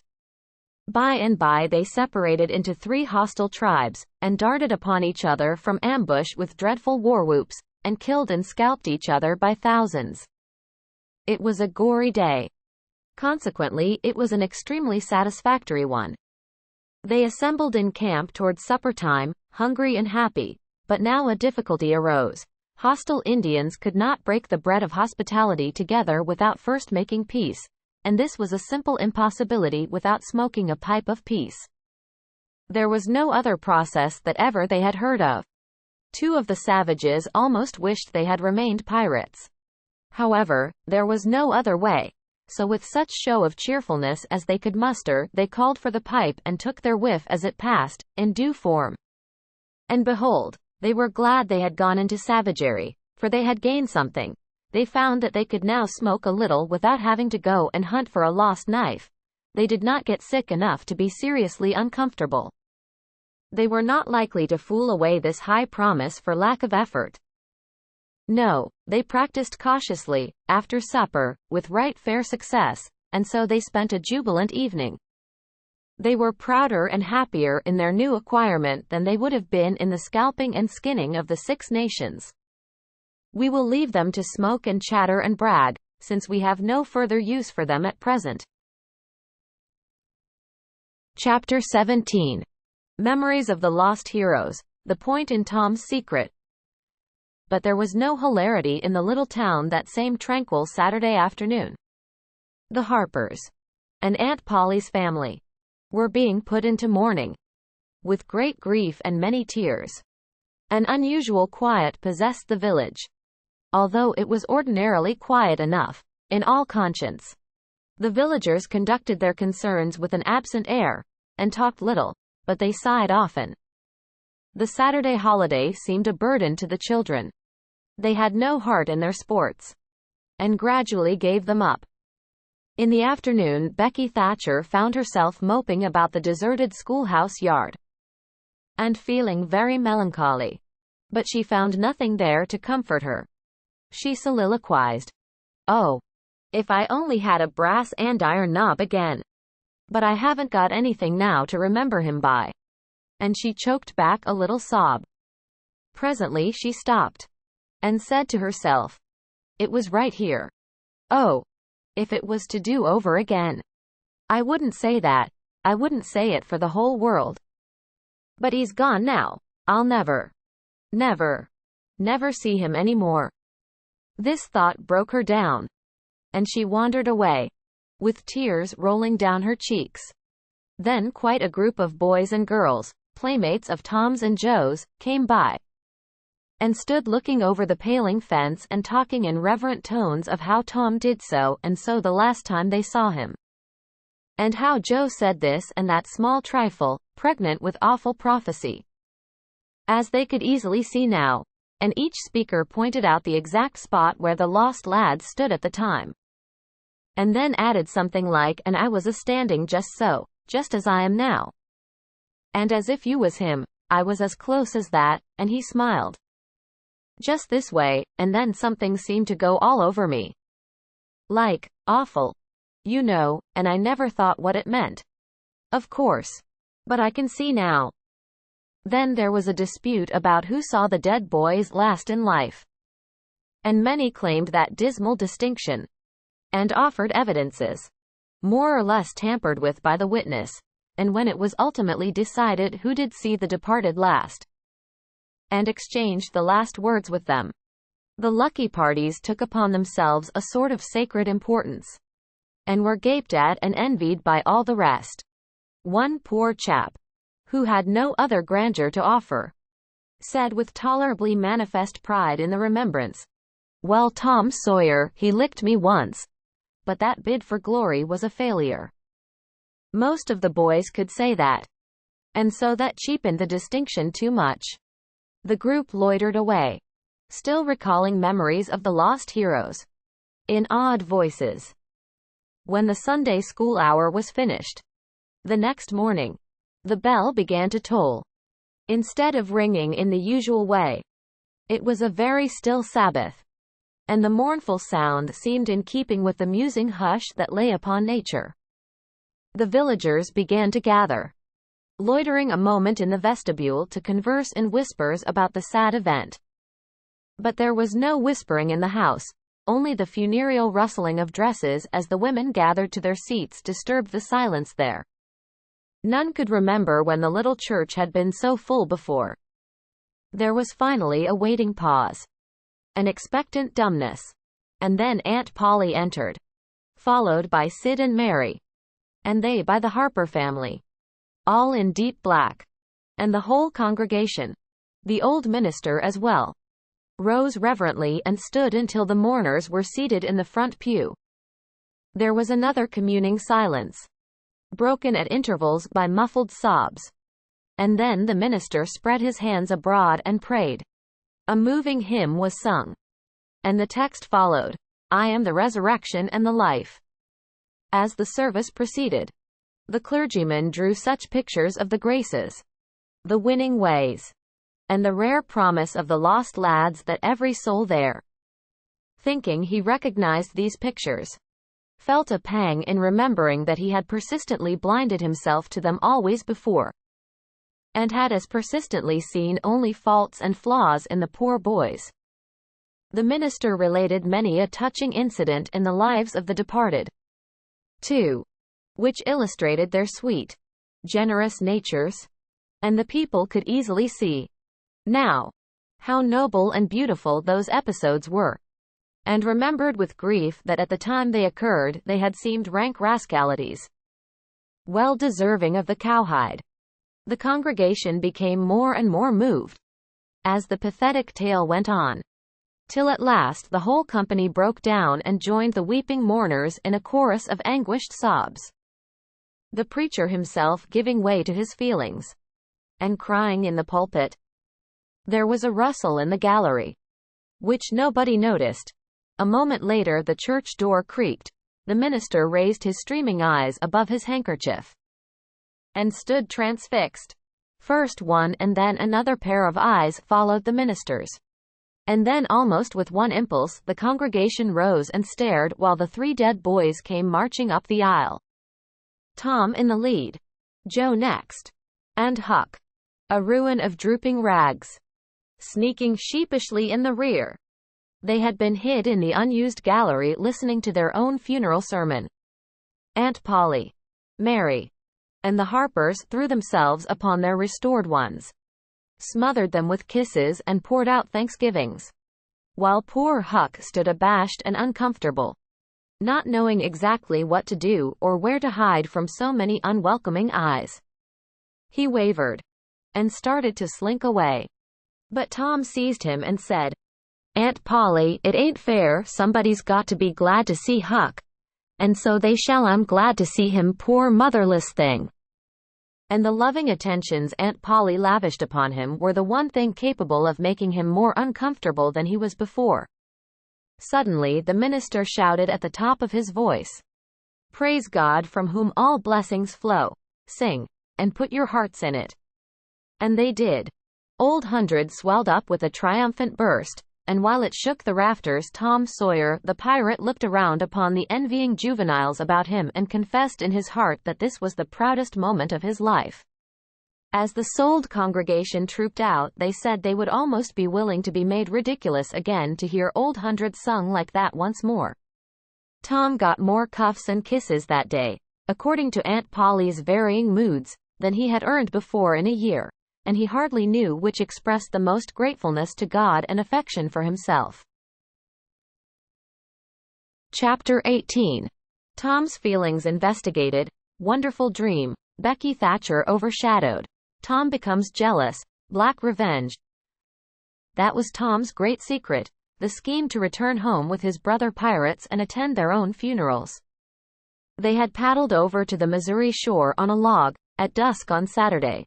Landing 5 or 6 miles below the village, they had slept in the woods at the edge of the town till nearly daylight, and had then crept through back lanes and alleys and finished their sleep in the gallery of the church among a chaos of invalided benches. At breakfast, Monday morning, Aunt Polly and Mary were very loving to Tom, and very attentive to his wants. There was an unusual amount of talk. In the course of it, Aunt Polly said, "Well, I don't say it wasn't a fine joke, Tom, to keep everybody suffering most a week so you boys had a good time, but it is a pity you could be so hard-hearted as to let me suffer so. If you could come over on a log to go to your funeral, you could have come over and give me a hint some way that you weren't dead, but only run off." "Yes, you could have done that, Tom," said Mary, and I believe you would if you had thought of it. Would you, Tom? Said Aunt Polly, her face lighting wistfully. Say, now, would you, if you'd thought of it? Well, I don't know. 'Twould, spoiled everything. Tom, I hoped you loved me that much, said Aunt Polly, with a grieved tone that discomforted the boy. It would have been something if you'd cared enough to think of it, even if you didn't do it. Now, Auntie, that ain't any harm, pleaded Mary. It's only Tom's giddy way. He is always in such a rush that he never thinks of anything. More's the pity. Sid would have thought. And Sid would have come and done it, too. Tom, you'll look back, some day, when it's too late, and wish you'd cared a little more for me when it would have cost you so little. Now, Auntie, you know I do care for you, said Tom. I'd know it better if you acted more like it. I wish now I'd thought, said Tom, with a repentant tone, but I dreamt about you, anyway. That's something, ain't it? It ain't much. A cat does that much, but it's better than nothing. What did you dream? Why, Wednesday night I dreamt that you was sitting over there by the bed, and Sid was sitting by the woodbox, and Mary next to him. Well, so we did. So we always do. I'm glad your dreams could take even that much trouble about us. And I dreamt that Joe Harper's mother was here. Why she was here. Did you dream any more? Oh, lots, but it's so dim now. Well, try to recollect, can't you? Somehow it seems to me that the wind blowed the. Try harder, Tom. The wind did blow something come. Tom pressed his fingers on his forehead an anxious minute, and then said, I've got it now. I've got it now. It blowed the candle. Mercy on us. Go on, Tom, go on. And it seems to me that you said, why I believe that door. Go on, Tom. Just let me study a moment, just a moment. Oh, yes, you said you believed the door was open. As I'm sitting here I did. Didn't I, Mary? Go on. And then, well, I won't be certain, but it seems like as if you made Sid go and, well? Well? What did I make him do, Tom? What did I make him do? You made him. You made him shut it? Well, for the land's sake. I never heard the beat of that in all my days. Don't tell me there ain't anything in dreams, any more. Sarah Harper shall know of this before I'm an hour older. I'd like to see her get around this with her rubbage 'bout superstition. Go on, Tom. Oh, it's all getting just as bright as day, now. Next you said I weren't bad, only mischievous and harum-scarum, and not any more responsible than, I think it was a colt, or something. And so it was. Well, goodness gracious. Go on, Tom. And then you began to cry. So I did not the first time neither, and then Mrs. Harper she began to cry, and said Joe was just the same, and she wished she hadn't whipped him for taking cream when she'd throwed it out her own self. Tom. The spirit was upon you. You was a prophesying. That's what you was doing. Land alive, go on, Tom. Then Sid he said, I don't think I said anything, said Sid. Yes, you did, Sid, said Mary. Shut your heads and let Tom go on. What did he say, Tom? I think he said he hoped I was better off where I was gone to. But if I'd been better sometimes. There, do you hear that? It was his very words. And you shut him up sharp. I lay I did. There must, been an angel there. There was an angel there, somewheres. And Mrs. Harper told about Joe scaring her with a firecracker, and you told about Peter and the painkiller. Just as true as I live. And then there was a whole lot of talk about dragging the river for us, and 'bout having the funeral Sunday, and then you and old Miss Harper hugged and cried, and she went. It happened just so. It happened just so, as sure as I'm a-sitting in these very tracks. Tom, you couldn't told it more like if you'd, seen it. And then what? Go on, Tom. Then I thought you prayed for me, and I could see you and hear every word you said. And you went to bed. And I was so sorry that I took and wrote on a piece of sycamore bark, 'We ain't dead. We are only off being pirates,' and put it on the table by the candle. And then you looked so good, laying there asleep, that I thought I went and leaned over and kissed you on the lips." "Did you, Tom, did you? I just forgive you everything for that." And she seized the boy in a crushing embrace that made him feel like the guiltiest of villains. "It was very kind, even though it was only a dream," Sid soliloquized just audibly. "Shut up, Sid. A body does just the same in a dream as he'd do if he was awake. Here's a big Millam apple I've been saving for you, Tom, if you was ever found again. Now go 'long to school. I'm thankful to the good God and Father of us all I've got you back. That's long-suffering and merciful to them that believe on him and keep his word. Though goodness knows I'm unworthy of it, but if only the worthy ones got his blessings and had his hand to help them over the rough places, there's few enough would smile here or ever enter into his rest when the long night comes. Go 'long, Sid, Mary, Tom, take yourselves off. You've hindered me long enough." The children left for school, and the old lady to call on Mrs. Harper and vanquish her realism with Tom's marvelous dream. Sid had better judgment than to utter the thought that was in his mind as he left the house. It was this, pretty thin, as long a dream as that, without any mistakes in it. What a hero Tom was become, now. He did not go skipping and prancing, but moved with a dignified swagger as became a pirate who felt that the public eye was on him. And indeed it was.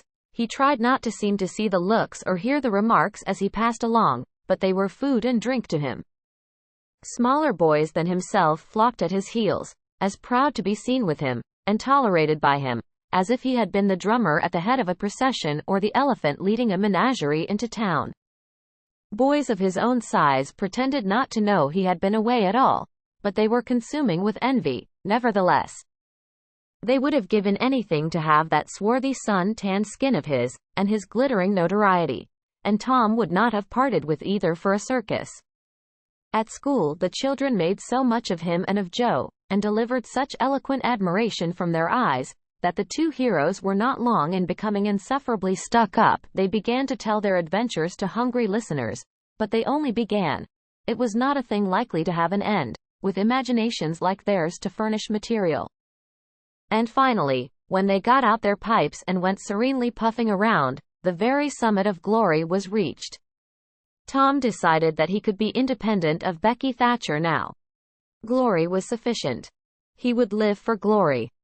Now that he was distinguished, maybe she would be wanting to make up. Well, let her. She should see that he could be as indifferent as some other people. Presently she arrived. Tom pretended not to see her.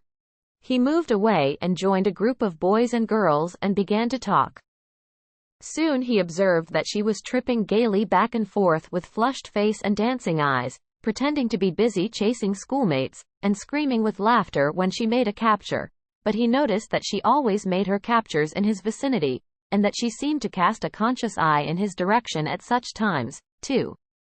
It gratified all the vicious vanity that was in him, and so, instead of winning him, it only set him up the more and made him the more diligent to avoid betraying that he knew she was about. Presently she gave over skylarking, and moved irresolutely about, sighing once or twice and glancing furtively and wistfully toward Tom. Then she observed that now Tom was talking more particularly to Amy Lawrence than to anyone else. She felt a sharp pang and grew disturbed and uneasy at once. She tried to go away, but her feet were treacherous, and carried her to the group instead. She said to a girl almost at Tom's elbow, with sham vivacity, "Why, Mary Austin, you bad girl, why didn't you come to Sunday school?" "I did come, didn't you see me?" "Why, no. Did you? Where did you sit?" "I was in Miss Peters's class where I always go. I saw you." "Did you? Why, it's funny I didn't see you. I wanted to tell you about the picnic." "Oh, that's jolly. Who's going to give it?" "My ma's going to let me have one." "Oh goody, I hope she'll let me come." "Well, she will. The picnic's for me." She'll let anybody come that I want, and I want you. That's ever so nice. When is it going to be? By and by, maybe about vacation. Oh, won't it be fun? You going to have all the girls and boys? Yes, everyone that's friends to me, or wants to be. And she glanced ever so furtively at Tom, but he talked right along to Amy Lawrence about the terrible storm on the island, and how the lightning tore the great sycamore tree all to flinders while he was standing within 3 feet of it. Oh, may I come?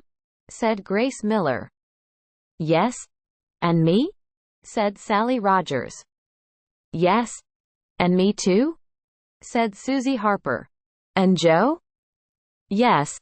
And so on, with clapping of joyful hands till all the group had begged for invitations but Tom and Amy. Then Tom turned coolly away, still talking, and took Amy with him. Becky's lips trembled and the tears came to her eyes. She hid these signs with a forced gaiety and went on chattering, but the life had gone out of the picnic, now, and out of everything else. She got away as soon as she could and hid herself and had what her sex call a good cry. Then she sat moody, with wounded pride, till the bell rang. She roused up, now, with a vindictive cast in her eye, and gave her plaited tails a shake and said she knew what she'd do. At recess, Tom continued his flirtation with Amy with jubilant self-satisfaction. And he kept drifting about to find Becky and lacerate her with the performance. At last he spied her, but there was a sudden falling of his mercury. She was sitting cozily on a little bench behind the schoolhouse looking at a picture book with Alfred Temple, and so absorbed were they, and their heads so close together over the book, that they did not seem to be conscious of anything in the world besides. Jealousy ran red-hot through Tom's veins. He began to hate himself for throwing away the chance Becky had offered for a reconciliation. He called himself a fool, and all the hard names he could think of. He wanted to cry with vexation. Amy chatted happily along, as they walked, for her heart was singing, but Tom's tongue had lost its function. He did not hear what Amy was saying, and whenever she paused expectantly he could only stammer an awkward assent, which was as often misplaced as otherwise. He kept drifting to the rear of the schoolhouse, again and again, to sear his eyeballs with the hateful spectacle there. He could not help it. And it maddened him to see, as he thought he saw, that Becky Thatcher never once suspected that he was even in the land of the living. But she did see, nevertheless, and she knew she was winning her fight, too, and was glad to see him suffer as she had suffered. Amy's happy prattle became intolerable. Tom hinted at things he had to attend to, things that must be done, and time was fleeting. But in vain, the girl chirped on. Tom thought, oh, hang her, ain't I ever going to get rid of her? At last he must be attending to those things, and she said artlessly that she would be around when school let out. And he hastened away, hating her for it. Any other boy, Tom thought, grating his teeth. Any boy in the whole town but that St. Louis smarty that thinks he dresses so fine and is aristocracy. Oh. All right, I licked you the first day you ever saw this town, mister, and I'll lick you again. You just wait till I catch you out. I'll just take and he went through the motions of thrashing an imaginary boy, pummeling the air, and kicking and gouging. Oh, you do you? You holler, no, do you? Now, then, let that learn you. And so the imaginary flogging was finished to his satisfaction. Tom fled home at noon. His conscience could not endure any more of Amy's grateful happiness, and his jealousy could bear no more of the other distress. Becky resumed her picture inspections with Alfred, but as the minutes dragged along and no Tom came to suffer, her triumph began to cloud and she lost interest. Gravity and absent-mindedness followed, and then melancholy. 2 or 3 times she pricked up her ear at a footstep, but it was a false hope. No Tom came. At last she grew entirely miserable and wished she hadn't carried it so far. When poor Alfred, seeing that he was losing her, he did not know how, kept exclaiming, "Oh, here's a jolly one. Look at this." She lost patience at last, and said, "Oh, don't bother me. I don't care for them," and burst into tears, and got up and walked away. Alfred dropped alongside and was going to try to comfort her, but she said, "Go away and leave me alone, can't you? I hate you." So the boy halted, wondering what he could have done, for she had said she would look at pictures all through the nooning, and she walked on, crying. Then Alfred went musing into the deserted schoolhouse. He was humiliated and angry. He easily guessed his way to the truth. The girl had simply made a convenience of him to vent her spite upon Tom Sawyer. He was far from hating Tom the less when this thought occurred to him. He wished there was some way to get that boy into trouble without much risk to himself. Tom's spelling book fell under his eye. Here was his opportunity. He gratefully opened to the lesson for the afternoon and poured ink upon the page. Becky, glancing in at a window behind him at the moment, saw the act, and moved on, without discovering herself. She started homeward, now, intending to find Tom and tell him. Tom would be thankful and their troubles would be healed. Before she was halfway home, however, she had changed her mind. The thought of Tom's treatment of her when she was talking about her picnic came scorching back and filled her with shame. She resolved to let him get whipped on the damaged spelling book's account, and to hate him forever, into the bargain. Chapter 19. Tom tells the truth. Tom arrived at home in a dreary mood, and the first thing his aunt said to him showed him that he had brought his sorrows to an unpromising market. "Tom, I've a notion to skin you alive." "Auntie, what have I done?" "Well, you've done enough. Here I go over to Sarony Harper, like an old softy, expecting I'm going to make her believe all that rubbish about that dream, when lo and behold she'd found out from Joe that you was over here and heard all the talk we had that night. Tom, I don't know what is to become of a boy that will act like that. It makes me feel so bad to think you could let me go to Sarony Harper and make such a fool of myself and never say a word." This was a new aspect of the thing. His smartness of the morning had seemed to Tom a good joke before, and very ingenious. It merely looked mean and shabby now. He hung his head and could not think of anything to say for a moment.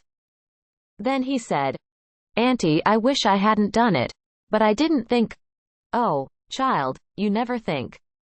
You never think of anything but your own selfishness. You could think to come all the way over here from Jackson's Island in the night to laugh at our troubles, and you could think to fool me with a lie about a dream, but you couldn't ever think to pity us and save us from sorrow. Auntie, I know now it was mean, but I didn't mean to be mean. I didn't, honest. And besides, I didn't come over here to laugh at you that night." "What did you come for then?" "It was to tell you not to be uneasy about us, because we hadn't got drowned." Tom, I would be the thankfulest soul in this world if I could believe you ever had as good a thought as that, but you know you never did, and I know it, Tom." "Indeed and deed I did, Auntie. I wish I may never stir if I didn't." "Oh, Tom, don't lie, don't do it. It only makes things 100 times worse." "It ain't a lie, Auntie, it's the truth. I wanted to keep you from grieving, that was all that made me come. I'd give the whole world to believe that. It would cover up a power of sins, Tom. I'd most be glad you'd run off and acted so bad. But it ain't reasonable, because, why didn't you tell me, child?" "Why, you see, when you got to talking about the funeral, I just got all full of the idea of our coming and hiding in the church, and I couldn't somehow bear to spoil it. So I just put the bark back in my pocket and kept mum." "What bark?" "The bark I had wrote on to tell you we'd gone pirating. I wish, now, you'd waked up when I kissed you. I do, honest." The hard lines in his aunt's face relaxed and a sudden tenderness dawned in her eyes. "Did you kiss me, Tom?" "Why, yes, I did." "Are you sure you did, Tom?" "Why, yes, I did, Auntie. Certain sure." "What did you kiss me for, Tom?" "Because I loved you so, and you laid there moaning, and I was so sorry." The words sounded like truth. The old lady could not hide a tremor in her voice when she said, "Kiss me again, Tom, and be off with you to school, now, and don't bother me any more." The moment he was gone, she ran to a closet and got out the ruin of a jacket which Tom had gone pirating in. Then she stopped, with it in her hand, and said to herself, "No, I don't dare. Poor boy, I reckon he's lied about it, but it's a blessed, blessed lie. There's such a comfort come from it. I hope I know the Lord will forgive him, because it was such good-heartedness in him to tell it. But I don't want to find out it's a lie. I won't look."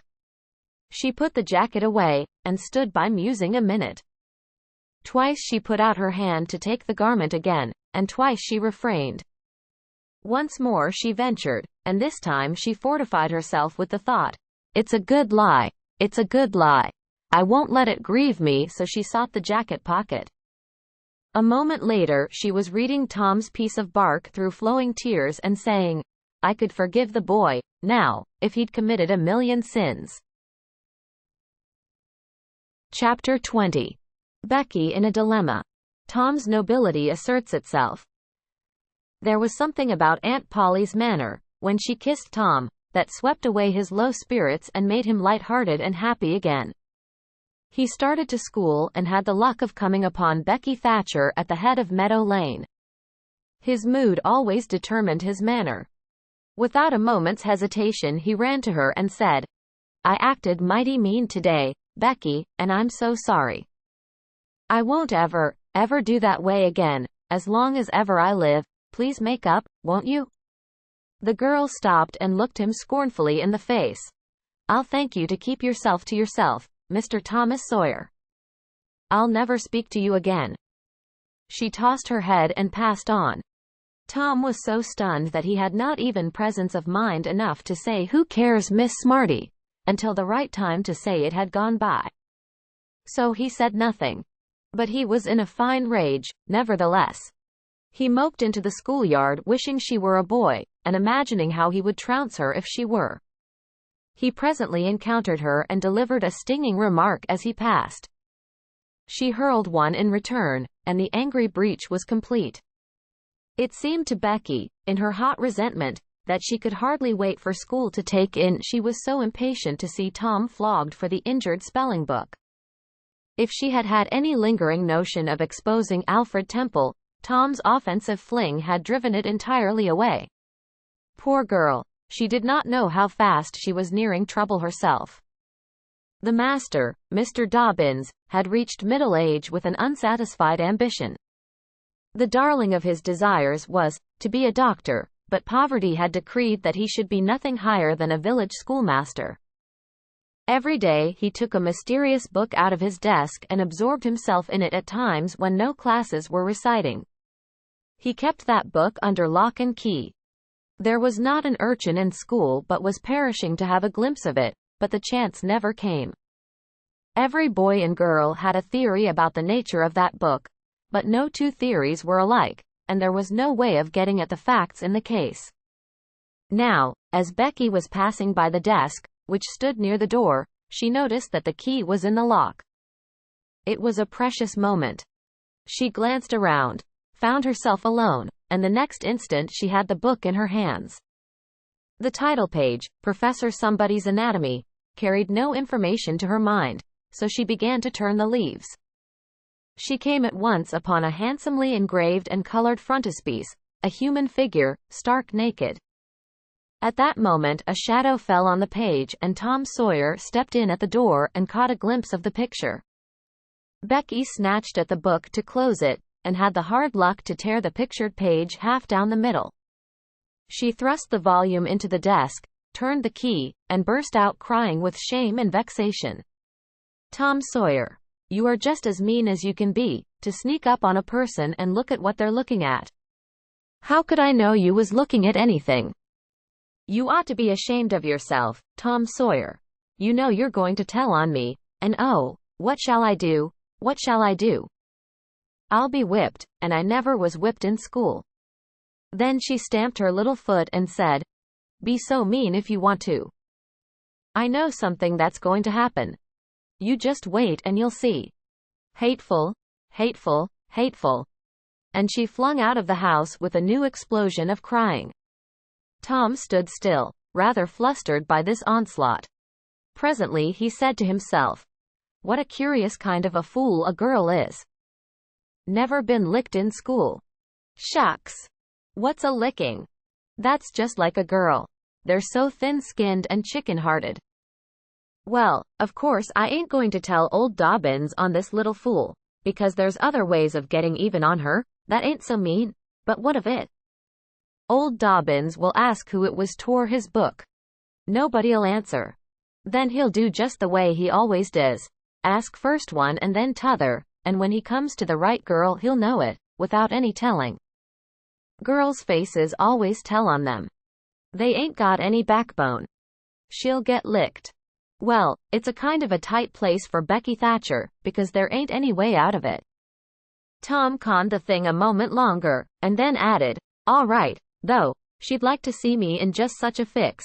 Let her sweat it out." Tom joined the mob of skylarking scholars outside. In a few moments the master arrived and school took in. Tom did not feel a strong interest in his studies. Every time he stole a glance at the girl's side of the room, Becky's face troubled him. Considering all things, he did not want to pity her, and yet it was all he could do to help it. He could get up no exultation that was really worthy the name. Presently the spelling book discovery was made, and Tom's mind was entirely full of his own matters for a while after that. Becky roused up from her lethargy of distress and showed good interest in the proceedings. She did not expect that Tom could get out of his trouble by denying that he spilt the ink on the book himself, and she was right. The denial only seemed to make the thing worse for Tom. Becky supposed she would be glad of that, and she tried to believe she was glad of it, but she found she was not certain. When the worst came to the worst, she had an impulse to get up and tell on Alfred Temple, but she made an effort and forced herself to keep still, because, said she to herself, he'll tell about me tearing the picture sure. I wouldn't say a word, not to save his life. Tom took his whipping and went back to his seat not at all broken-hearted. For he thought it was possible that he had unknowingly upset the ink on the spelling book himself, in some skylarking bout. He had denied it for form's sake and because it was custom, and had stuck to the denial from principle. A whole hour drifted by. The master sat nodding in his throne. The air was drowsy with the hum of study. By and by, Mr. Dobbins straightened himself up, yawned, then unlocked his desk, and reached for his book, but seemed undecided whether to take it out or leave it.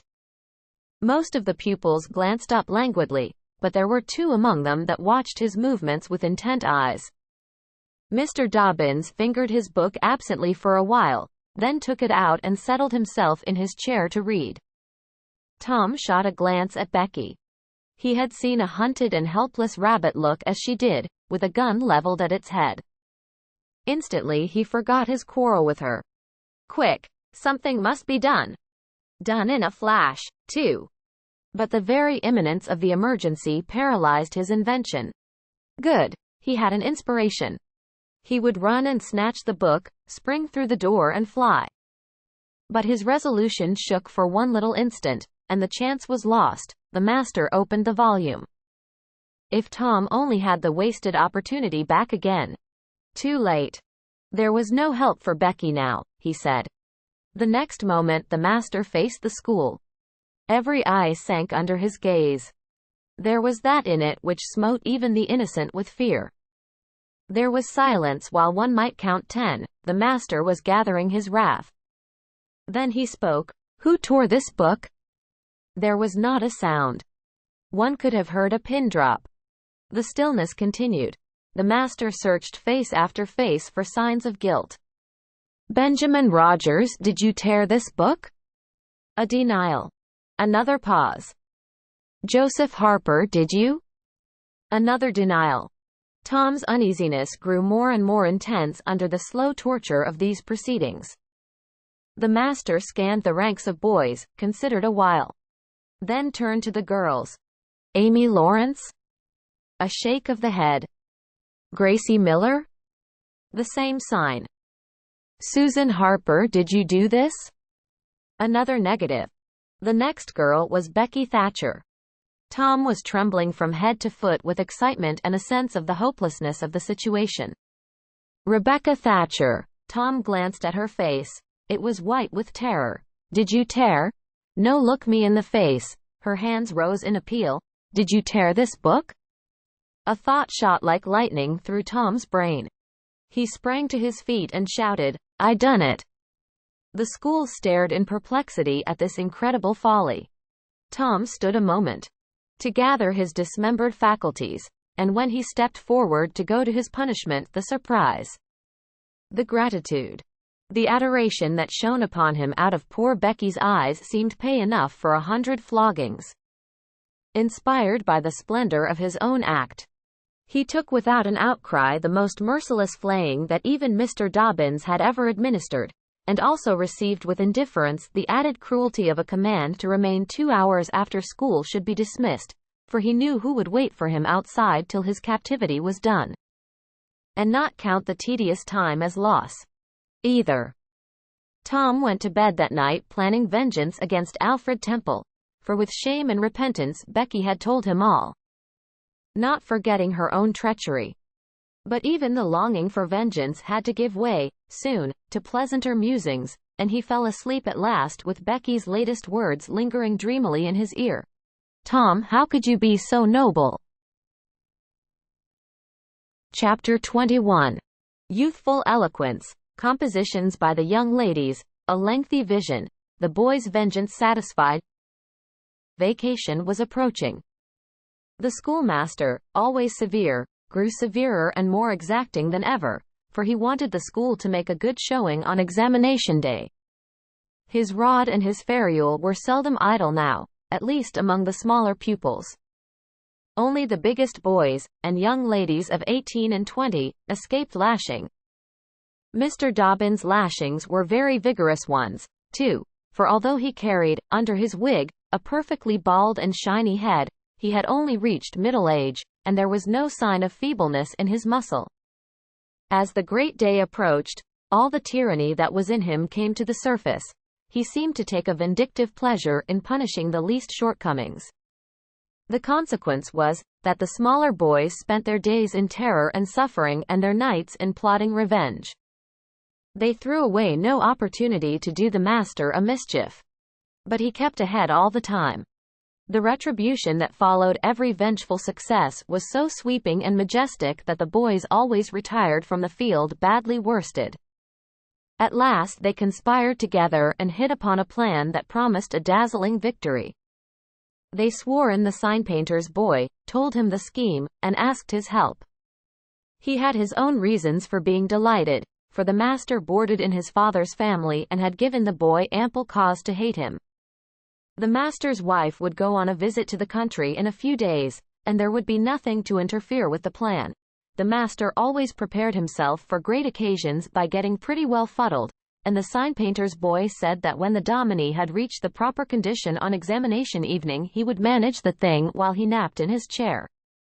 Then he would have him awakened at the right time and hurried away to school. In the fullness of time the interesting occasion arrived. At 8 in the evening the schoolhouse was brilliantly lighted, and adorned with wreaths and festoons of foliage and flowers. The master sat throned in his great chair upon a raised platform, with his blackboard behind him. He was looking tolerably mellow. 3 rows of benches on each side and 6 rows in front of him were occupied by the dignitaries of the town and by the parents of the pupils. To his left, back of the rows of citizens, was a spacious temporary platform upon which were seated the scholars who were to take part in the exercises of the evening. Rows of small boys, washed and dressed to an intolerable state of discomfort. Rows of gawky big boys. Snowbanks of girls and young ladies clad in lawn and muslin and conspicuously conscious of their bare arms, their grandmother's ancient trinkets, their bits of pink and blue ribbon and the flowers in their hair. All the rest of the house was filled with non-participating scholars. The exercises began. A very little boy stood up and sheepishly recited, "You'd scarce expect one of my age to speak in public on the stage," etc., accompanying himself with the painfully exact and spasmodic gestures which a machine might have used, supposing the machine to be a trifle out of order. But he got through safely. though cruelly scared, and got a fine round of applause when he made his manufactured bow and retired. A little shamefaced girl lisped, "Mary had a little lamb," etc., performed a compassion-inspiring curtsy, got her meed of applause, and sat down flushed and happy. Tom Sawyer stepped forward with conceited confidence and soared into the unquenchable and indestructible "Give me liberty or give me death" speech, with fine fury and frantic gesticulation, and broke down in the middle of it. A ghastly stage fright seized him, his legs quaked under him, and he was like to choke. True, he had the manifest sympathy of the house, but he had the house's silence, too, which was even worse than its sympathy. The master frowned, and this completed the disaster. Tom struggled a while and then retired, utterly defeated. There was a weak attempt at applause, but it died early. The boy stood on the burning deck followed. Also the Assyrian came down, and other declamatory gems. Then there were reading exercises, and a spelling fight. The meager Latin class recited with honor. The prime feature of the evening was in order, now, original compositions by the young ladies.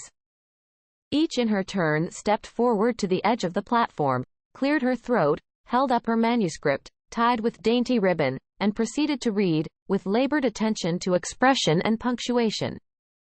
The themes were the same that had been illuminated upon similar occasions by their mothers before them, their grandmothers, and doubtless all their ancestors in the female line clear back to the Crusades. Friendship was one. Memories of other days. Religion in history. Dreamland. The advantages of culture. Forms of political government compared and contrasted.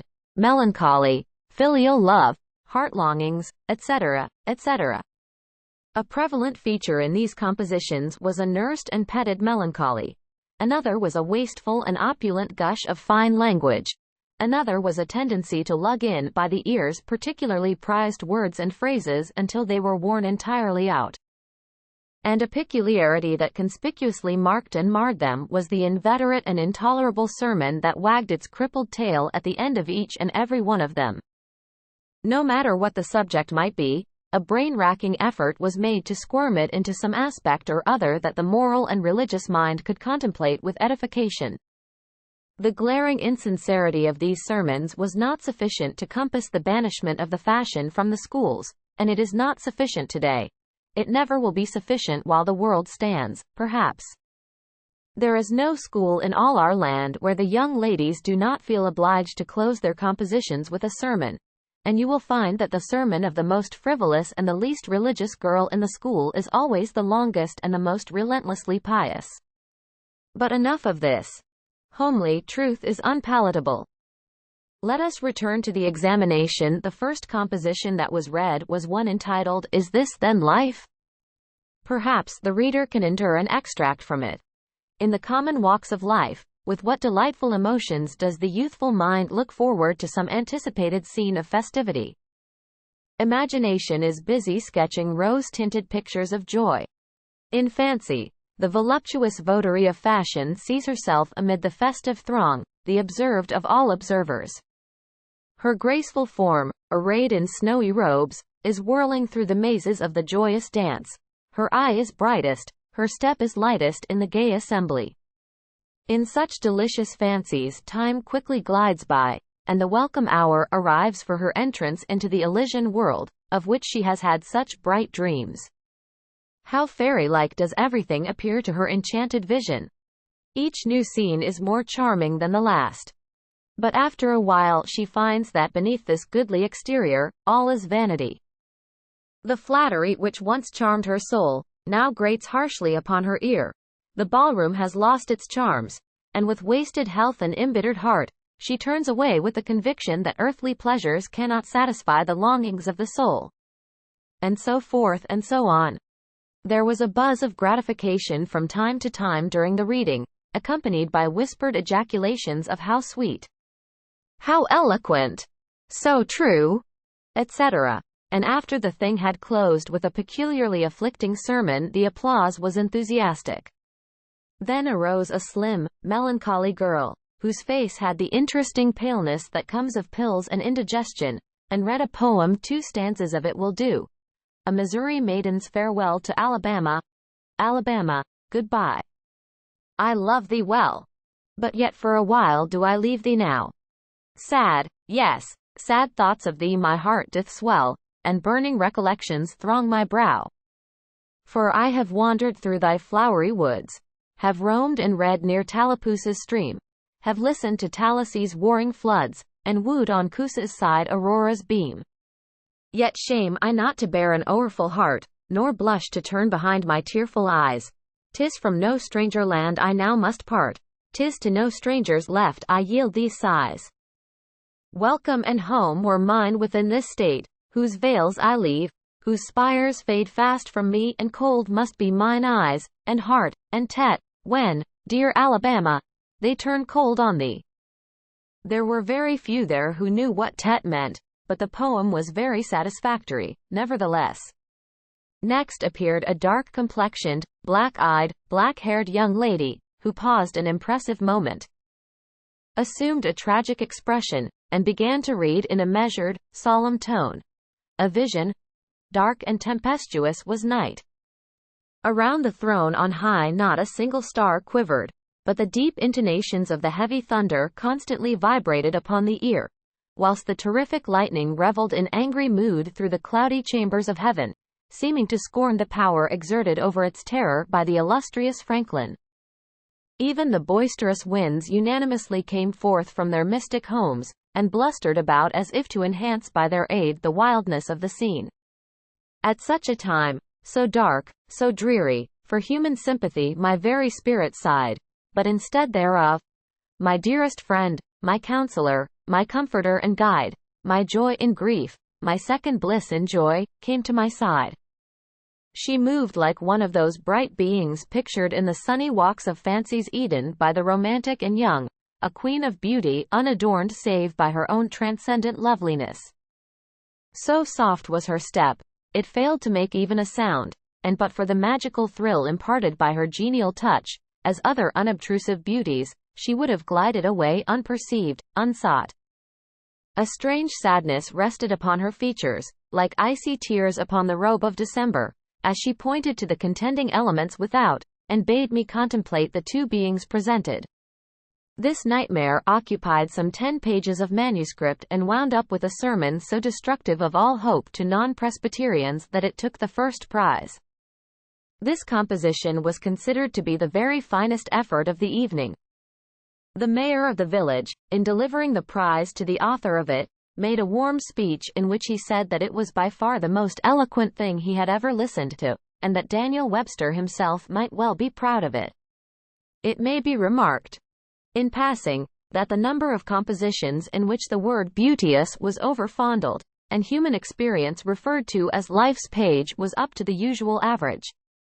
Now the master, mellow almost to the verge of geniality, put his chair aside, turned his back to the audience, and began to draw a map of America on the blackboard, to exercise the geography class upon.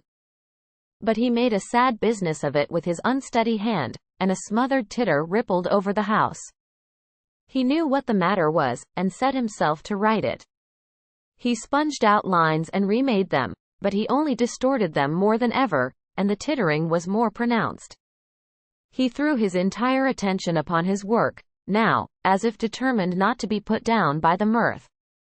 He felt that all eyes were fastened upon him. He imagined he was succeeding, and yet the tittering continued. It even manifestly increased. And well it might. There was a garret above, pierced with a scuttle over his head, and down through this scuttle came a cat, suspended around the haunches by a string. She had a rag tied about her head and jaws to keep her from mewing. As she slowly descended, she curved upward and clawed at the string. She swung downward and clawed at the intangible air. The tittering rose higher and higher. The cat was within 6 inches of the absorbed teacher's head. Down, down, a little lower, and she grabbed his wig with her desperate claws, clung to it, and was snatched up into the garret in an instant with her trophy still in her possession. And how the light did blaze abroad from the master's bald pate, for the sign-painter's boy had gilded it. That broke up the meeting. The boys were avenged. Vacation had come. Note: The pretended compositions quoted in this chapter are taken without alteration from a volume entitled Prose and Poetry by a Western lady, but they are exactly and precisely after the schoolgirl pattern, and hence are much happier than any mere imitations could be. Chapter 22. Tom's confidence betrayed. Expects signal punishment. Tom joined the new order of cadets of temperance. Being attracted by the showy character of their regalia, he promised to abstain from smoking, chewing, and profanity as long as he remained a member. Now he found out a new thing, namely, that to promise not to do a thing is the surest way in the world to make a body want to go and do that very thing. Tom soon found himself tormented with a desire to drink and swear. The desire grew to be so intense that nothing but the hope of a chance to display himself in his red sash kept him from withdrawing from the order. 4th of July was coming, but he soon gave it up before he had worn his shackles over 48 hours, and fixed his hopes upon old Judge Fraser, Justice of the Peace, who was apparently on his deathbed and would have a big public funeral, since he was so high an official. During 3 days Tom was deeply concerned about the judge's condition and hungry for news of it. Sometimes his hopes ran high, so high that he would venture to get out his regalia and practice before the looking-glass. But the judge had a most discouraging way of fluctuating. At last he was pronounced upon the mend, and then convalescent. Tom was disgusted, and felt a sense of injury, too. He handed in his resignation at once, and that night the judge suffered a relapse and died. Tom resolved that he would never trust a man like that again. The funeral was a fine thing. The cadets paraded in a style calculated to kill the late member with envy. Tom was a free boy again, however. There was something in that. He could drink and swear, now, but found to his surprise that he did not want to. The simple fact that he could, took the desire away, and the charm of it. Tom presently wondered to find that his coveted vacation was beginning to hang a little heavily on his hands. He attempted a diary, but nothing happened during 3 days. And so he abandoned it. The first of all the Negro minstrel shows came to town, and made a sensation. Tom and Joe Harper got up a band of performers and were happy for 2 days. Even the glorious 4th was in some sense a failure, for it rained hard, there was no procession in consequence, and the greatest man in the world, as Tom supposed, Mr. Benton, an actual United States Senator, proved an overwhelming disappointment, for he was not 25 feet high, nor even anywhere in the neighborhood of it. A circus came. The boys played circus for 3 days afterward in tents made of rag carpeting, admission, 3 pins for boys, 2 for girls, and then circusing was abandoned. A phrenologist and a mesmerizer came, and went again and left the village duller and drearier than ever. There were some boys and girls' parties, but they were so few and so delightful that they only made the aching voids between ache the harder. Becky Thatcher was gone to her Constantinople home to stay with her parents during vacation, so there was no bright side to life anywhere. The dreadful secret of the murder was a chronic misery. It was a very cancer for permanency and pain. Then came the measles. During 2 long weeks Tom lay a prisoner, dead to the world and its happenings. He was very ill. He was interested in nothing. When he got upon his feet at last and moved feebly downtown, a melancholy change had come over everything and every creature. There had been a revival, and everybody had got religion, not only the adults, but even the boys and girls. Tom went about, hoping against hope for the sight of one blessed sinful face, but disappointment crossed him everywhere. He found Joe Harper studying a testament, and turned sadly away from the depressing spectacle. He sought Ben Rogers, and found him visiting the poor with a basket of tracts. He hunted up Jim Hollis, who called his attention to the precious blessing of his late measles as a warning. Every boy he encountered added another ton to his depression, and when, in desperation, he flew for refuge at last to the bosom of Huckleberry Finn and was received with a scriptural quotation, his heart broke and he crept home and to bed realizing that he alone of all the town was lost, forever and forever. And that night there came on a terrific storm, with driving rain, awful claps of thunder, and blinding sheets of lightning. He covered his head with the bedclothes and waited in a horror of suspense for his doom, for he had not the shadow of a doubt that all this hubbub was about him. He believed he had taxed the forbearance of the powers above to the extremity of endurance, and that this was the result. It might have seemed to him a waste of pomp and ammunition to kill a bug with a battery of artillery, but there seemed nothing incongruous about the getting up such an expensive thunderstorm as this to knock the turf from under an insect like himself. By and by the tempest spent itself and died without accomplishing its object. The boy's first impulse was to be grateful and reform. His second was to wait, for there might not be any more storms. The next day the doctors were back. Tom had relapsed. The 3 weeks he spent on his back this time seemed an entire age. When he got abroad at last, he was hardly grateful that he had been spared, remembering how lonely was his estate, how companionless and forlorn he was. He drifted listlessly down the street and found Jim Hollis acting as judge in a juvenile court that was trying a cat for murder, in the presence of her victim, a bird. He found Joe Harper and Huck Finn up an alley eating a stolen melon. Poor lads! They, like Tom, had suffered a relapse. Chapter 23. Old Muff's Friends, Muff Potter in Court. Muff Potter saved. At last the sleepy atmosphere was stirred, and vigorously, the murder trial came on in the court. It became the absorbing topic of village talk immediately. Tom could not get away from it. Every reference to the murder sent a shudder to his heart, for his troubled conscience and fears almost persuaded him that these remarks were put forth in his hearing as feelers. He did not see how he could be suspected of knowing anything about the murder, but still he could not be comfortable in the midst of this gossip. It kept him in a cold shiver all the time. He took Huck to a lonely place to have a talk with him. It would be some relief to unseal his tongue for a little while, to divide his burden of distress with another sufferer. Moreover, he wanted to assure himself that Huck had remained discreet. "Huck, have you ever told anybody about that?" "About what?" "You know what?" "Oh, course I haven't. Never a word." "Never a solitary word, so help me, what makes you ask?" "Well, I was afeard. Why, Tom Sawyer, we wouldn't be alive 2 days if that got found out. You know that." Tom felt more comfortable. After a pause.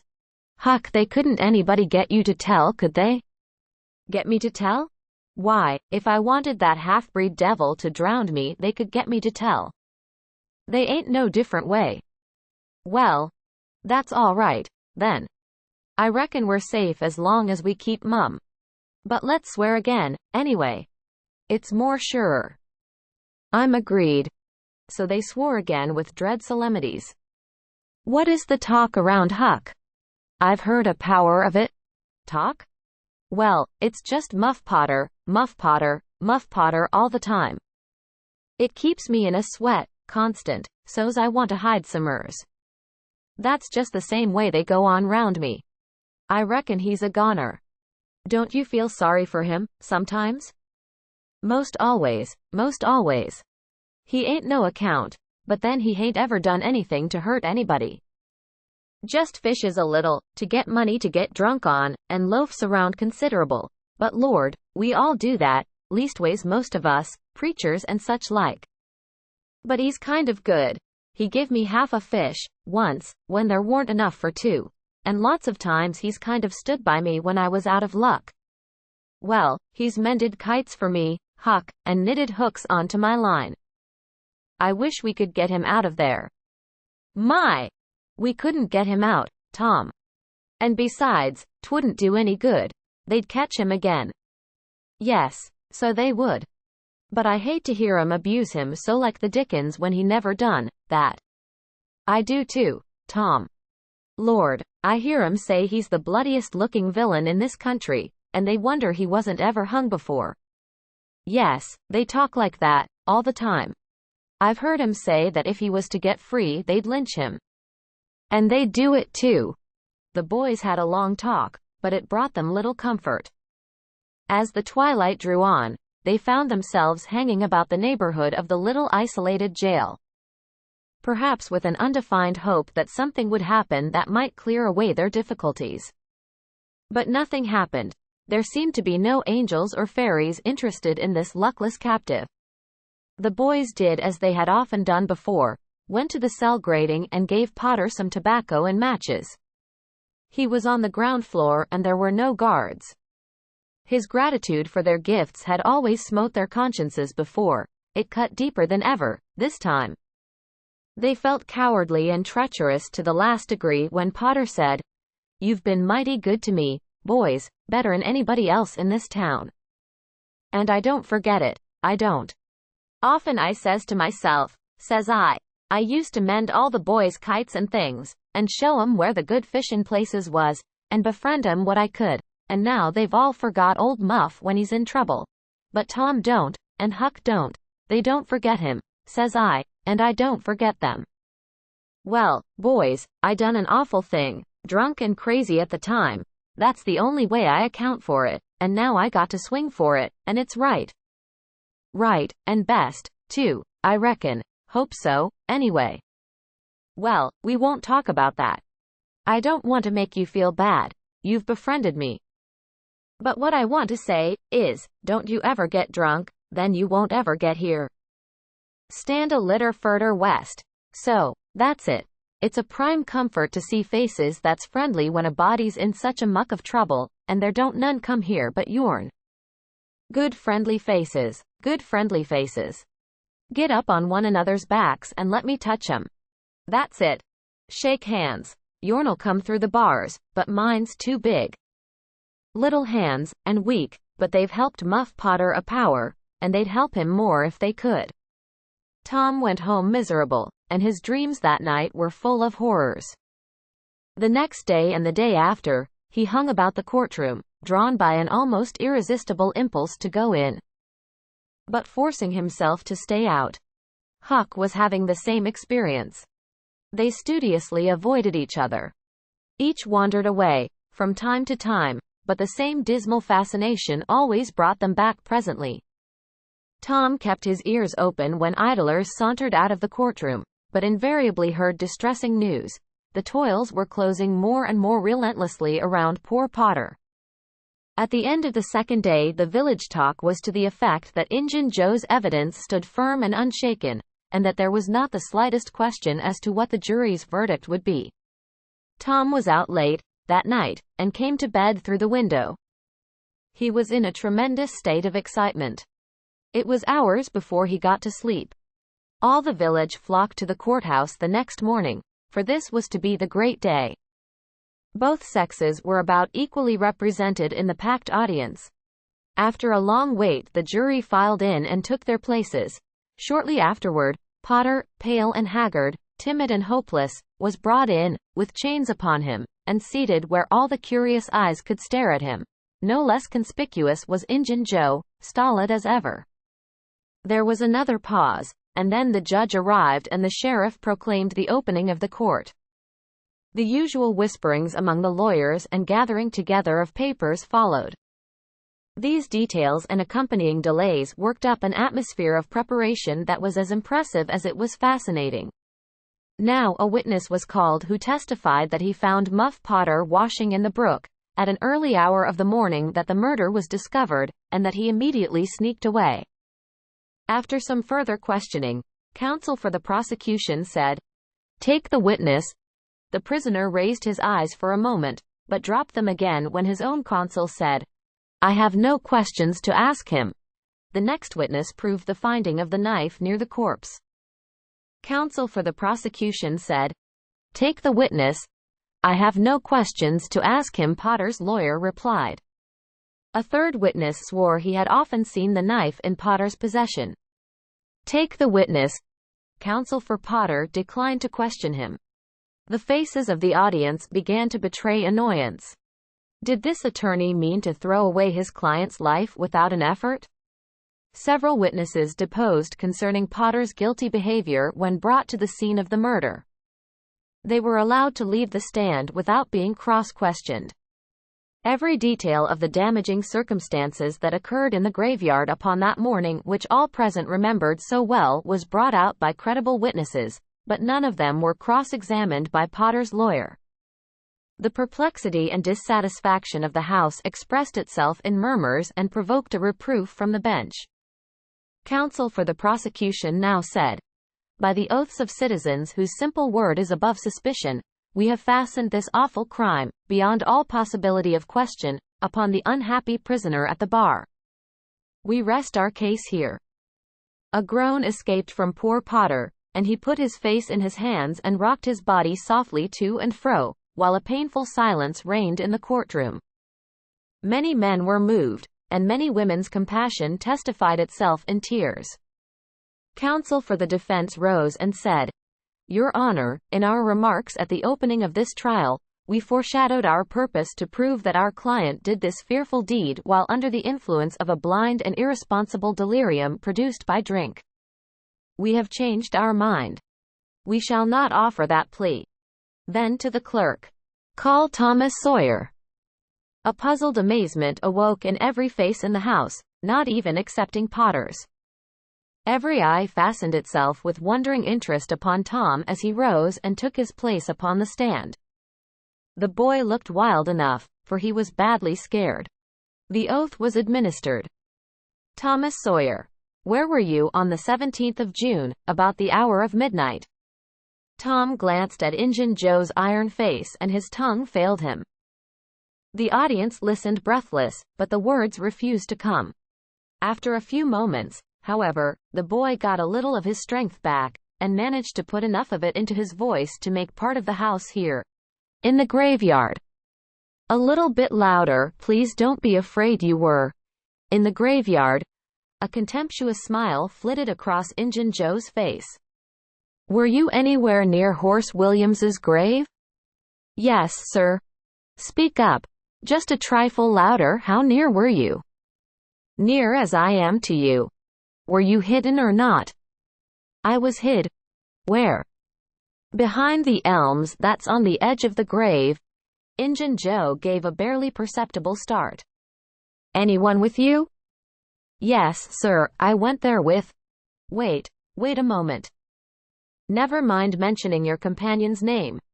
We will produce him at the proper time. Did you carry anything there with you?" Tom hesitated and looked confused. "Speak out, my boy, don't be diffident. The truth is always respectable. What did you take there?" "Only a dead cat." There was a ripple of mirth, which the court checked. "We will produce the skeleton of that cat. Now, my boy, tell us everything that occurred. Tell it in your own way. Don't skip anything, and don't be afraid." Tom began, hesitatingly at first, but as he warmed to his subject his words flowed more and more easily. In a little while every sound ceased but his own voice. Every eye fixed itself upon him. With parted lips and bated breath the audience hung upon his words, taking no note of time, wrapped in the ghastly fascinations of the tale. The strain upon pent emotion reached its climax when the boy said, and as the doctor fetched the board around and Muff Potter fell, Injun Joe jumped with the knife and crash. Quick as lightning the half-breed sprang for a window, tore his way through all opposers, and was gone. Chapter 24. Tom as the village hero. Days of splendor and nights of horror. Pursuit of Injun Joe. Tom was a glittering hero once more, the pet of the old, the envy of the young. His name even went into immortal print, for the village paper magnified him. There were some that believed he would be president, yet, if he escaped hanging. As usual, the fickle, unreasoning world took Muff Potter to its bosom and fondled him as lavishly as it had abused him before. But that sort of conduct is to the world's credit, therefore it is not well to find fault with it. Tom's days were days of splendor and exultation to him, but his nights were seasons of horror. Injun Joe infested all his dreams, and always with doom in his eye. Hardly any temptation could persuade the boy to stir abroad after nightfall. Poor Huck was in the same state of wretchedness and terror. for Tom had told the whole story to the lawyer the night before the great day of the trial, and Huck was sore afraid that his share in the business might leak out. Yet, notwithstanding Injun Joe's flight had saved him the suffering of testifying in court. The poor fellow had got the attorney to promise secrecy, but what of that? Since Tom's harassed conscience had managed to drive him to the lawyer's house by night and wring a dread tale from lips that had been sealed with the dismalest and most formidable of oaths, Huck's confidence in the human race was well nigh obliterated. Daily Muff Potter's gratitude made Tom glad he had spoken, but nightly he wished he had sealed up his tongue. Half the time Tom was afraid Injun Joe would never be captured, the other half he was afraid he would be. He felt sure he never could draw a safe breath again until that man was dead and he had seen the corpse. Rewards had been offered. The country had been scoured, but no Injun Joe was found. One of those omniscient and awe-inspiring marvels, a detective, came up from St. Louis, moused around, shook his head, looked wise, and made that sort of astounding success which members of that craft usually achieve. That is to say, he found a clue, but you can't hang a clue for murder, and so after that detective had got through and gone home, Tom felt just as insecure as he was before. The slow days drifted on, and each left behind it a slightly lightened weight of apprehension. Chapter 25. About Kings and Diamonds. Search for the treasure. Dead people and ghosts. There comes a time in every rightly constructed boy's life when he has a raging desire to go somewhere and dig for hidden treasure. This desire suddenly came upon Tom one day. He sallied out to find Joe Harper, but failed of success. Next he sought Ben Rogers. He had gone fishing. Presently he stumbled upon Huck Finn the red-handed. Huck would answer. Tom took him to a private place and opened the matter to him confidentially. Huck was willing.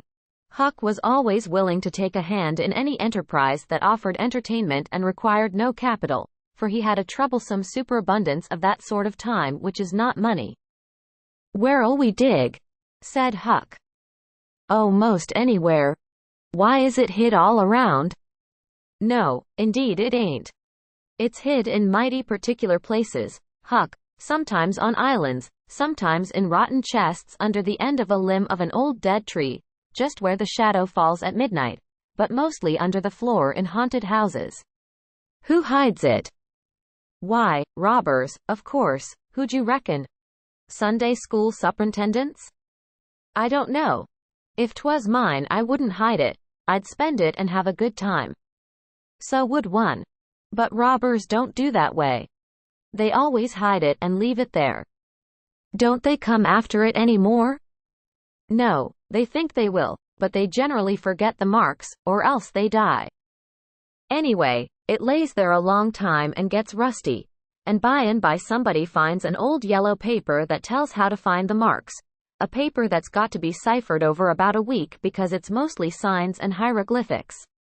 "Hero. Which?" "Hieroglyphics. Pictures and things. You know, that don't seem to mean anything." "Have you got one of them papers, Tom?" "No." "Well then, how you going to find the marks?" "I don't want any marks. They always bury it under a haunted house or on an island, or under a dead tree that's got one limb sticking out." "Well, we've tried Jackson's Island a little, and we can try it again sometime. And there's the old haunted house up the Still House branch, and there's lots of dead limb trees, dead loads of 'em." "Is it under all of them?" "How you talk. No." "Then how you going to know which one to go for?" "Go for all of 'em." "Why, Tom, it'll take all summer." "Well, what of that? Suppose you find a brass pot with $100 in it, all rusty and gray, or rotten chest full of diamonds. How's that?" Huck's eyes glowed. "That's bully. Plenty bully enough for me. Just you gimme the $100 and I don't want no diamonds." "All right. But I bet you I ain't going to throw off on diamonds. Some of 'em's worth $20 apiece. There ain't any, hardly, but's worth 6 bits or $1. "No. Is that so?" "Certainly. Anybody'll tell you so. Hain't you ever seen one, Huck? Not as I remember. Oh, kings have slathers of them. Well, I don't. No kings, Tom. I reckon you don't. But if you was to go to Europe, you'd see a raft of 'em hopping around. Do they hop? Hop? Your granny. No. Well, what did you say they did for? Shucks. I only meant you'd see 'em, not hopping. Of course, what do they want to hop for? But I mean you'd just see 'em, scattered around, you know, in a kind of a general way. Like that old humpbacked Richard. Richard? What's his other name? He didn't have any other name. Kings don't have any but a given name. No? But they don't. Well, if they like it, Tom, all right. But I don't want to be a king and have only just a given name, like a nigger. But say, where you going to dig first? Well, I don't know. Suppose we tackle that old dead limb tree on the hill t'other side of Stillhouse Branch? I'm agreed. So they got a crippled pick and a shovel, and set out on their 3-mile tramp. They arrived hot and panting, and threw themselves down in the shade of a neighboring elm to rest and have a smoke. I like this, said Tom. So do one. Say, Huck, if we find a treasure here, what you going to do with your share? Well, I'll have pie and a glass of soda every day, and I'll go to every circus that comes along. I bet I'll have a gay time. Well, ain't you going to save any of it? Save it? What for? Why, so as to have something to live on by and by. Oh. That ain't any use. Pap would come back to Fisher Town someday and get his claws on it if I didn't hurry up, and I tell you he'd clean it out pretty quick. What you going to do with yourn, Tom? I'm going to buy a new drum, and a sir and a sword, and a red necktie and a bullpup, and get married. Married. That's it. Tom, why you ain't in your right mind. Wait. You'll see. Well, that's the foolishest thing you could do. Look at Pap and my mother. Fight. Why, they used to fight all the time. I remember, mighty well. That ain't anything the girl I'm going to marry won't fight. Tom, I reckon they're all alike. They'll all comb a body. Now you better think 'bout this a while. I tell you, you better. What's the name of the gal? It ain't a gal at all. It's a girl. It's all the same, I reckon. Some says gal, some says girl. Both's right, like enough. Anyway, what's her name, Tom? I'll tell you some time. Not now. All right, that'll do. Only if you get married, I'll be more lonesomer than ever. No, you won't. You'll come and live with me. Now stir out of this and we'll go to digging. They worked and sweated for half an hour. No result. They toiled another half hour. Still no result. Huck said, Do they always bury it as deep as this? Sometimes, not always. Not generally. I reckon we haven't got the right place. So they chose a new spot and began again. The labor dragged a little, but still they made progress. They pegged away in silence for some time. Finally Huck leaned on his shovel, swabbed the beaded drops from his brow with his sleeve, and said, Where you going to dig next after we get this one? I reckon maybe we'll tackle the old tree that's over yonder on Cardiff Hill back of the widow's. I reckon that'll be a good one. But won't the widow take it away from us, Tom? It's on her land. She'd take it away. Maybe she'd like to try it once. Whoever finds one of these hid treasures, it belongs to him. It don't make any difference whose land it's on. That was satisfactory. The work went on. By and by Huck said, Blame it, we must be in the wrong place again. What do you think? It is mighty curious, Huck. I don't understand it. Sometimes witches interfere. I reckon maybe that's what's the trouble now. Shucks. Witches ain't got no power in the daytime. Well, that's so. I didn't think of that. Oh, I know what the matter is. What a blamed lot of fools we are. You got to find out where the shadow of the limb falls at midnight, and that's where you dig. Then confound it, We've fooled away all this work for nothing. Now hang it all, we got to come back in the night. It's an awful long way. Can you get out? I bet I will. We've got to do it tonight, too, because if somebody sees these holes they'll know in a minute what's here and they'll go for it. Well, I'll come around and mow tonight. All right, let's hide the tools in the bushes. The boys were there that night. About the appointed time. They sat in the shadow waiting. It was a lonely place, and an hour made solemn by old traditions. Spirits whispered in the rustling leaves, ghosts lurked in the murky nooks, the deep baying of a hound floated up out of the distance, an owl answered with his sepulchral note. The boys were subdued by these solemnities, and talked little. By and by they judged that 12 had come. They marked where the shadow fell, and began to dig. Their hopes commenced to rise. Their interest grew stronger, and their industry kept pace with it. The hole deepened and still deepened, but every time their hearts jumped to hear the pick strike upon something, they only suffered a new disappointment. It was only a stone or a chunk. At last Tom said, "It ain't any use, Huck, we're wrong again." "Well, but we can't be wrong, we spotted the shatter to a dot." "I know it, but then there's another thing." "What's that?" "Why, we only guessed at the time. Like enough it was too late or too early." Huck dropped his shovel. "That's it," said he. "That's the very trouble. We got to give this one up. We can't ever tell the right time, and besides this kind of thing's too awful, here this time of night with witches and ghosts a-fluttering around so. I feel as if something's behind me all the time, and I'm afeard to turn around, because maybe there's others in front a-waiting for a chance. I've been creeping all over, ever since I got here." "Well, I've been pretty much so, too, Huck. They most always put in a dead man when they bury a treasure under a tree, to look out for it." "Lordy!" "Yes, they do, I've always heard that." "Tom, I don't like to fool around much where there's dead people. A body's bound to get into trouble with them, sure. I don't like to stir 'em up, either. Suppose this one here was to stick his skull out and say something." "Don't, Tom. It's awful." "Well, it just is, Huck, I don't feel comfortable a bit. Say, Tom, let's give this place up and try somewheres else." "All right, I reckon we better. What'll it be?" Tom considered a while, and then said, "The haunted house, that's it." "Blame it, I don't like haunted houses, Tom. Why, they're a dern sight worse'n dead people. Dead people might talk, maybe, but they don't come sliding around in a shroud, when you ain't noticing, and peep over your shoulder all of a sudden and grit their teeth, the way a ghost does. I couldn't stand such a thing as that, Tom. Nobody could."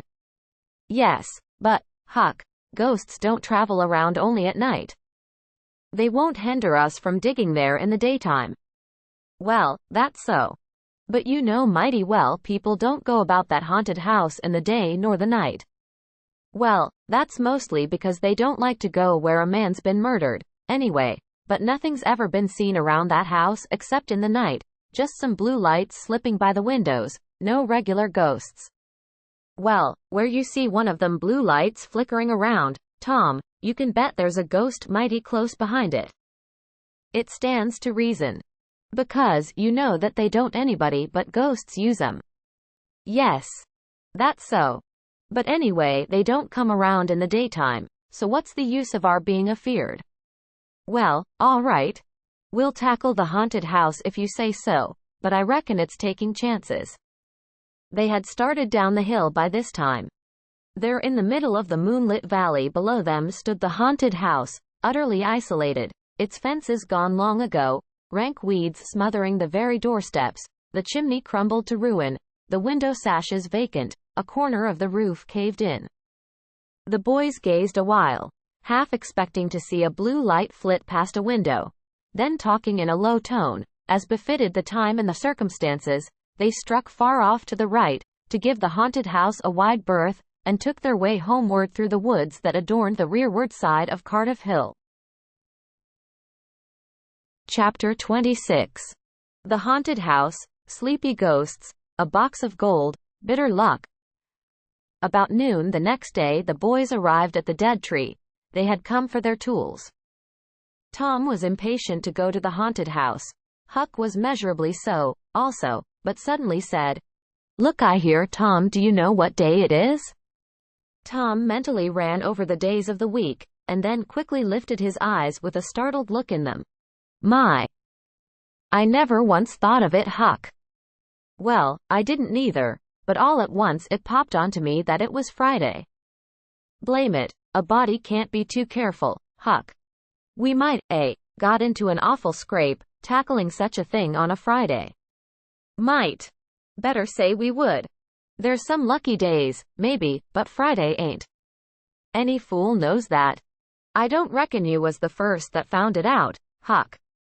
"Well, I never said I was, did I? And Friday ain't all, neither. I had a rotten bad dream last night. Dreamt about rats." "No. Sure sign of trouble. Did they fight?" "No." "Well, that's good, Huck. When they don't fight, it's only a sign that there's trouble around, you know. All we got to do is to look mighty sharp and keep out of it. We'll drop this thing for today, and play. Do you know Robin Hood, Huck?" "No, who's Robin Hood?" "Why, he was one of the greatest men that was ever in England, and the best. He was a robber."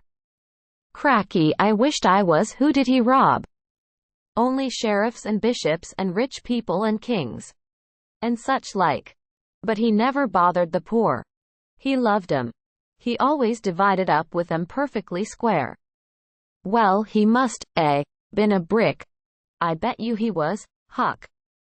Oh, he was the noblest man that ever was. They ain't any such men now, I can tell you.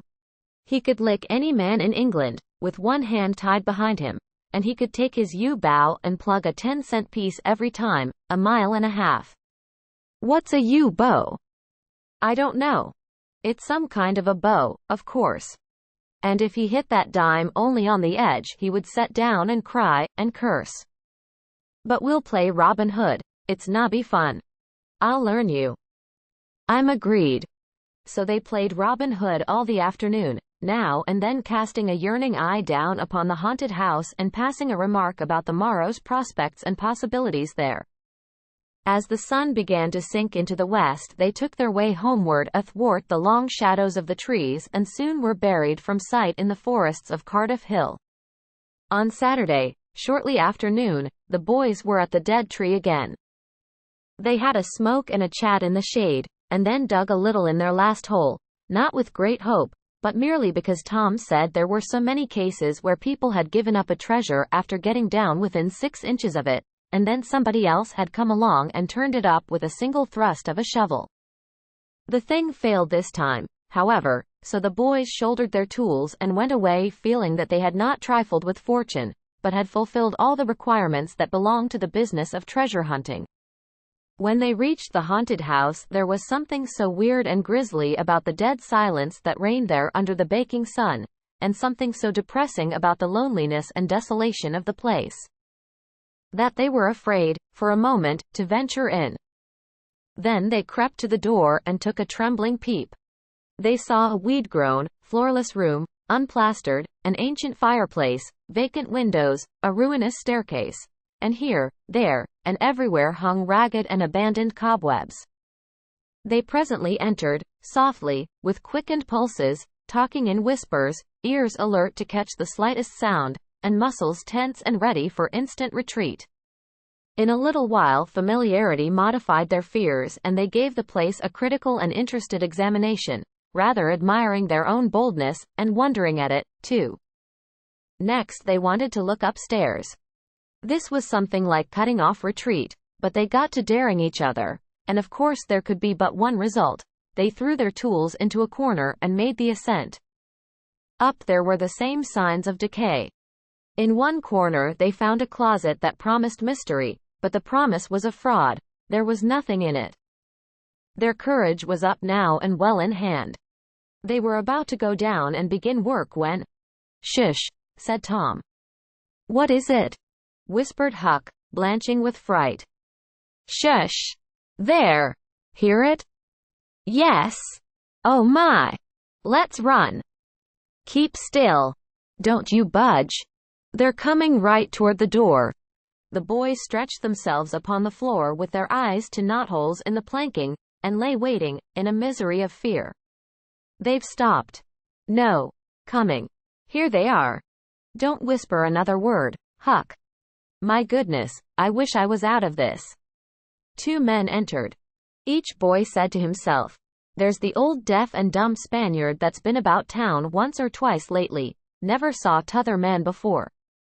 T'other was a ragged, unkempt creature, with nothing very pleasant in his face. The Spaniard was wrapped in a serape. He had bushy white whiskers, long white hair flowed from under his sombrero, and he wore green goggles. When they came in, t'other was talking in a low voice. They sat down on the ground, facing the door, with their backs to the wall, and the speaker continued his remarks. His manner became less guarded and his words more distinct as he proceeded. No, said he, I've thought it all over, and I don't like it. It's dangerous.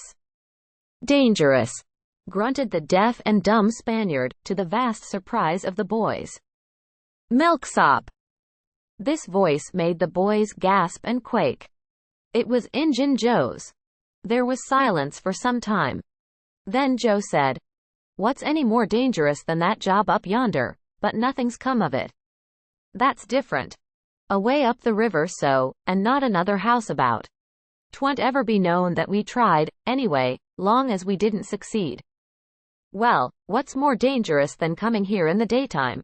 Anybody would suspicion us that saw us. I know that. But there weren't any other place as handy after that fool of a job. I want to quit this shanty. I wanted to yesterday, only it weren't any use trying to stir out of here, with those infernal boys playing over there on the hill right in full view. Those infernal boys quaked again under the inspiration of this remark, and thought how lucky it was that they had remembered it was Friday and concluded to wait a day. They wished in their hearts they had waited a year. The 2 men got out some food and made a luncheon. After a long and thoughtful silence, Injun Joe said, Look here, lad, you go back up the river where you belong. Wait there till you hear from me. I'll take the chances on dropping into this town just once more, for a look. We'll do that dangerous job after I've spied around a little and think things look well for it. Then for Texas. We'll leg it together. This was satisfactory. Both men presently fell to yawning, and Injun Joe said, I'm dead for sleep. It's your turn to watch. He curled down in the weeds and soon began to snore. His comrade stirred him once or twice and he became quiet. Presently the watcher began to nod. His head drooped lower and lower. Both men began to snore now. The boys drew a long, grateful breath. Tom whispered, Now's our chance. Come. Huck said, I can't. I'd die if they was to wake. Tom urged. Huck held back. At last Tom rose slowly and softly, and started alone. But the first step he made wrung such a hideous creak from the crazy floor that he sank down almost dead with fright. He never made a second attempt. The boys lay there counting the dragging moments till it seemed to them that time must be done and eternity growing gray, and then they were grateful to note that at last the sun was setting. Now one snore ceased. Injun Joe sat up, stared around, smiled grimly upon his comrade, whose head was drooping upon his knees, stirred him up with his foot and said, Here. You're a watchman, ain't you? All right, though, nothing's happened. My, have I been asleep? Oh, partly. Nearly time for us to be moving, pard. What'll we do with what little swag we've got left? I don't know. Leave it here as we've always done. I reckon. No use to take it away till we start south. 650 in silver's something to carry.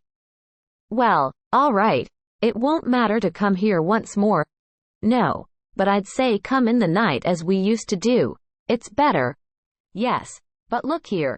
It may be a good while before I get the right chance at that job. Accidents might happen. 'Tain't in such a very good place. We'll just regularly bury it, and bury it deep. Good idea, said the comrade, who walked across the room, knelt down, raised one of the rearward hearthstones and took out a bag that jingled pleasantly.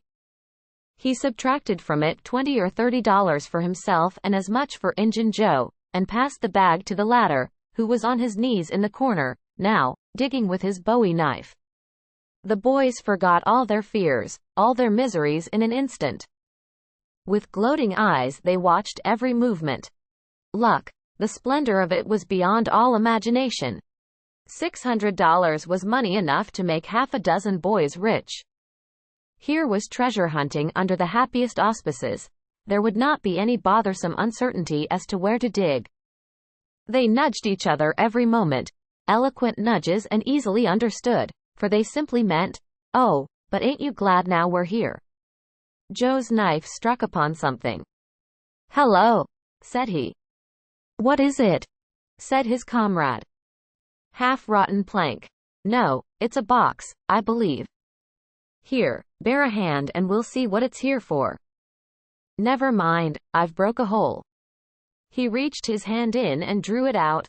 "Man, it's money." The two men examined the handful of coins. They were gold. The boys above were as excited as themselves, and as delighted. Joe's comrade said, "We'll make quick work of this. There's an old rusty pick over amongst the weeds in the corner the other side of the fireplace. I saw it a minute ago." He ran and brought the boys' pick and shovel. Injun Joe took the pick, looked it over critically, shook his head, muttered something to himself, and then began to use it. The box was soon unearthed.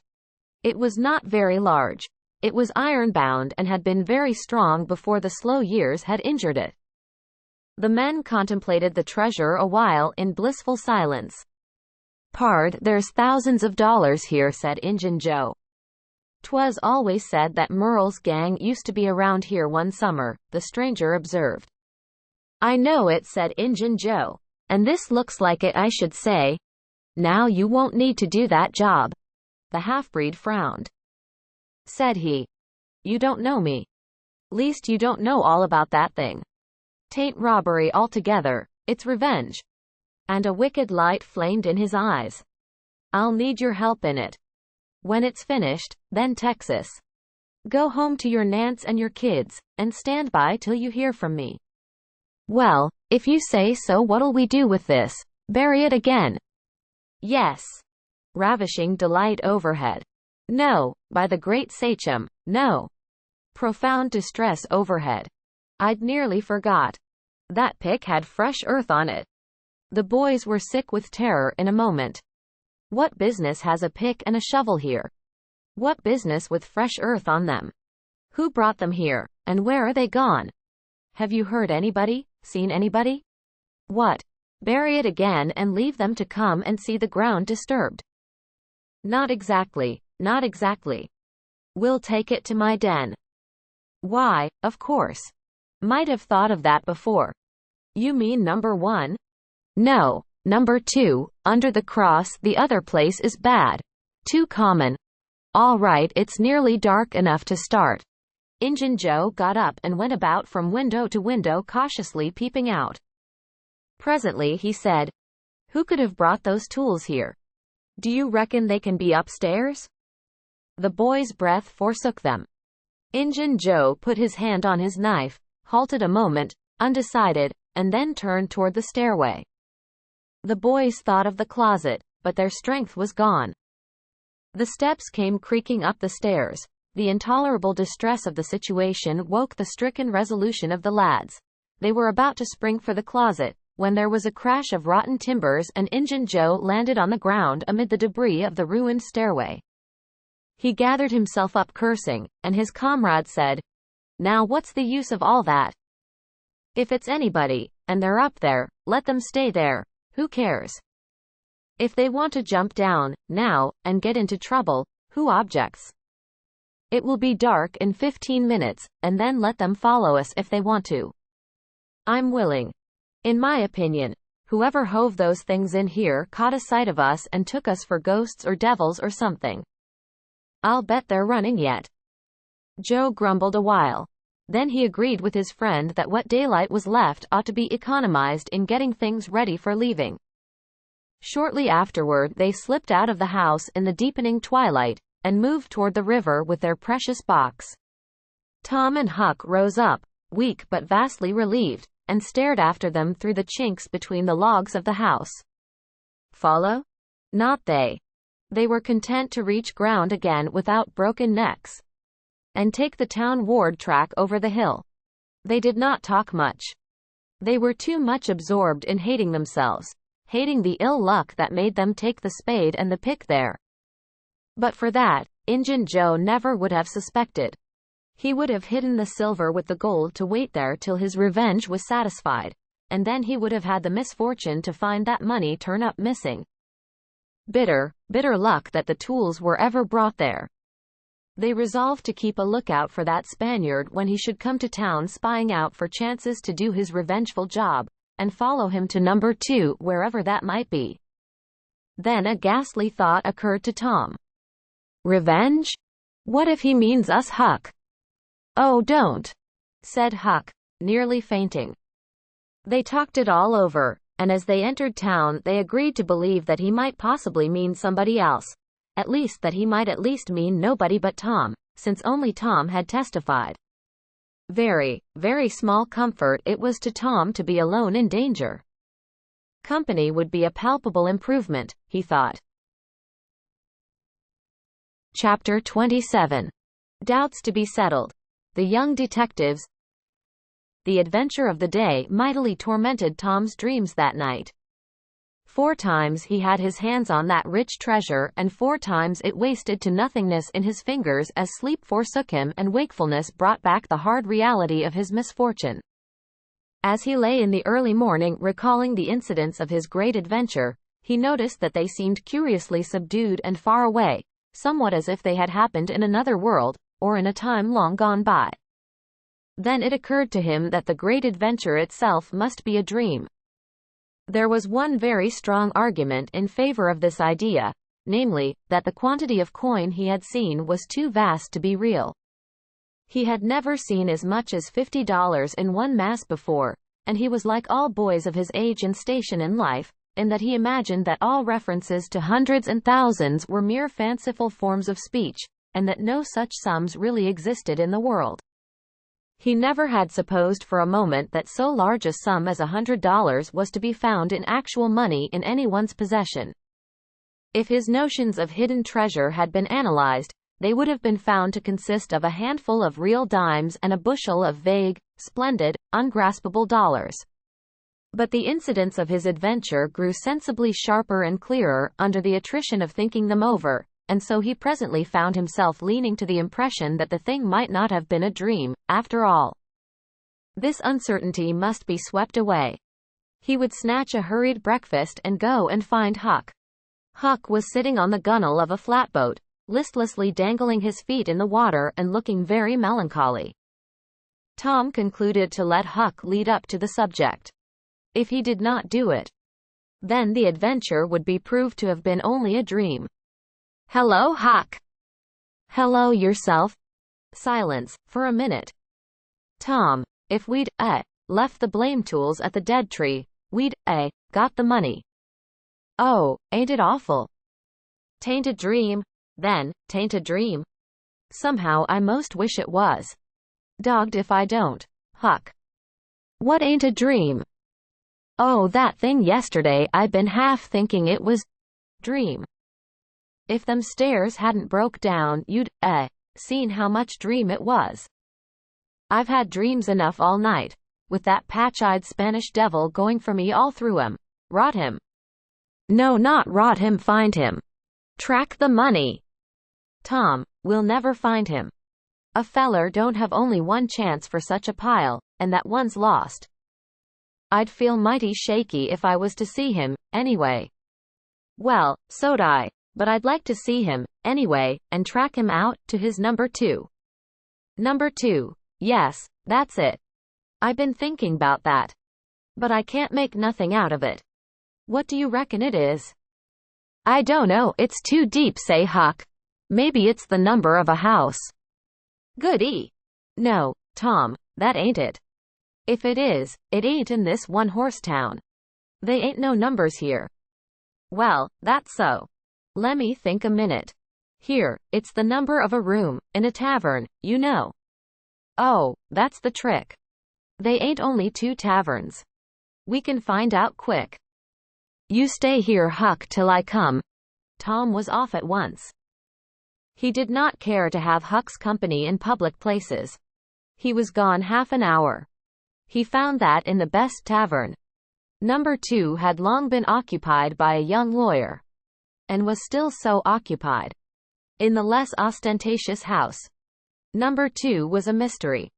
The tavern keeper's young son said it was kept locked all the time, and he never saw anybody go into it or come out of it except at night. He did not know any particular reason for this state of things, had some little curiosity, but it was rather feeble. Had made the most of the mystery by entertaining himself with the idea that that room was haunted. Had noticed that there was a light in there the night before. That's what I've found out. Huck. I reckon that's the very Number 2 we're after. I reckon it is, Tom. Now what you going to do? Lemme think. Tom thought a long time. Then he said, I'll tell you.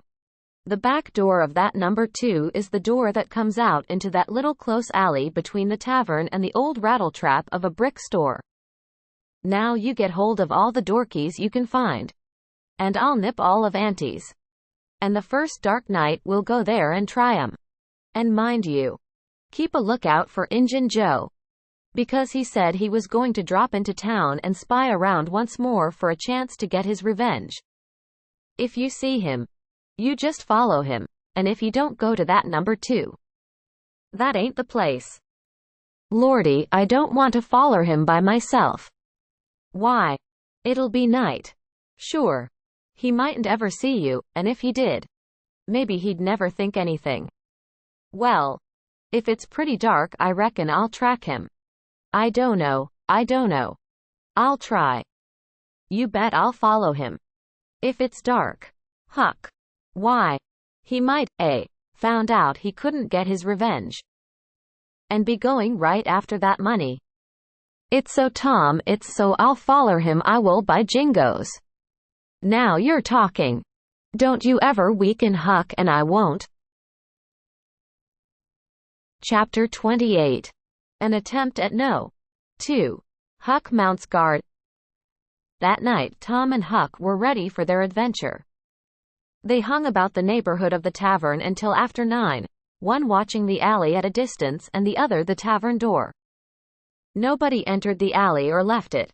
Nobody resembling the Spaniard entered or left the tavern door.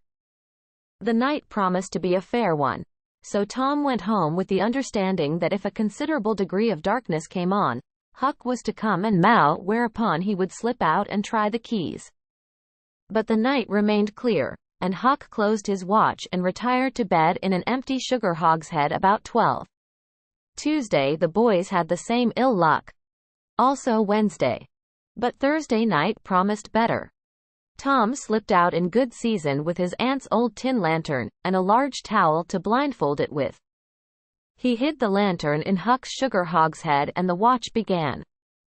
An hour before midnight the tavern closed up and its lights, the only ones thereabouts, were put out. No Spaniard had been seen. Nobody had entered or left the alley. Everything was auspicious.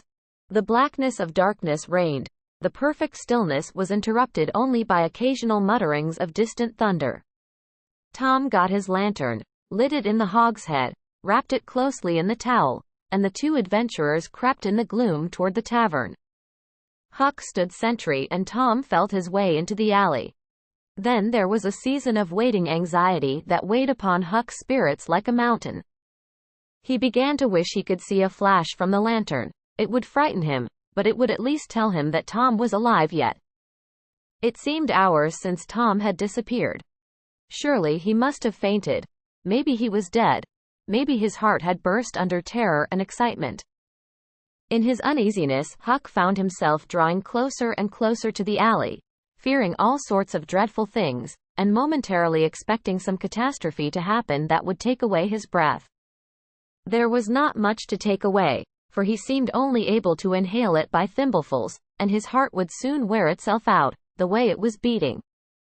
Suddenly there was a flash of light and Tom came tearing by him. "Run," said he. "Run for your life." He needn't have repeated it. Once was enough. Huck was making 30 or 40 miles an hour before the repetition was uttered. The boys never stopped till they reached the shed of a deserted slaughterhouse at the lower end of the village. Just as they got within its shelter, the storm burst and the rain poured down. As soon as Tom got his breath, he said, "Huck, it was awful. I tried 2 of the keys, just as soft as I could, but they seemed to make such a power of racket that I couldn't hardly get my breath. I was so scared. They wouldn't turn in the lock, either. Well, without noticing what I was doing, I took hold of the knob, and open comes the door. It weren't locked. I hopped in, and shook off the towel, and, great Caesar's ghost." What did you see, Tom?" "Huck, I most stepped onto Injun Joe's hand."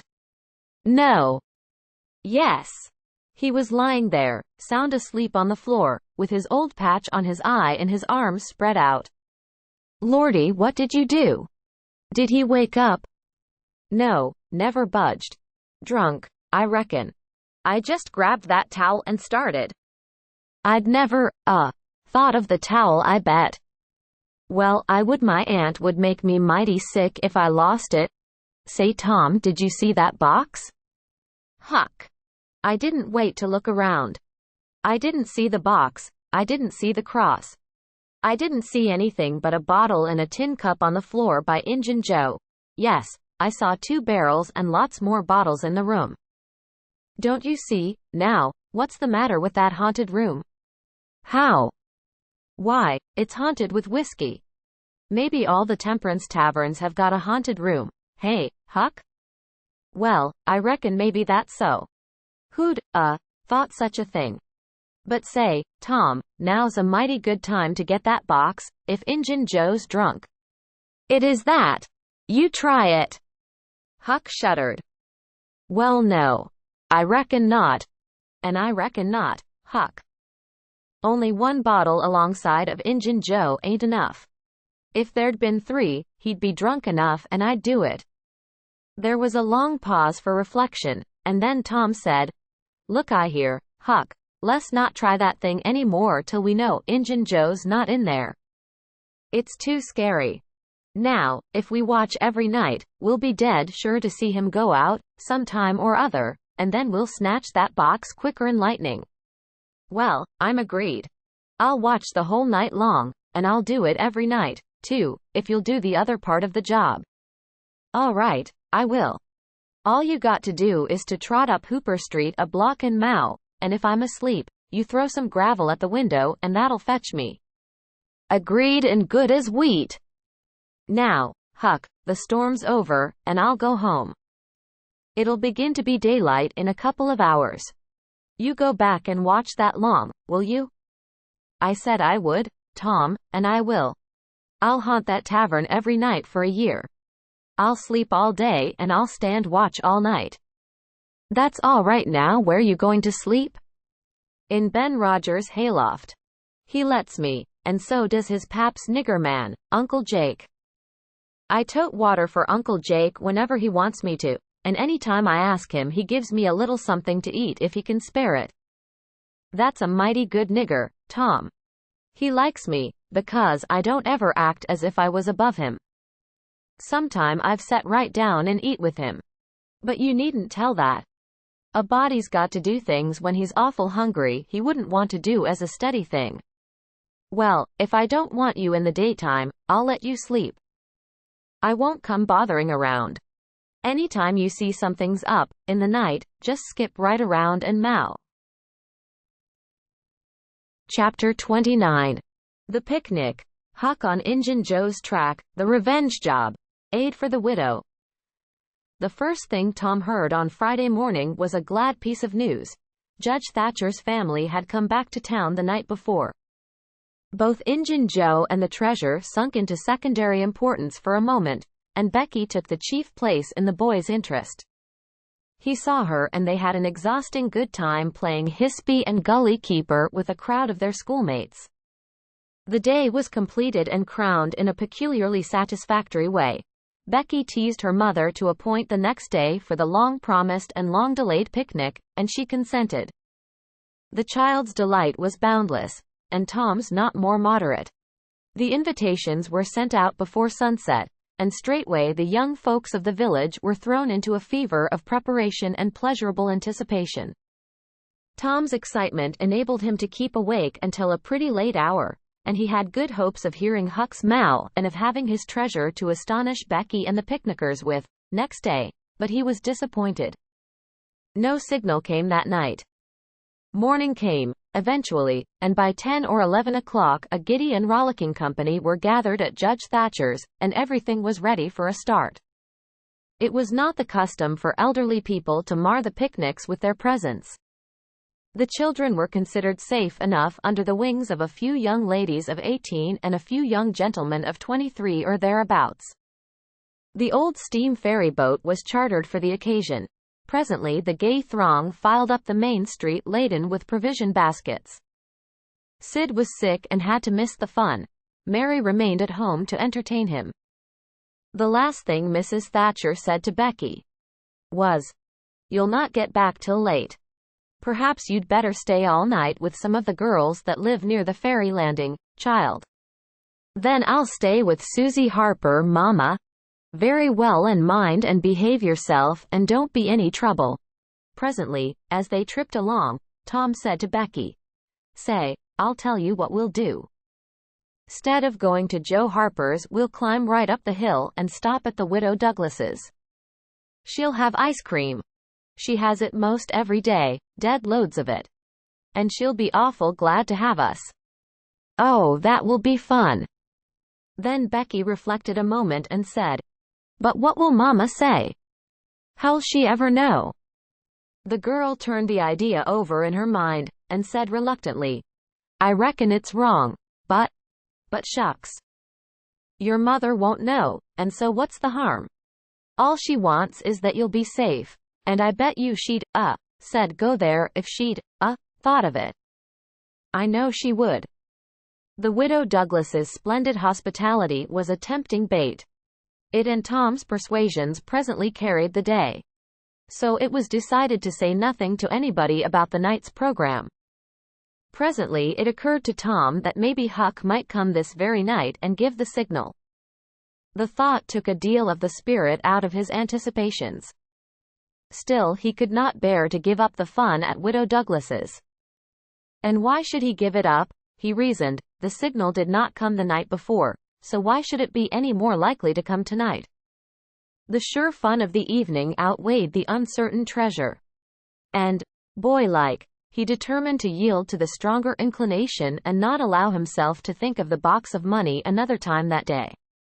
3 miles below town the ferryboat stopped at the mouth of a woody hollow and tied up. The crowd swarmed ashore, and soon the forest distances and craggy heights echoed far and near with shoutings and laughter. All the different ways of getting hot and tired were gone through with, and by the rovers straggled back to camp fortified with responsible appetites, and then the destruction of the good things began. After the feast there was a refreshing season of rest and chat in the shade of spreading oaks. By somebody shouted, "Who's ready for the cave?" Everybody was. Bundles of candles were procured, and straightway there was a general scamper up the hill. The mouth of the cave was up the hillside, an opening shaped like a letter A. Its massive oaken door stood unbarred. Within was a small chamber, chilly as an icehouse, and walled by nature with solid limestone that was dewy with a cold sweat. It was romantic and mysterious to stand here in the deep gloom and look out upon the green valley shining in the sun. But the impressiveness of the situation quickly wore off, and the romping began again. The moment a candle was lighted there was a general rush upon the owner of it. A struggle and a gallant defense followed, but the candle was soon knocked down or blown out, and then there was a glad clamor of laughter and a new chase. But all things have an end. By the procession went filing down the steep descent of the main avenue, the flickering rank of lights dimly revealing the lofty walls of rock almost to their point of junction 60 feet overhead. This main avenue was not more than 8 or 10 feet wide. Every few steps, other lofty and still narrower crevices branched from it on either hand, for MacDougall's cave was but a vast labyrinth of crooked aisles that ran into each other and out again and led nowhere. It was said that one might wander days and nights together through its intricate tangle of rifts and chasms, and never find the end of the cave, and that he might go down, and still down, into the earth, and it was just the same, labyrinth under labyrinth, and no end to any of them.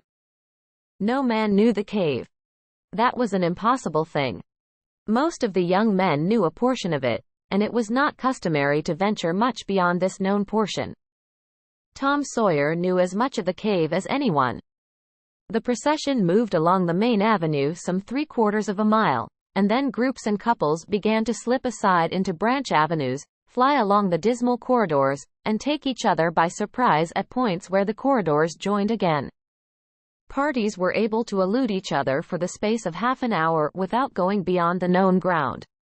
By and by, one group after another came straggling back to the mouth of the cave, panting, hilarious, smeared from head to foot with tallow drippings, daubed with clay, and entirely delighted with the success of the day. Then they were astonished to find that they had been taking no note of time and that night was about at hand. The clanging bell had been calling for half an hour. However, this sort of close to the day's adventures was romantic and therefore satisfactory. When the ferry boat with her wild freight pushed into the stream, nobody cared sixpence for the wasted time but the captain of the craft. Huck was already upon his watch when the ferry boat's lights went glinting past the wharf. He heard no noise on board, for the young people were as subdued and still as people usually are who are nearly tired to death. He wondered what boat it was, and why she did not stop at the wharf, and then he dropped her out of his mind and put his attention upon his business. The night was growing cloudy and dark. 10 o'clock came, and the noise of vehicles ceased, scattered lights began to wink out, all straggling foot passengers disappeared, the village betook itself to its slumbers and left the small watcher alone with the silence and the ghosts. 11 o'clock came, and the tavern lights were put out, darkness everywhere, now. Huck waited what seemed a weary long time, but nothing happened. His faith was weakening. Was there any use? Was there really any use? Why not give it up and turn in? A noise fell upon his ear. He was all attention in an instant. The alley door closed softly. He sprang to the corner of the brick store. The next moment 2 men brushed by him, and one seemed to have something under his arm. It must be that box. So they were going to remove the treasure. Why call Tom now? It would be absurd.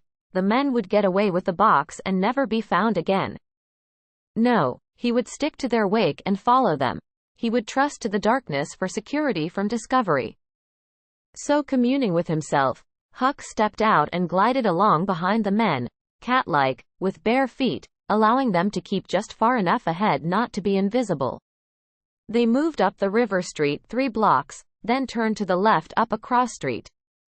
They went straight ahead, then, until they came to the path that led up Cardiff Hill. This they took. They passed by the old Welshman's house, halfway up the hill, without hesitating, and still climbed upward.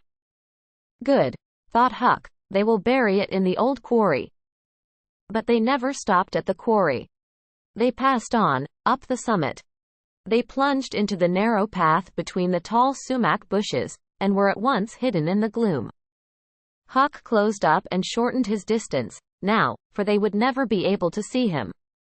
He trotted along a while, then slackened his pace, fearing he was gaining too fast, moved on a piece. Then stopped altogether. Listened. No sound.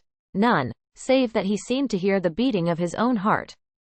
The hooting of an owl came over the hill, ominous sound. But no footsteps. Heavens, was everything lost? He was about to spring with winged feet, when a man cleared his throat not 4 feet from him. Huck's heart shot into his throat, but he swallowed it again, and then he stood there shaking as if a dozen agues had taken charge of him at once, and so weak that he thought he must surely fall to the ground. He knew where he was. He knew he was within 5 steps of the stile leading into Widow Douglas's grounds. Very well, he thought, let them bury it there. It won't be hard to find. Now there was a voice, a very low voice, Injun Joe's. Damn her, maybe she's got company. There's lights late as it is. I can't see any. This was that stranger's voice, the stranger of the haunted house. A deadly chill went to Huck's heart. This, then, was the revenge job. His thought was, to fly. Then he remembered that the Widow Douglas had been kind to him more than once, and maybe these men were going to murder her. He wished he dared venture to warn her, but he knew he didn't dare. They might come and catch him. He thought all this and more in the moment that elapsed between the stranger's remark and Injun Joe's next, which was, because the bush is in your way now, this way, now you see, don't you? Yes, well, there is company there, I reckon better give it up. Give it up, and I just leaving this country forever. Give it up and maybe never have another chance. I tell you again, as I've told you before, I don't care for her swag. You may have it. But her husband was rough on me. Many times he was rough on me, and mainly he was the justice of the peace that jugged me for a vagrant. And that ain't all. It ain't a millionth part of it. He had me horsewhipped. Horsewhipped in front of the jail, like a nigger, with all the town looking on. Horsewhipped, do you understand? He took advantage of me and died. But I'll take it out of her. Oh, don't kill her. Don't do that. Kill? Who said anything about killing? I would kill him if he was here, but not her. When you want to get revenge on a woman, you don't kill her, bosh. You go for her looks. You slit her nostrils, you notch her ears like a sow. By God, that's... Keep your opinion to yourself. It will be safest for you. I'll tie her to the bed. If she bleeds to death, is that my fault? I'll not cry, if she does. My friend, you'll help me in this thing, for my sake, that's why you're here. I mightn't be able alone. If you flinch, I'll kill you. Do you understand that? And if I have to kill you, I'll kill her, and then I reckon nobody'll ever know much about who done this business. Well, if it's got to be done, let's get at it. The quicker the better, I'm all in a shiver. Do it now? And company there? Look here, I'll get suspicious of you, first thing you know. No, we'll wait till the lights are out, there's no hurry. Huck felt that a silence was going to ensue, a thing still more awful than any amount of murderous talk, so he held his breath and stepped gingerly back, planted his foot carefully and firmly, after balancing, one-legged, in a precarious way and almost toppling over, first on one side and then on the other. He took another step back, with the same elaboration and the same risks, then another and a twig snapped under his foot. His breath stopped and he listened. There was no sound, the stillness was perfect. His gratitude was measureless. Now he turned in his tracks. Between the walls of sumac bushes, turned himself as carefully as if he were a ship, and then stepped quickly but cautiously along. When he emerged at the quarry he felt secure, and so he picked up his nimble heels and flew. Down, down he sped, till he reached the Welshman's. He banged at the door, and presently the heads of the old man and his 2 stalwart sons were thrust from windows. What's the row there? Who's banging? What do you want? Let me in, quick. I'll tell everything. Why, who are you? Huckleberry Finn, quick, let me in. Huckleberry Finn, indeed. It ain't a name to open many doors, I judge. But let him in, lads, and let's see what's the trouble. Please don't ever tell I told you, were Huck's first words when he got in. Please don't, I'd be killed, sure, but the widow's been good friends to me sometimes, and I want to tell. I will tell if you'll promise you won't ever say it was me. By George, he has got something to tell or he wouldn't act so, exclaimed the old man. Out with it, and nobody here'll ever tell, lad. 3 minutes later, the old man and his sons, well armed, were up the hill, and just entering the sumac path on tiptoe, their weapons in their hands. Huck accompanied them no further. He hid behind a great boulder and fell to listening. There was a lagging, anxious silence, and then all of a sudden there was an explosion of firearms and a cry. Huck waited for no particulars. He sprang away and sped down the hill as fast as his legs could carry him. Chapter 30. The Welshman reports. Huck under fire. The story circulated. A new sensation. Hope giving way to despair. As the earliest suspicion of dawn appeared on Sunday morning, Huck came groping up the hill and rapped gently at the old Welshman's door. The inmates were asleep, but it was a sleep that was set on a hair-trigger, on account of the exciting episode of the night. A call came from a window. "Who's there?" Huck's scared voice answered in a low tone. "Please let me in. It's only Huck Finn. It's a name that can open this door night or day, lad, and welcome." These were strange words to the vagabond boy's ears, and the pleasantest he had ever heard.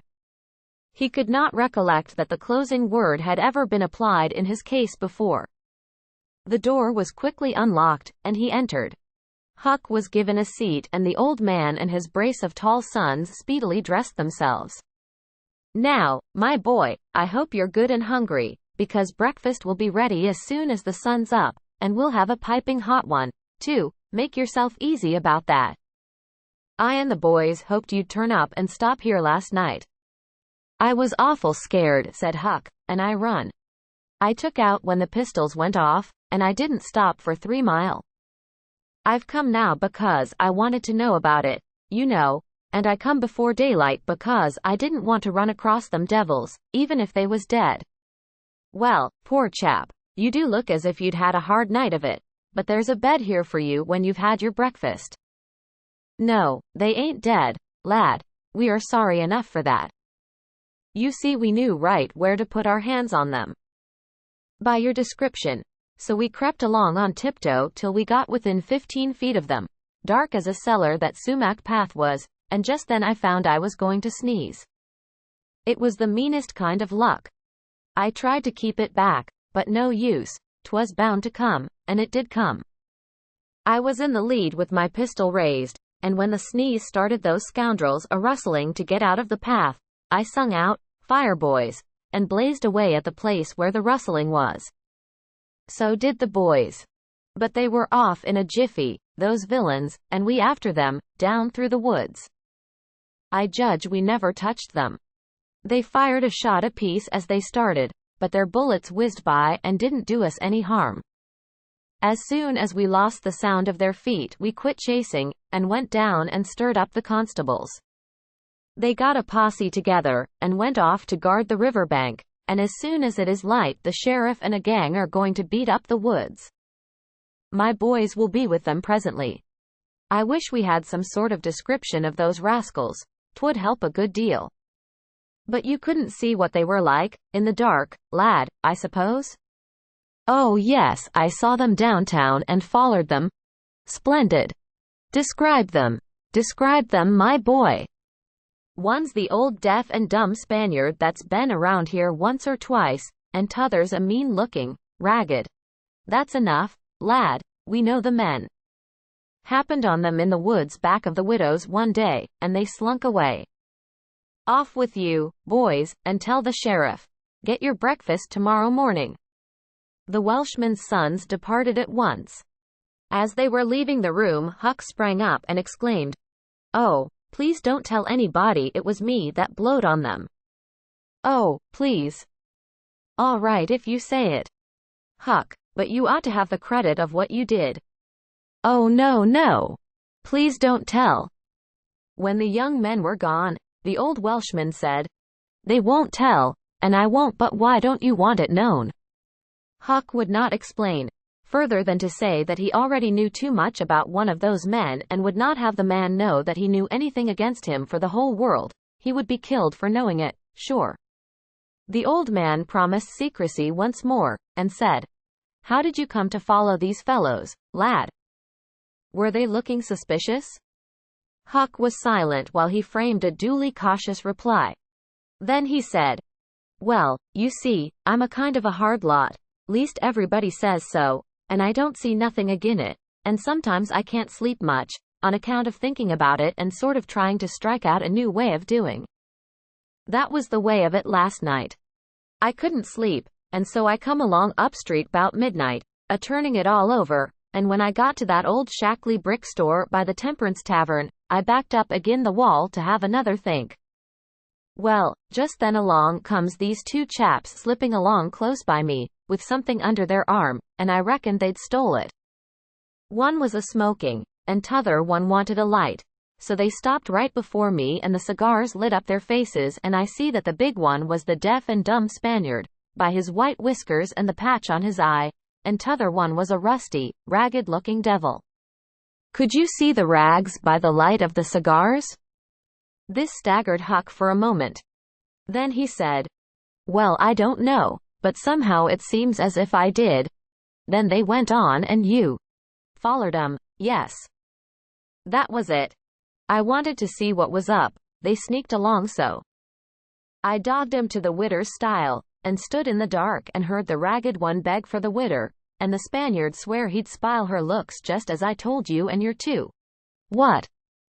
The deaf and dumb man said all that? Huck had made another terrible mistake.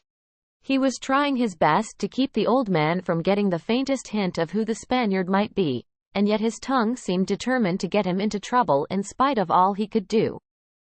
He made several efforts to creep out of his scrape, but the old man's eye was upon him and he made blunder after blunder.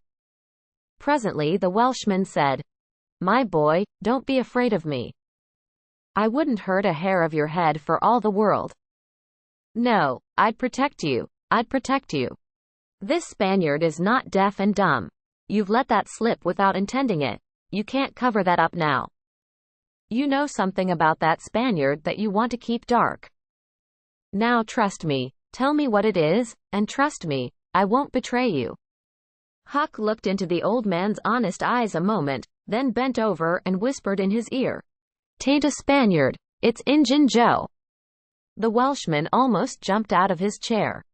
In a moment he said, "It's all plain enough, now.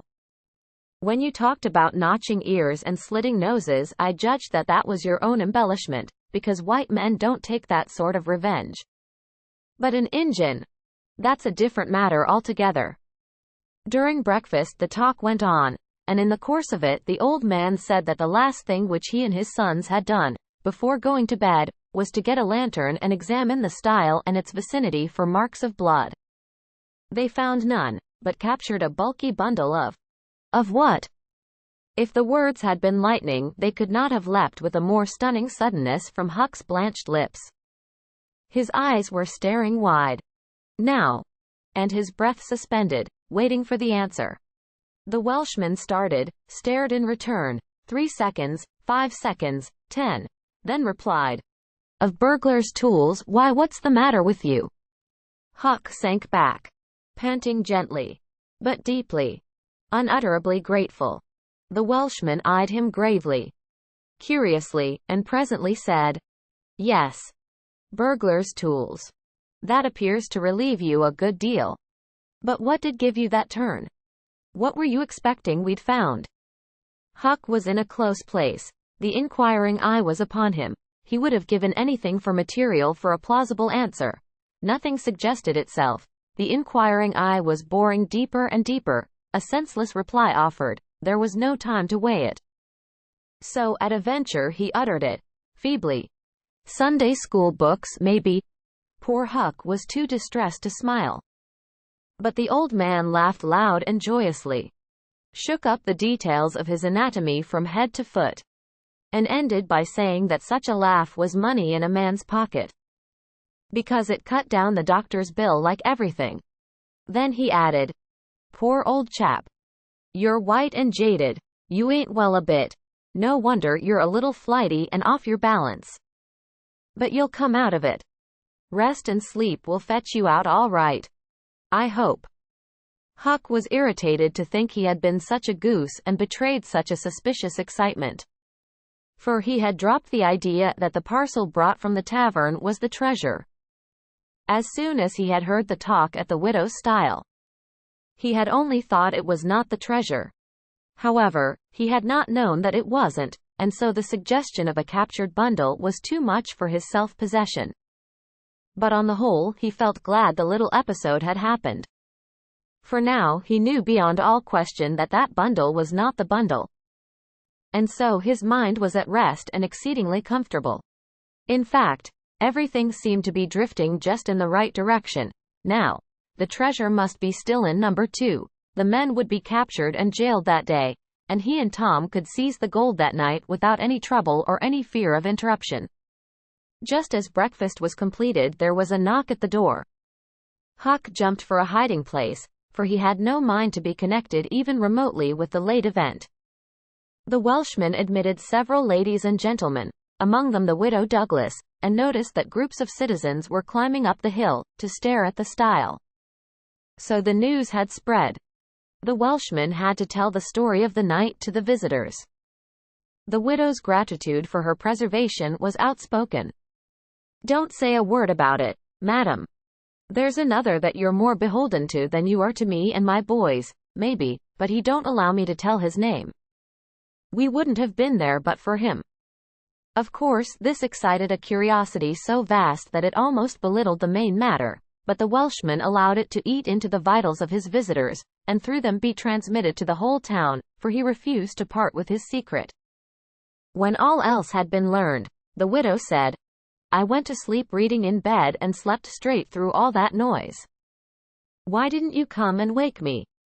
We judged it warn't worthwhile. Those fellows weren't likely to come again. They hadn't any tools left to work with, and what was the use of waking you up and scaring you to death? My 3 Negro men stood guard at your house all the rest of the night. They've just come back." More visitors came, and the story had to be told and retold for a couple of hours more. There was no Sabbath school during day school vacation, but everybody was early at church. The stirring event was well canvassed. News came that not a sign of the 2 villains had been yet discovered. When the sermon was finished, Judge Thatcher's wife dropped alongside of Mrs. Harper as she moved down the aisle with the crowd and said, "Is my Becky going to sleep all day? I just expected she would be tired to death." "Your Becky?" "Yes," with a startled look. "Didn't she stay with you last night?" "Why no." Mrs. Thatcher turned pale, and sank into a pew, just as Aunt Polly, talking briskly with a friend, passed by. Aunt Polly said, "Good morning, Mrs. Thatcher." "Good morning, Mrs. Harper. I've got a boy that's turned up missing. I reckon my Tom stayed at your house last night, one of you. And now he's afraid to come to church. I've got to settle with him." Mrs. Thatcher shook her head feebly and turned paler than ever. "He didn't stay with us," said Mrs. Harper, beginning to look uneasy. A marked anxiety came into Aunt Polly's face. "Joe Harper, have you seen my Tom this morning?" "No'm." "When did you see him last?" Joe tried to remember, but was not sure he could say. The people had stopped moving out of church. Whispers passed along, and a boding uneasiness took possession of every countenance. Children were anxiously questioned, and young teachers. They all said they had not noticed whether Tom and Becky were on board the ferryboat on the homeward trip. It was dark. No one thought of inquiring if anyone was missing. One young man finally blurted out his fear that they were still in the cave. Mrs. Thatcher swooned away. Aunt Polly fell to crying and wringing her hands. The alarm swept from lip to lip, from group to group, from street to street, and within 5 minutes the bells were wildly clanging and the whole town was up.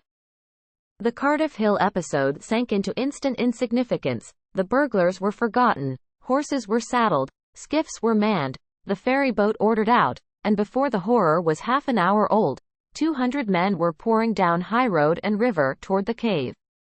All the long afternoon the village seemed empty and dead.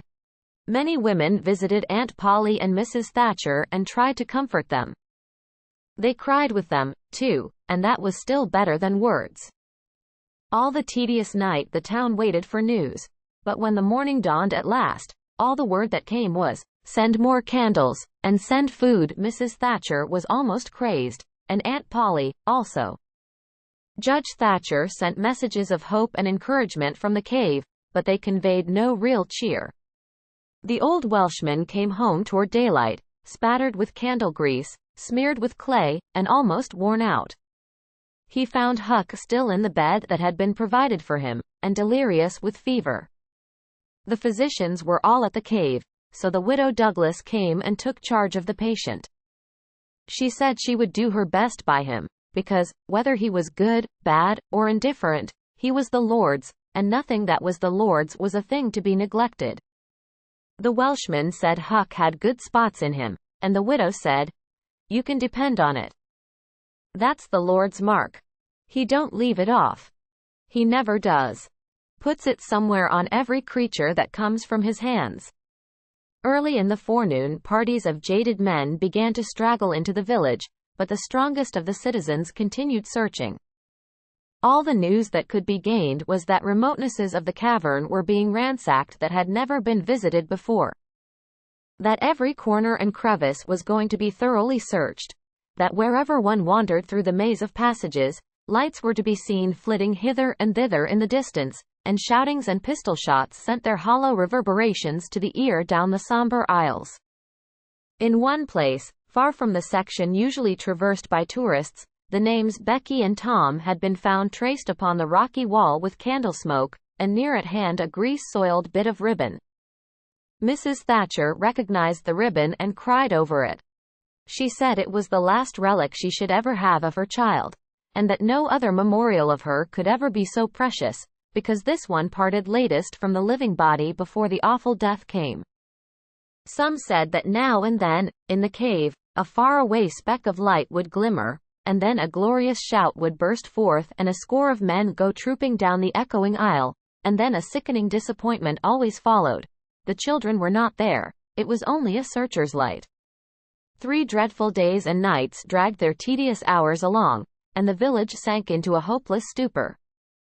No one had heart for anything. The accidental discovery, just made, that the proprietor of the temperance tavern kept liquor on his premises, scarcely fluttered the public pulse, tremendous as the fact was. In a lucid interval, Huck feebly led up to the subject of taverns, and finally asked, dimly dreading the worst, if anything had been discovered at the temperance tavern since he had been ill. "Yes," said the widow. Huck started up in bed, wild-eyed. What was it?" "Liquor, and the place has been shut up." "Lie down, child. What a turn you did give me. Only tell me just one thing, only just one, please. Was it Tom Sawyer that found it?" The widow burst into tears. "Hush, hush, child, hush. I've told you before, you must not talk. You are very, very sick." Then nothing but liquor had been found. There would have been a great powwow if it had been the gold. So the treasure was gone forever, gone forever. But what could she be crying about? Curious that she should cry. These thoughts worked their dim way through Huck's mind, and under the weariness they gave him he fell asleep. The widow said to herself, "There, he's asleep, poor wreck. Tom Sawyer find it. Pity but somebody could find Tom Sawyer. Ah, there ain't many left, now, that's got hope enough, or strength enough, either, to go on searching." Chapter 31. An exploring expedition. Trouble commences. Lost in the cave. Total darkness. Found but not saved. Now to return to Tom and Becky's share in the picnic. They tripped along the murky aisles with the rest of the company, visiting the familiar wonders of the cave, wonders dubbed with rather over-descriptive names, such as the drawing room, the cathedral, Aladdin's palace, and so on. Presently the hide-and-seek frolicking began, and Tom and Becky engaged in it with zeal until the exertion began to grow a trifle wearisome.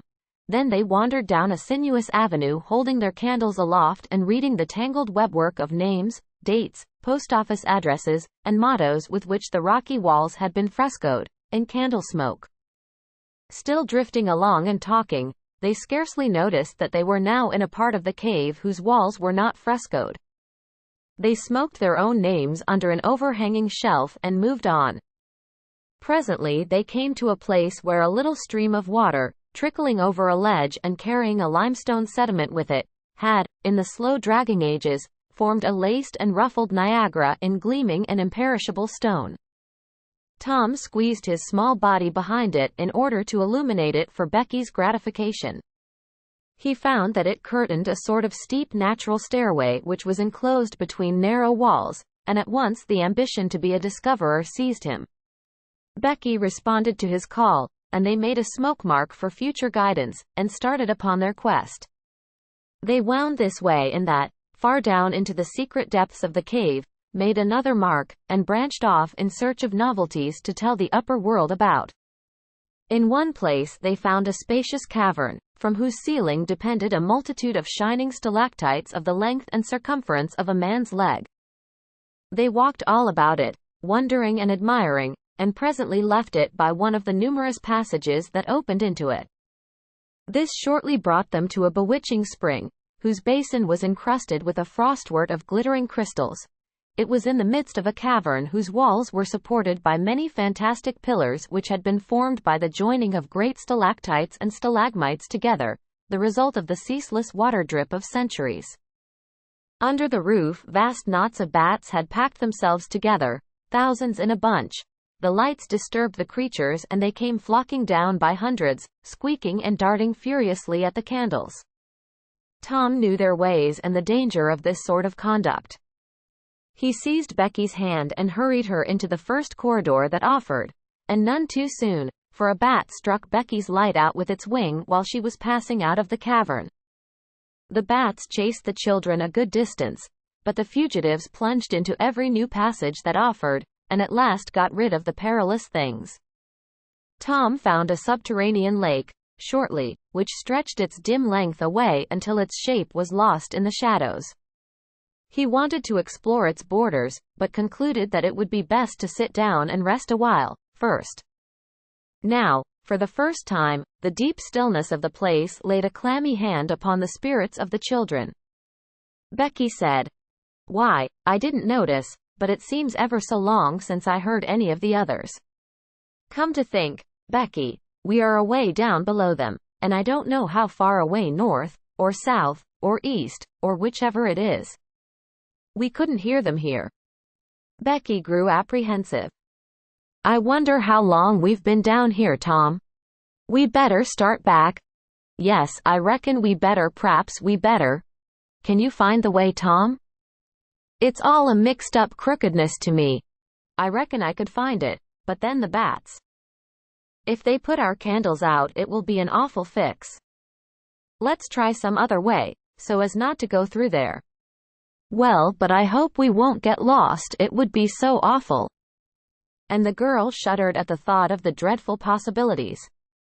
They started through a corridor, and traversed it in silence a long way, glancing at each new opening, to see if there was anything familiar about the look of it, but they were all strange. Every time Tom made an examination, Becky would watch his face for an encouraging sign, and he would say cheerily, "Oh, it's all right. This ain't the one, but we'll come to it right away."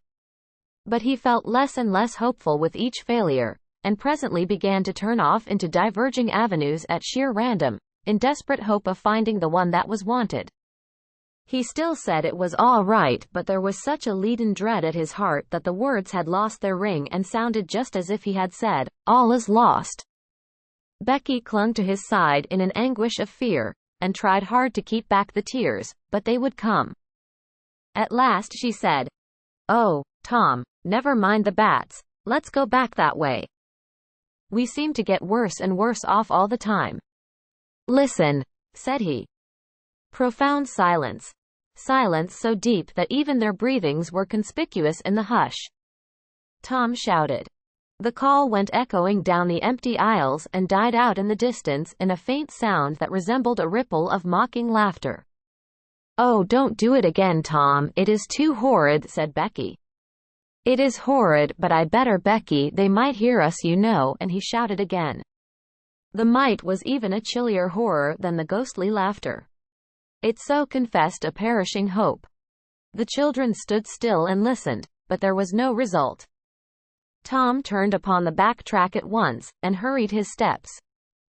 It was but a little while before a certain indecision in his manner revealed another fearful fact to Becky. He could not find his way back. "Oh, Tom, you didn't make any marks." "Becky, I was such a fool. Such a fool. I never thought we might want to come back.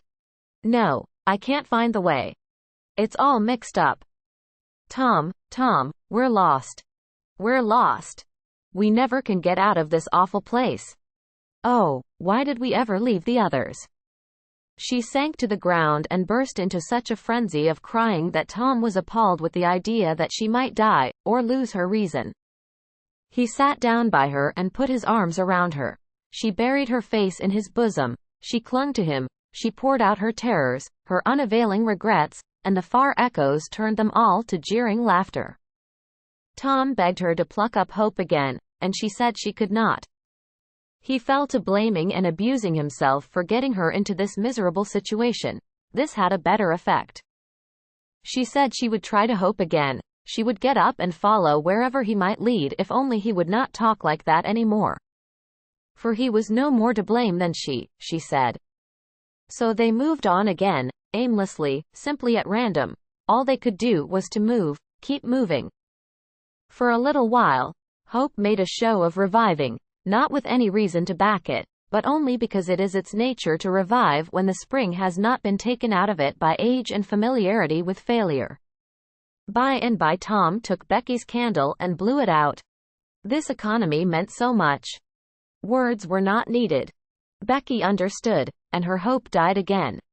She knew that Tom had a whole candle and 3 or 4 pieces in his pockets, yet he must economize. By and by, fatigue began to assert its claims. The children tried to pay attention, for it was dreadful to think of sitting down when time was grown to be so precious. Moving, in some direction, in any direction, was at least progress and might bear fruit, but to sit down was to invite death and shorten its pursuit. At last Becky's frail limbs refused to carry her farther. She sat down. Tom rested with her, and they talked of home, and the friends there, and the comfortable beds and, above all, the light. Becky cried, and Tom tried to think of some way of comforting her, but all his encouragements were grown threadbare with use, and sounded like sarcasms. Fatigue bore so heavily upon Becky that she drowsed off to sleep. Tom was grateful. He sat looking into her drawn face and saw it grow smooth and natural under the influence of pleasant dreams, and by a smile dawned and rested there. The peaceful face reflected somewhat of peace and healing into his own spirit, and his thoughts wandered away to bygone times and dreamy memories. While he was deep in his musings, Becky woke up with a breezy little laugh, but it was stricken dead upon her lips, and a groan followed it. "Oh, how could I sleep? I wish I never had waked. No, I don't, Tom. Don't look so. I won't say it again. I'm glad you've slept, Becky.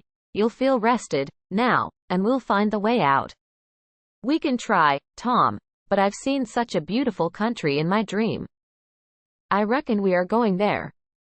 Maybe not, cheer up, Becky, and let's go on trying." They rose up and wandered along, hand in hand and hopeless. They tried to estimate how long they had been in the cave, but all they knew was that it seemed days and weeks, and yet it was plain that this could not be, for their candles were not gone yet. A long time after this, they could not tell how long. Tom said they must go softly and listen for dripping water. They must find a spring. They found one presently, and Tom said it was time to rest again. Both were cruelly tired, yet Becky said she thought she could go a little farther. She was surprised to hear Tom dissent. She could not understand it. They sat down, and Tom fastened his candle to the wall in front of them with some clay. Thought was soon busy. Nothing was said for some time. Then Becky broke the silence. "Tom, I am so hungry." Tom took something out of his pocket. "Do you remember this?" said he. Becky almost smiled. It's our wedding cake, Tom. Yes. I wish it was as big as a barrel, for it's all we've got. I saved it from the picnic for us to dream on, Tom, the way grown-up people do with wedding cake, but it'll be our. She dropped the sentence where it was. Tom divided the cake and Becky ate with good appetite, while Tom nibbled at his moiety. There was abundance of cold water to finish the feast with. By and by Becky suggested that they move on again. Tom was silent a moment. Then he said, Becky, can you bear it if I tell you something? Becky's face paled, but she thought she could. Well, then, Becky, we must stay here, where there's water to drink. That little piece is our last candle. Becky gave loose to tears and wailings. Tom did what he could to comfort her, but with little effect. At length Becky said, Tom. Well, Becky? They'll miss us and hunt for us. Yes, they will. Certainly they will. Maybe they're hunting for us now, Tom. Why, I reckon maybe they are. I hope they are. When would they miss us, Tom? When they get back to the boat, I reckon. Tom, it might be dark then. Would they notice we hadn't come? I don't know. But anyway, your mother would miss you as soon as they got home. A frightened look in Becky's face brought Tom to his senses, and he saw that he had made a blunder. Becky was not to have gone home that night. The children became silent and thoughtful. In a moment a new burst of grief from Becky showed Tom that the thing in his mind had struck hers also, that the Sabbath morning might be half spent before Mrs. Thatcher discovered that Becky was not at Mrs. Harper's. The children fastened their eyes upon their bit of candle and watched it melt slowly and pitilessly away, saw the half-inch of wick stand alone at last, saw the feeble flame rise and fall, climb the thin column of smoke, linger at its top a moment, and then, the horror of utter darkness reigned. How long afterward it was that Becky came to a slow consciousness that she was crying in Tom's arms, neither could tell. All that they knew was, that after what seemed a mighty stretch of time, both awoke out of a dead stupor of sleep and resumed their miseries once more. Tom said it might be Sunday, now, maybe Monday. He tried to get Becky to talk, but her sorrows were too oppressive, all her hopes were gone. Tom said that they must have been missed long ago, and no doubt the search was going on. He would shout and maybe someone would come. He tried it. But in the darkness the distant echoes sounded so hideously that he tried it no more. The hours wasted away, and hunger came to torment the captives again. A portion of Tom's half of the cake was left. They divided and ate it. But they seemed hungrier than before. The poor morsel of food only whetted desire. By and by Tom said, Shush! Did you hear that? Both held their breath and listened. There was a sound like the faintest, far-off shout. Instantly Tom answered it, and leading Becky by the hand, started groping down the corridor in its direction. Presently he listened again. Again the sound was heard. And apparently a little nearer. It's them, said Tom. They're coming. Come along. Becky, we're all right now. The joy of the prisoners was almost overwhelming. Their speed was slow, however, because pitfalls were somewhat common, and had to be guarded against. They shortly came to one and had to stop. It might be 3 feet deep. It might be 100. There was no passing it at any rate. Tom got down on his breast and reached as far down as he could. No bottom. They must stay there and wait until the searchers came. They listened. Evidently the distant shoutings were growing more distant. A moment or two more and they had gone altogether. The heart-sinking misery of it. Tom whooped until he was hoarse. But it was of no use. He talked hopefully to Becky, but an age of anxious waiting passed and no sounds came again. The children groped their way back to the spring. The weary time dragged on. They slept again, and awoke famished and woe-stricken. Tom believed it must be Tuesday by this time. Now an idea struck him. There were some side passages near at hand. It would be better to explore some of these than bear the weight of the heavy time in idleness. He took a kite line from his pocket, tied it to a projection, and he and Becky started, Tom in the lead, unwinding the line as he groped along. At the end of 20 steps, the corridor ended in a jumping-off place. Tom got down on his knees and felt below, and then as far around the corner as he could reach with his hands conveniently. He made an effort to stretch yet a little farther to the right. And at that moment, not 20 yards away, a human hand, holding a candle, appeared from behind a rock. Tom lifted up a glorious shout, and instantly that hand was followed by the body it belonged to, Injun Joe's. Tom was paralyzed. He could not move.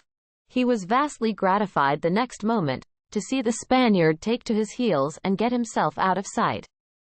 Tom wondered that Joe had not recognized his voice and come over and killed him for testifying in court. But the echoes must have disguised the voice. Without doubt, that was it, he reasoned. Tom's fright weakened every muscle in his body. He said to himself that if he had strength enough to get back to the spring, he would stay there, and nothing should tempt him to run the risk of meeting Injun Joe again. He was careful to keep from Becky what it was he had seen. He told her he had only shouted for luck, but hunger and wretchedness rise superior to fears in the long run. Another tedious wait at the spring and another long sleep brought changes. The children awoke tortured with a raging hunger. Tom believed that it must be Wednesday or Thursday or even Friday or Saturday, now, and that the search had been given over. He proposed to explore another passage. He felt willing to risk Injun Joe and all other terrors. But Becky was very weak. She had sunk into a dreary apathy and would not be roused. She said she would wait, now, where she was, and die. It would not be long. She told Tom to go with the kite line and explore if he chose, but she implored him to come back every little while and speak to her, and she made him promise that when the awful time came, he would stay by her and hold her hand until all was over. Tom kissed her, with a choking sensation in his throat, and made a show of being confident of finding the searchers or an escape from the cave. Then he took the kite line in his hand and went groping down one of the passages on his hands and knees, distressed with hunger and sick with bodings of coming doom. Chapter 32. Tom tells the story of their escape. Tom's enemy in safe quarters. Tuesday afternoon came, and waned to the twilight. The village of St. Petersburg still mourned. The lost children had not been found. Public prayers had been offered up for them, and many a private prayer that had the petitioner's whole heart in it. But still no good news came from the cave. The majority of the searchers had given up the quest and gone back to their daily avocations, saying that it was plain the children could never be found. Mrs. Thatcher was very ill, and a great part of the time delirious. People said it was heartbreaking to hear her call her child, and raise her head and listen a whole minute at a time, then lay it wearily down again with a moan. Aunt Polly had drooped into a settled melancholy, and her gray hair had grown almost white. The village went to its rest on Tuesday night, sad and forlorn. Away in the middle of the night a wild peal burst from the village bells, and in a moment the streets were swarming with frantic half-clad people, who shouted, "Turn out! Turn out! They're found! They're found!" Tin pans and horns were added to the din. The population massed itself and moved toward the river, met the children coming in an open carriage drawn by shouting citizens, thronged around it, joined its homeward march, and swept magnificently up the main street roaring huzzah after huzzah. The village was illuminated. Nobody went to bed again. It was the greatest night the little town had ever seen. During the first half hour, a procession of villagers filed through Judge Thatcher's house, seized the saved ones and kissed them, squeezed Mrs. Thatcher's hand, tried to speak but couldn't, and drifted out raining tears all over the place. Aunt Polly's happiness was complete. And Mrs. Thatcher's nearly so. It would be complete, however, as soon as the messenger dispatched with the great news to the cave should get the word to her husband. Tom lay upon a sofa with an eager auditory about him and told the history of the wonderful adventure. putting in many striking additions to adorn it withal, and closed with a description of how he left Becky and went on an exploring expedition. How he followed 2 avenues as far as his kite line would reach. How he followed a third to the fullest stretch of the kite line, and was about to turn back when he glimpsed a far-off speck that looked like daylight. Dropped the line and groped toward it. Pushed his head and shoulders through a small hole, and saw the broad Mississippi rolling by. And if it had only happened to be night, he would not have seen that speck of daylight and would not have explored that passage any more. He told how he went back for Becky and broke the good news, and she told him not to fret her with such stuff, for she was tired, and knew she was going to die, and wanted to. He described how he labored with her and convinced her, and how she almost died for joy when she had groped to where she actually saw the blue speck of daylight. How he pushed his way out at the hole and then helped her out. How they sat there and cried for gladness. How some men came along in a skiff and Tom hailed them and told them their situation and their famished condition. How the men didn't believe the wild tale at first, because, said they, "You are 5 miles down the river below the valley the cave is in," then took them aboard, rowed to a house, gave them supper, made them rest till 2 or 3 hours after dark, and then brought them home before day dawn. Judge Thatcher and the handful of searchers with him were tracked out in the cave by the twine clues they had strung behind them, and informed of the great news. 3 days and nights of toil and hunger in the cave were not to be shaken off at once, as Tom and Becky soon discovered. They were bedridden all of Wednesday and Thursday, and seemed to grow more and more tired and worn all the time. Tom got about a little on Thursday, was downtown Friday, and nearly as whole as ever Saturday. But Becky did not leave her room until Sunday, and then she looked as if she had passed through a wasting illness. Tom learned of Huck's sickness and went to see him on Friday, but could not be admitted to the bedroom. Neither could he on Saturday or Sunday.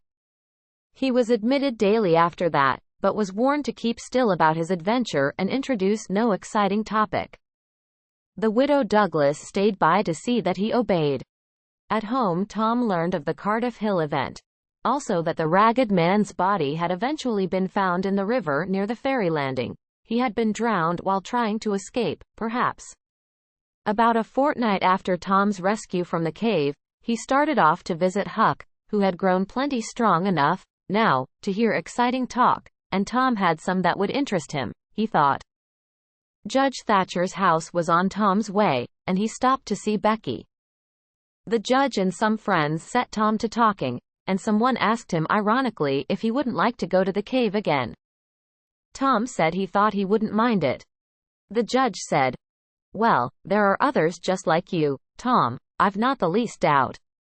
But we have taken care of that. Nobody will get lost in that cave anymore." "Why?" "Because I had its big door sheathed with boiler iron 2 weeks ago, and triple locked, and I've got the keys." Tom turned as white as a sheet. "What's the matter, boy? Here, run somebody. Fetch a glass of water." The water was brought and thrown into Tom's face. "Aw, now you're all right. What was the matter with you, Tom?" "Oh, Judge, Injun Joe's in the cave." Chapter 33. The Fate of Injun Joe. Huck and Tom compare notes. An expedition to the cave, protection against ghosts. An awful snug place, a reception at the widow Douglas's. Within a few minutes the news had spread, and a dozen skiff loads of men were on their way to McDougal's cave, and the ferry boat, well filled with passengers, soon followed. Tom Sawyer was in the skiff that bore Judge Thatcher. When the cave door was unlocked, a sorrowful sight presented itself in the dim twilight of the place. Injun Joe lay stretched upon the ground, dead, with his face close to the crack of the door, as if his longing eyes had been fixed, to the latest moment, upon the light and the cheer of the free world outside. Tom was touched, for he knew by his own experience how this wretch had suffered. His pity was moved, but nevertheless he felt an abounding sense of relief and security, now, which revealed to him in a degree which he had not fully appreciated before how vast a weight of dread had been lying upon him since the day he lifted his voice against this bloody-minded outcast. Injun Joe's bowie knife lay close by, its blade broken in two. The great foundation beam of the door had been chipped and hacked through, with tedious labor. Useless labor, too, it was, for the native rock formed a sill outside it, and upon that stubborn material the knife had wrought no effect. The only damage done was to the knife itself. But if there had been no stony obstruction there, the labor would have been useless still, for if the beam had been wholly cut away, Injun Joe could not have squeezed his body under the door, and he knew it. So he had only hacked that place in order to be doing something, in order to pass the weary time, in order to employ his tortured faculties. Ordinarily one could find half a dozen bits of candle stuck around in the crevices of this vestibule, left there by tourists. But there were none now. The prisoner had searched them out and eaten them. He had also contrived to catch a few bats, and these, also, he had eaten, leaving only their claws. The poor unfortunate had starved to death. In one place, near at hand, a stalagmite had been slowly growing up from the ground for ages, builded by the water drip from a stalactite overhead. The captive had broken off the stalagmite, and upon the stump had placed a stone, wherein he had scooped a shallow hollow to catch the precious drop that fell once in every 3 minutes with the dreary regularity of a clock tick, a dessertspoonful once in 24 hours. That drop was falling when the pyramids were new, when Troy fell, when the foundations of Rome were laid, when Christ was crucified, when the conqueror created the British Empire, when Columbus sailed, when the massacre at Lexington was news. It is falling now. It will still be falling when all these things shall have sunk down the afternoon of history, and the twilight of tradition, and been swallowed up in the thick night of oblivion. Has everything a purpose and a mission? Did this drop fall patiently during 5,000 years to be ready for this flitting human insect's need? And has it another important object to accomplish 10,000 years to come? No matter. It is many and many a year since the hapless half-breed scooped out the stone to catch the priceless drops, but to this day the tourist stares longest at that pathetic stone and that slow-dropping water when he comes to see the wonders of McDougall's cave. Injun Joe's cup stands first in the list of the cavern's marvels. Even Aladdin's palace cannot rival it.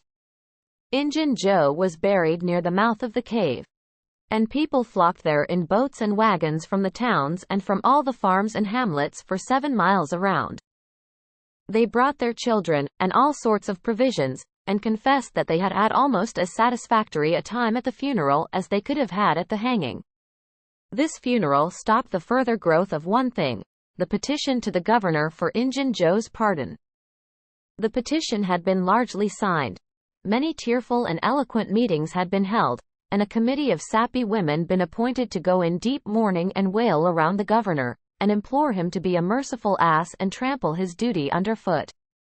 Injun Joe was believed to have killed 5 citizens of the village, but what of that? If he had been Satan himself, there would have been plenty of weaklings ready to scribble their names to a pardon petition, and drip a tear on it from their permanently impaired and leaky waterworks. The morning after the funeral, Tom took Huck to a private place to have an important talk. Huck had learned all about Tom's adventure from the Welshman and the widow Douglas, by this time, but Tom said he reckoned there was one thing they had not told him. That thing was what he wanted to talk about now. Huck's face saddened. He said, "I know what it is. You got into number 2 and never found anything but whiskey. Nobody told me it was you, but I just knowed it must, been you, soon as I heard 'bout that whiskey business, and I knowed you hadn't got the money because you'd, got at me some way or other and told me even if you was mum to everybody else. Tom, something's always told me we'd never get holt of that swag. Why, Huck, I never told on that tavern keeper. You know his tavern was all right the Saturday I went to the picnic. Don't you remember you was to watch there that night? Oh yes. Why, it seems 'bout a year ago. It was that very night that I follered Injun Joe to the Widders. You followed him? Yes, but you keep mum. I reckon Injun Joe's left friends behind him, and I don't want 'em souring on me and doing me mean tricks. If it hadn't been for me, he'd be down in Texas now, all right. Then Huck told his entire adventure in confidence to Tom, who had only heard of the Welshman's part of it before. Well, said Huck, presently, coming back to the main question, whoever nipped the whiskey and number 2, nipped the money, too, I reckon. Anyways, it's a goner for us, Tom. Huck, that money wasn't ever in number 2. What? Huck searched his comrade's face keenly. Tom, have you got on the track of that money again? Huck, it's in the cave. Huck's eyes blazed. Say it again, Tom. The money's in the cave. Tom, honest Injun now, is it fun or earnest? Earnest, Huck. Just as earnest as ever I was in my life. Will you go in there with me and help get it out? I bet I will. I will if it's where we can blaze our way to it and not get lost. Huck, we can do that without the least little bit of trouble in the world. Good as wheat. What makes you think the money's? Huck, you just wait till we get in there. If we don't find it, I'll agree to give you my drum and everything I've got in the world. I will, by jings. All right, it's a whiz. When do you say? Right now, if you say it. Are you strong enough? Is it far in the cave? I been on my pins a little. 3 or 4 days, now, but I can't walk more'n a mile, Tom. Least I don't think I could. It's about 5 mile into there the way anybody but me would go, Huck, but there's a mighty short cut that they don't anybody but me know about. Huck, I'll take you right to it in a skiff. I'll float the skiff down there, and I'll pull it back again all by myself. You needn't ever turn your hand over. Let's start right off, Tom. All right. We want some bread and meat, and our pipes, and a little bag or 2, and 2 or 3 kite strings, and some of these new-fangled things they call lucifer matches. I tell you, many's the time I wished I had some when I was in there before. A trifle after noon, the boys borrowed a small skiff from a citizen who was absent, and got under way at once.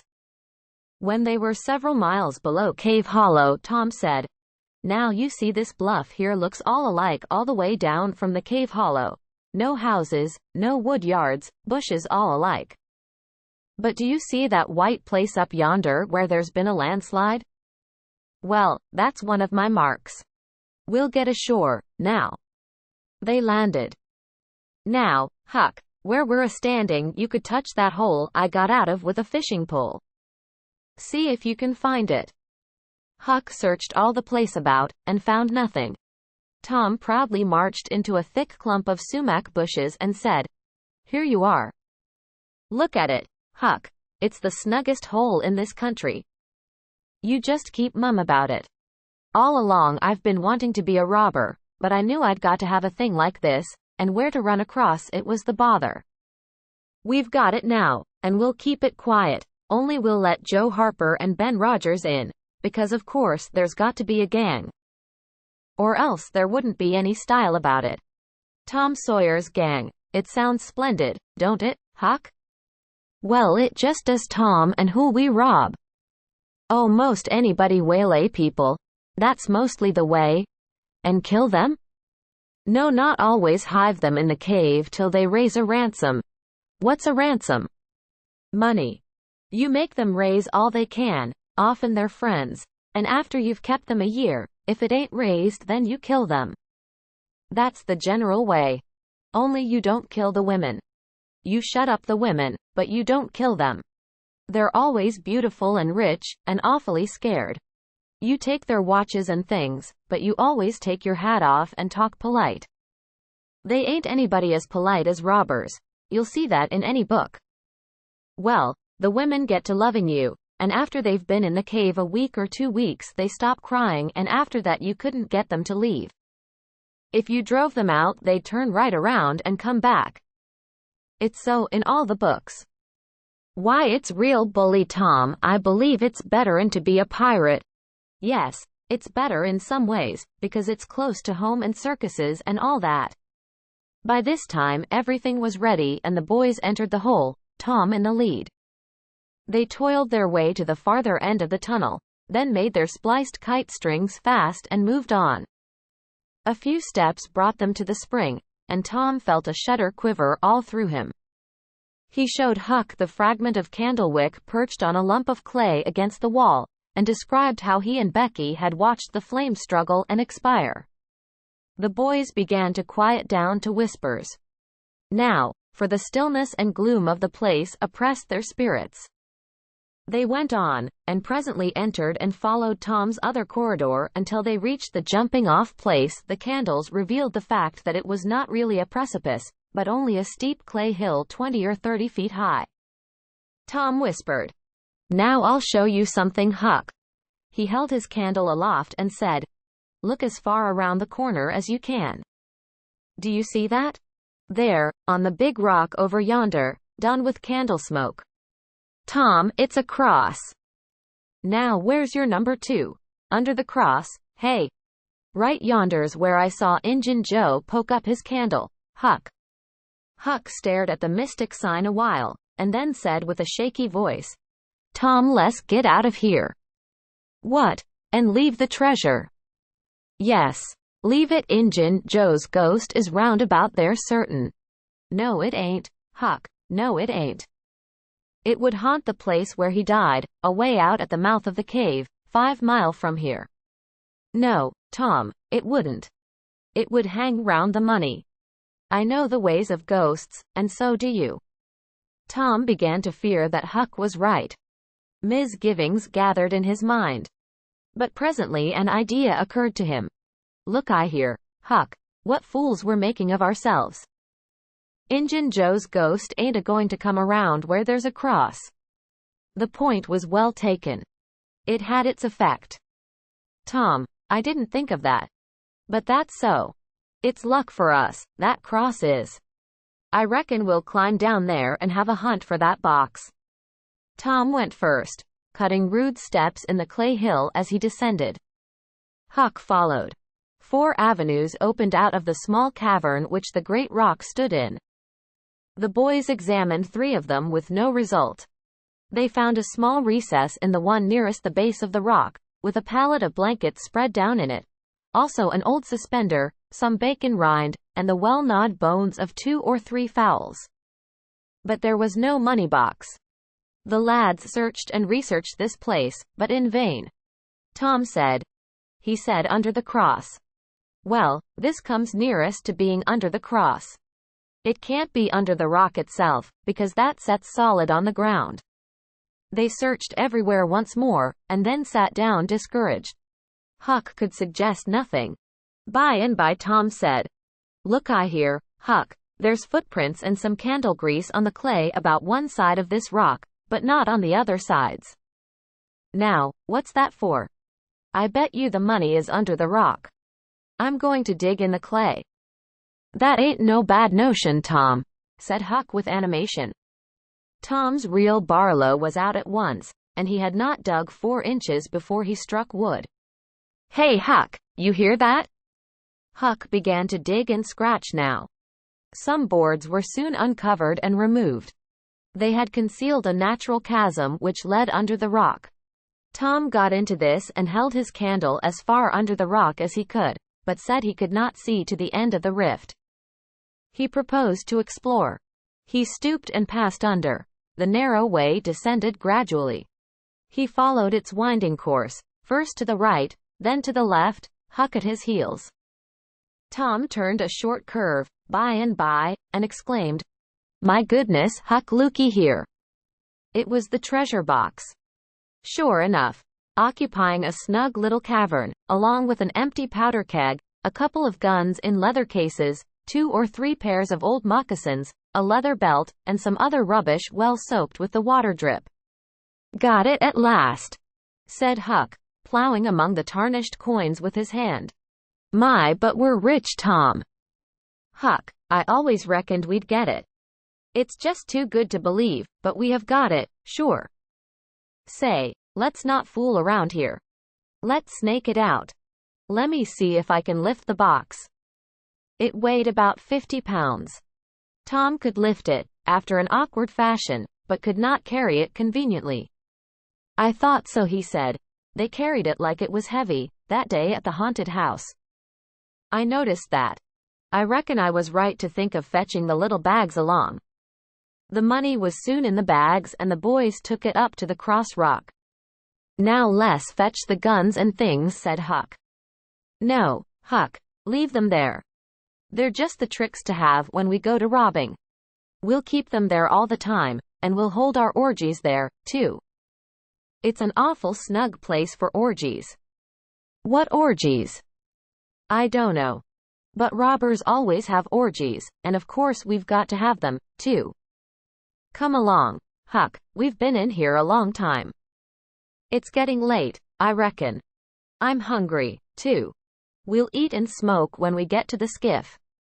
They presently emerged into the clump of sumac bushes, looked warily out, found the coast clear, and were soon lunching and smoking in the skiff. As the sun dipped toward the horizon, they pushed out and got under way. Tom skimmed up the shore through the long twilight, chatting cheerily with Huck, and landed shortly after dark. Now, Huck, said Tom, we'll hide the money in the loft of the widow's woodshed, and I'll come up in the morning and we'll count it and divide, and then we'll hunt up a place out in the woods for it where it will be safe. Just you lay quiet here and watch the stuff till I run and hook Benny Taylor's little wagon. I won't be gone a minute. He disappeared, and presently returned with the wagon, put the 2 small sacks into it, threw some old rags on top of them, and started off, dragging his cargo behind him. When the boys reached the Welshman's house, they stopped to rest. Just as they were about to move on, the Welshman stepped out and said, "Hello, who's that?" "Huck and Tom Sawyer." "Good. Come along with me, boys, you are keeping everybody waiting. Here, hurry up, trot ahead. I'll haul the wagon for you." "Why, it's not as light as it might be. Got bricks in it, or old metal?" "Old metal," said Tom. "I judged so. The boys in this town will take more trouble and fool away more time hunting up 6 bits worth of old iron to sell to the foundry than they would to make twice the money at regular work. But that's human nature. Hurry along, hurry along." The boys wanted to know what the hurry was about. "Never mind, you'll see when we get to the Widow Douglas's," Huck said with some apprehension, for he was long used to being falsely accused. "Mr. Jones, we haven't been doing nothing." The Welshman laughed. "Well, I don't know, Huck, my boy. I don't know about that. Ain't you and the widow good friends?" "Yes, well, she's been good friends to me anyway." "All right then, what do you want to be afraid for?" This question was not entirely answered in Huck's slow mind before he found himself pushed, along with Tom, into Mrs. Douglas's drawing room. Mr. Jones left the wagon near the door and followed. The place was grandly lighted, and everybody that was of any consequence in the village was there. The Thatchers were there, the Harpers, the Rogerses, Aunt Polly, Sid, Mary, the minister, the editor, and a great many more, and all dressed in their best. The widow received the boys as heartily as anyone could well receive 2 such-looking beings. They were covered with clay and candle grease. Aunt Polly blushed crimson with humiliation, and frowned and shook her head at Tom. Nobody suffered half as much as the 2 boys did, however. Mr. Jones said, "Tom wasn't at home yet, so I gave him up, but I stumbled on him and Huck right at my door, and so I just brought them along in a hurry." "And you did just right," said the widow. "Come with me, boys." She took them to a bedchamber and said, "Now wash and dress yourselves. Here are 2 new suits of clothes, shirts, socks, everything complete." "They're Huck's?" "No, no thanks, Huck, Mr. Jones bought one and I the other. But they'll fit both of you. Get into them. We'll wait, come down when you are slicked up enough." Then she left. Chapter 34. Springing a secret, Mr. Jones' surprise a failure. Huck said, "Tom, we can slope, if we can find a rope." The window ain't high from the ground. Shucks. What do you want a slope for? Well, I ain't used to that kind of a crowd. I can't stand it. I ain't going down there, Tom. Oh, bother. It ain't anything. I don't mind it a bit. I'll take care of you. Sid appeared. Tom said Auntie has been waiting for you all the afternoon. Mary got your Sunday clothes ready, and everybody's been fretting about you. Say, ain't this grease and clay on your clothes? Now, Mr. Sitta, you just tend to your own business. What's all this blowout about, anyway? It's one of the widow's parties that she's always having. This time it's for the Welshman and his sons, on account of that scrape they helped her out of the other night. And say, I can tell you something, if you want to know. Well, what? Why, old Mr. Jones is going to try to spring something on the people here tonight, but I overheard him tell Auntie today about it, as a secret, but I reckon it's not much of a secret now. Everybody knows. The widow, too, for all she tries to let on she don't. Mr. Jones was bound Huck should be here. Couldn't get along with his grand secret without Huck, you know. Secret about what, Sid? About Huck tracking the robbers to the widow's. I reckon Mr. Jones was going to make a grand time over his surprise, but I bet you it will drop pretty flat.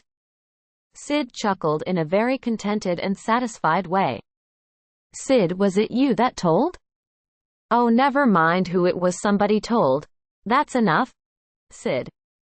There's only one person in this town mean enough to do that, and that's you.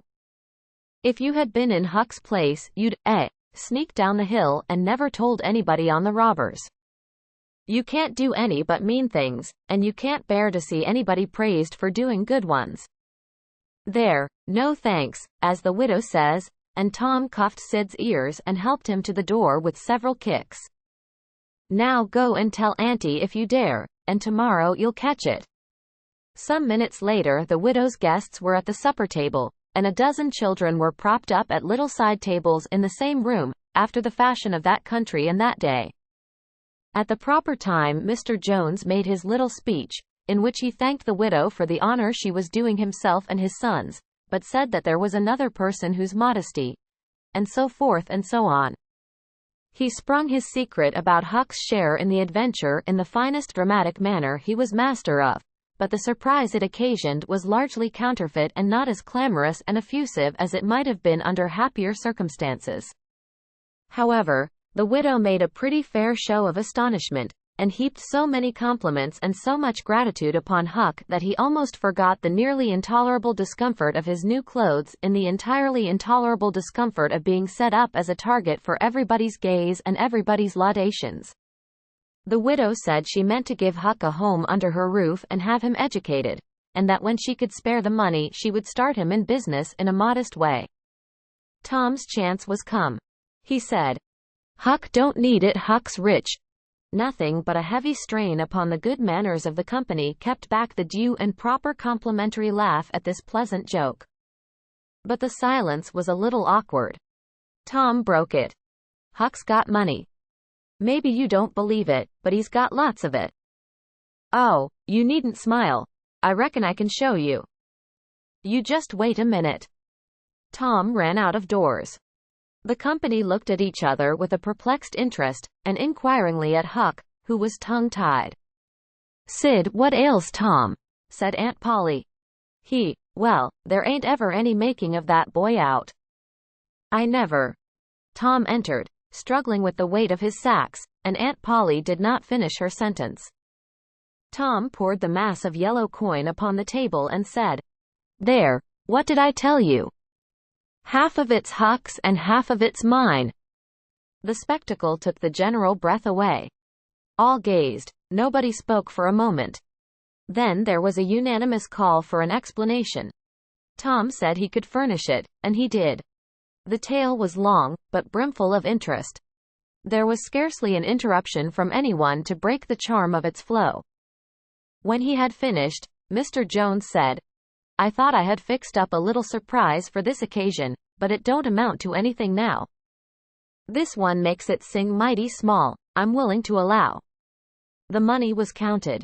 The sum amounted to a little over $12,000. It was more than anyone present had ever seen at one time before, though several persons were there who were worth considerably more than that in property. Chapter 35. A New Order of Things. Poor Huck. New adventures planned. The reader may rest satisfied that Tom's and Huck's windfall made a mighty stir in the poor little village of St. Petersburg. So vast a sum, all in actual cash, seemed next to incredible. It was talked about, gloated over, glorified, until the reason of many of the citizens tottered under the strain of the unhealthy excitement.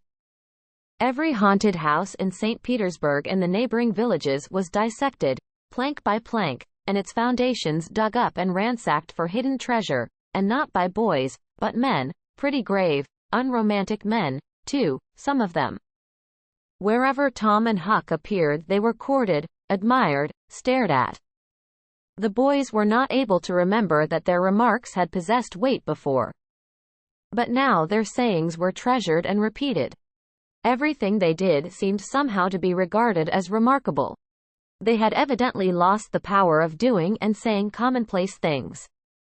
Moreover, their past history was raked up and discovered to bear marks of conspicuous originality. The village paper published biographical sketches of the boys. The widow Douglas put Huck's money out at 6%, and Judge Thatcher did the same with Tom's at Aunt Polly's request. Each lad had an income, now, that was simply prodigious, $1 for every weekday in the year and half of the Sundays. It was just what the minister got. No, it was what he was promised. He generally couldn't collect it. $1.25 a week would board, lodge, and school a boy in those old simple days, and clothe him and wash him, too, for that matter. Judge Thatcher had conceived a great opinion of Tom. He said that no commonplace boy would ever have got his daughter out of the cave. When Becky told her father, in strict confidence, how Tom had taken her whipping at school, the judge was visibly moved. And when she pleaded grace for the mighty lie which Tom had told in order to shift that whipping from her shoulders to his own, the judge said with a fine outburst that it was a noble, a generous, a magnanimous lie. A lie that was worthy to hold up its head and march down through history breast to breast with George Washington's lauded truth about the hatchet. Becky thought her father had never looked so tall and so superb as when he walked the floor and stamped his foot and said that. She went straight off and told Tom about it. Judge Thatcher hoped to see Tom a great lawyer or a great soldier someday. He said he meant to look to it that Tom should be admitted to the National Military Academy and afterward trained in the best law school in the country, in order that he might be ready for either career or both. Huck Finn's wealth and the fact that he was now under the widow Douglas's protection introduced him into society, dragged him into it, hurled him into it, and his sufferings were almost more than he could bear.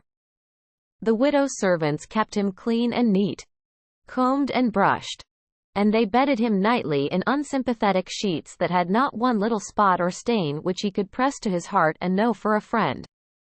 He had to eat with a knife and fork. He had to use napkin, cup, and plate. He had to learn his book. He had to go to church. He had to talk so properly that speech was become insipid in his mouth. Whithersoever he turned, the bars and shackles of civilization shut him in and bound him hand and foot. He bravely bore his miseries 3 weeks, and then one day turned up missing. For 48 hours the widow hunted for him everywhere in great distress. The public were profoundly concerned. They searched high and low. They dragged the river for his body. Early the third morning Tom Sawyer wisely went poking among some old empty hogsheads down behind the abandoned slaughterhouse. And in one of them he found the refugee. Huck had slept there. He had just breakfasted upon some stolen odds and ends of food, and was lying off, now, in comfort, with his pipe. He was unkempt, uncombed, and clad in the same old ruin of rags that had made him picturesque in the days when he was free and happy. Tom routed him out.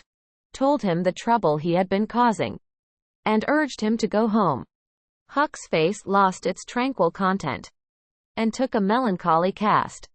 He said, "Don't talk about it, Tom. I've tried it, and it don't work. It don't work, Tom. It ain't for me. I ain't used to it. The widder's good to me, and friendly, but I can't stand them ways.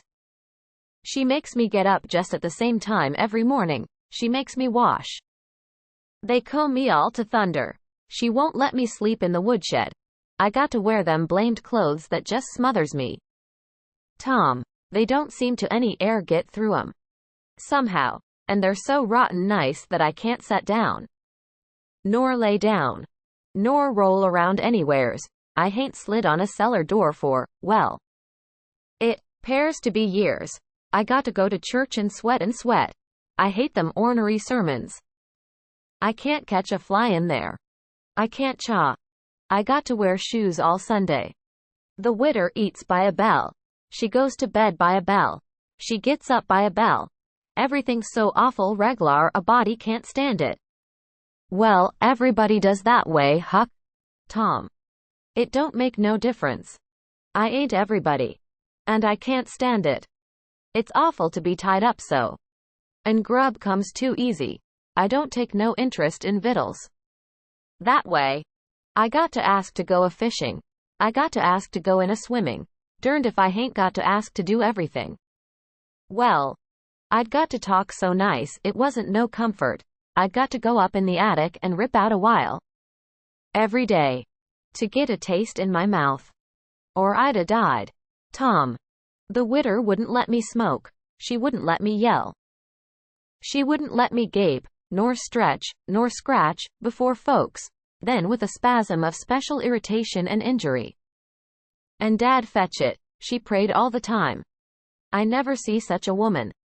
I had to shove, Tom. I just had to. And besides, that school's going to open, and I'd a had to go to it. Well, I wouldn't stand that, Tom. Looky here, Tom, being rich ain't what it's cracked up to be. It's just worry, and sweat, and a wishing you was dead all the time. Now these clothes suits me, and this barrel suits me, and I ain't ever going to shake 'em any more. Tom, I wouldn't ever got into all this trouble if it hadn't been for that money. Now you just take my share of it along with yourn, and gimme a 10-center sometimes, not many times, because I don't give a dern for a thing, thout it's tollable hard to get, and you go and beg off for me with the widder. Oh, Huck, you know I can't do that. 'Tain't fair. And besides, if you'll try this thing just a while longer, you'll come to like it. Like it? Yes. The way I'd like a hot stove if I was to set on it long enough. No, Tom, I won't be rich, and I won't live in them cussed smothery houses. I like the woods, and the river, and hogsheads, and I'll stick to 'em, too. Blame it all. Just as we'd got guns, and a cave, and all just fixed to rob, here this dern foolishness has got to come up and spile it all." Tom saw his opportunity. "Look, I hear, Huck, being rich ain't going to keep me back from turning robber." "No.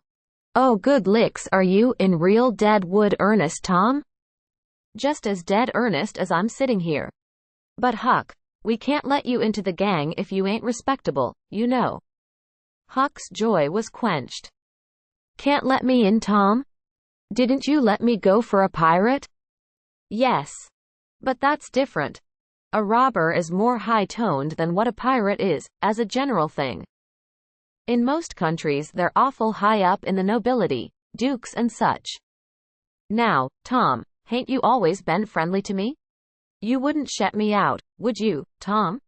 You wouldn't do that, now, would you, Tom?" "Huck, I wouldn't want to, and I don't want to, but what would people say?" "Why, they'd say, MPH. Tom Sawyer's gang. Pretty low characters in it. They'd mean you, Huck.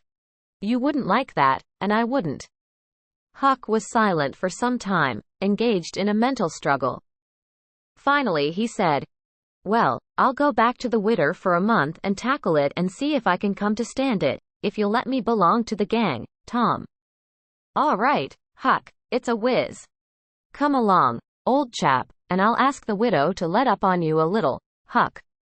Will you, Tom? Now will you? That's good.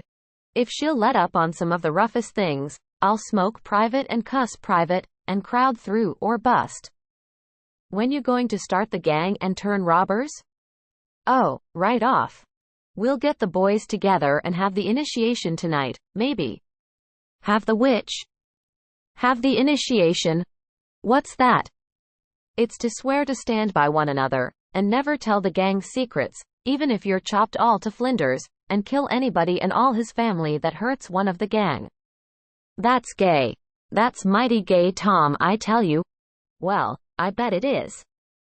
And all that swearing's got to be done at midnight, in the lonesomest, awfulest place you can find.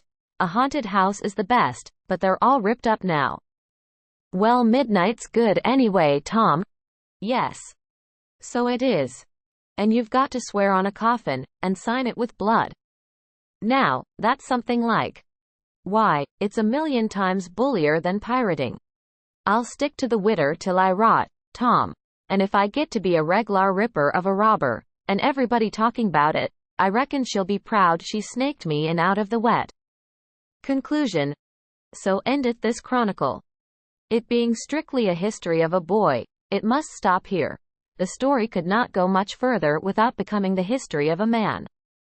When one writes a novel about grown people, he knows exactly where to stop. That is, with a marriage. But when he writes of juveniles, he must stop where he best can. Most of the characters that perform in this book still live, and are prosperous and happy. Someday it may seem worthwhile to take up the story of the younger ones again and see what sort of men and women they turned out to be. Therefore it will be wisest not to reveal any of that part of their lives at present. Thanks for listening. Please subscribe to channel The Classic Narrator for future release.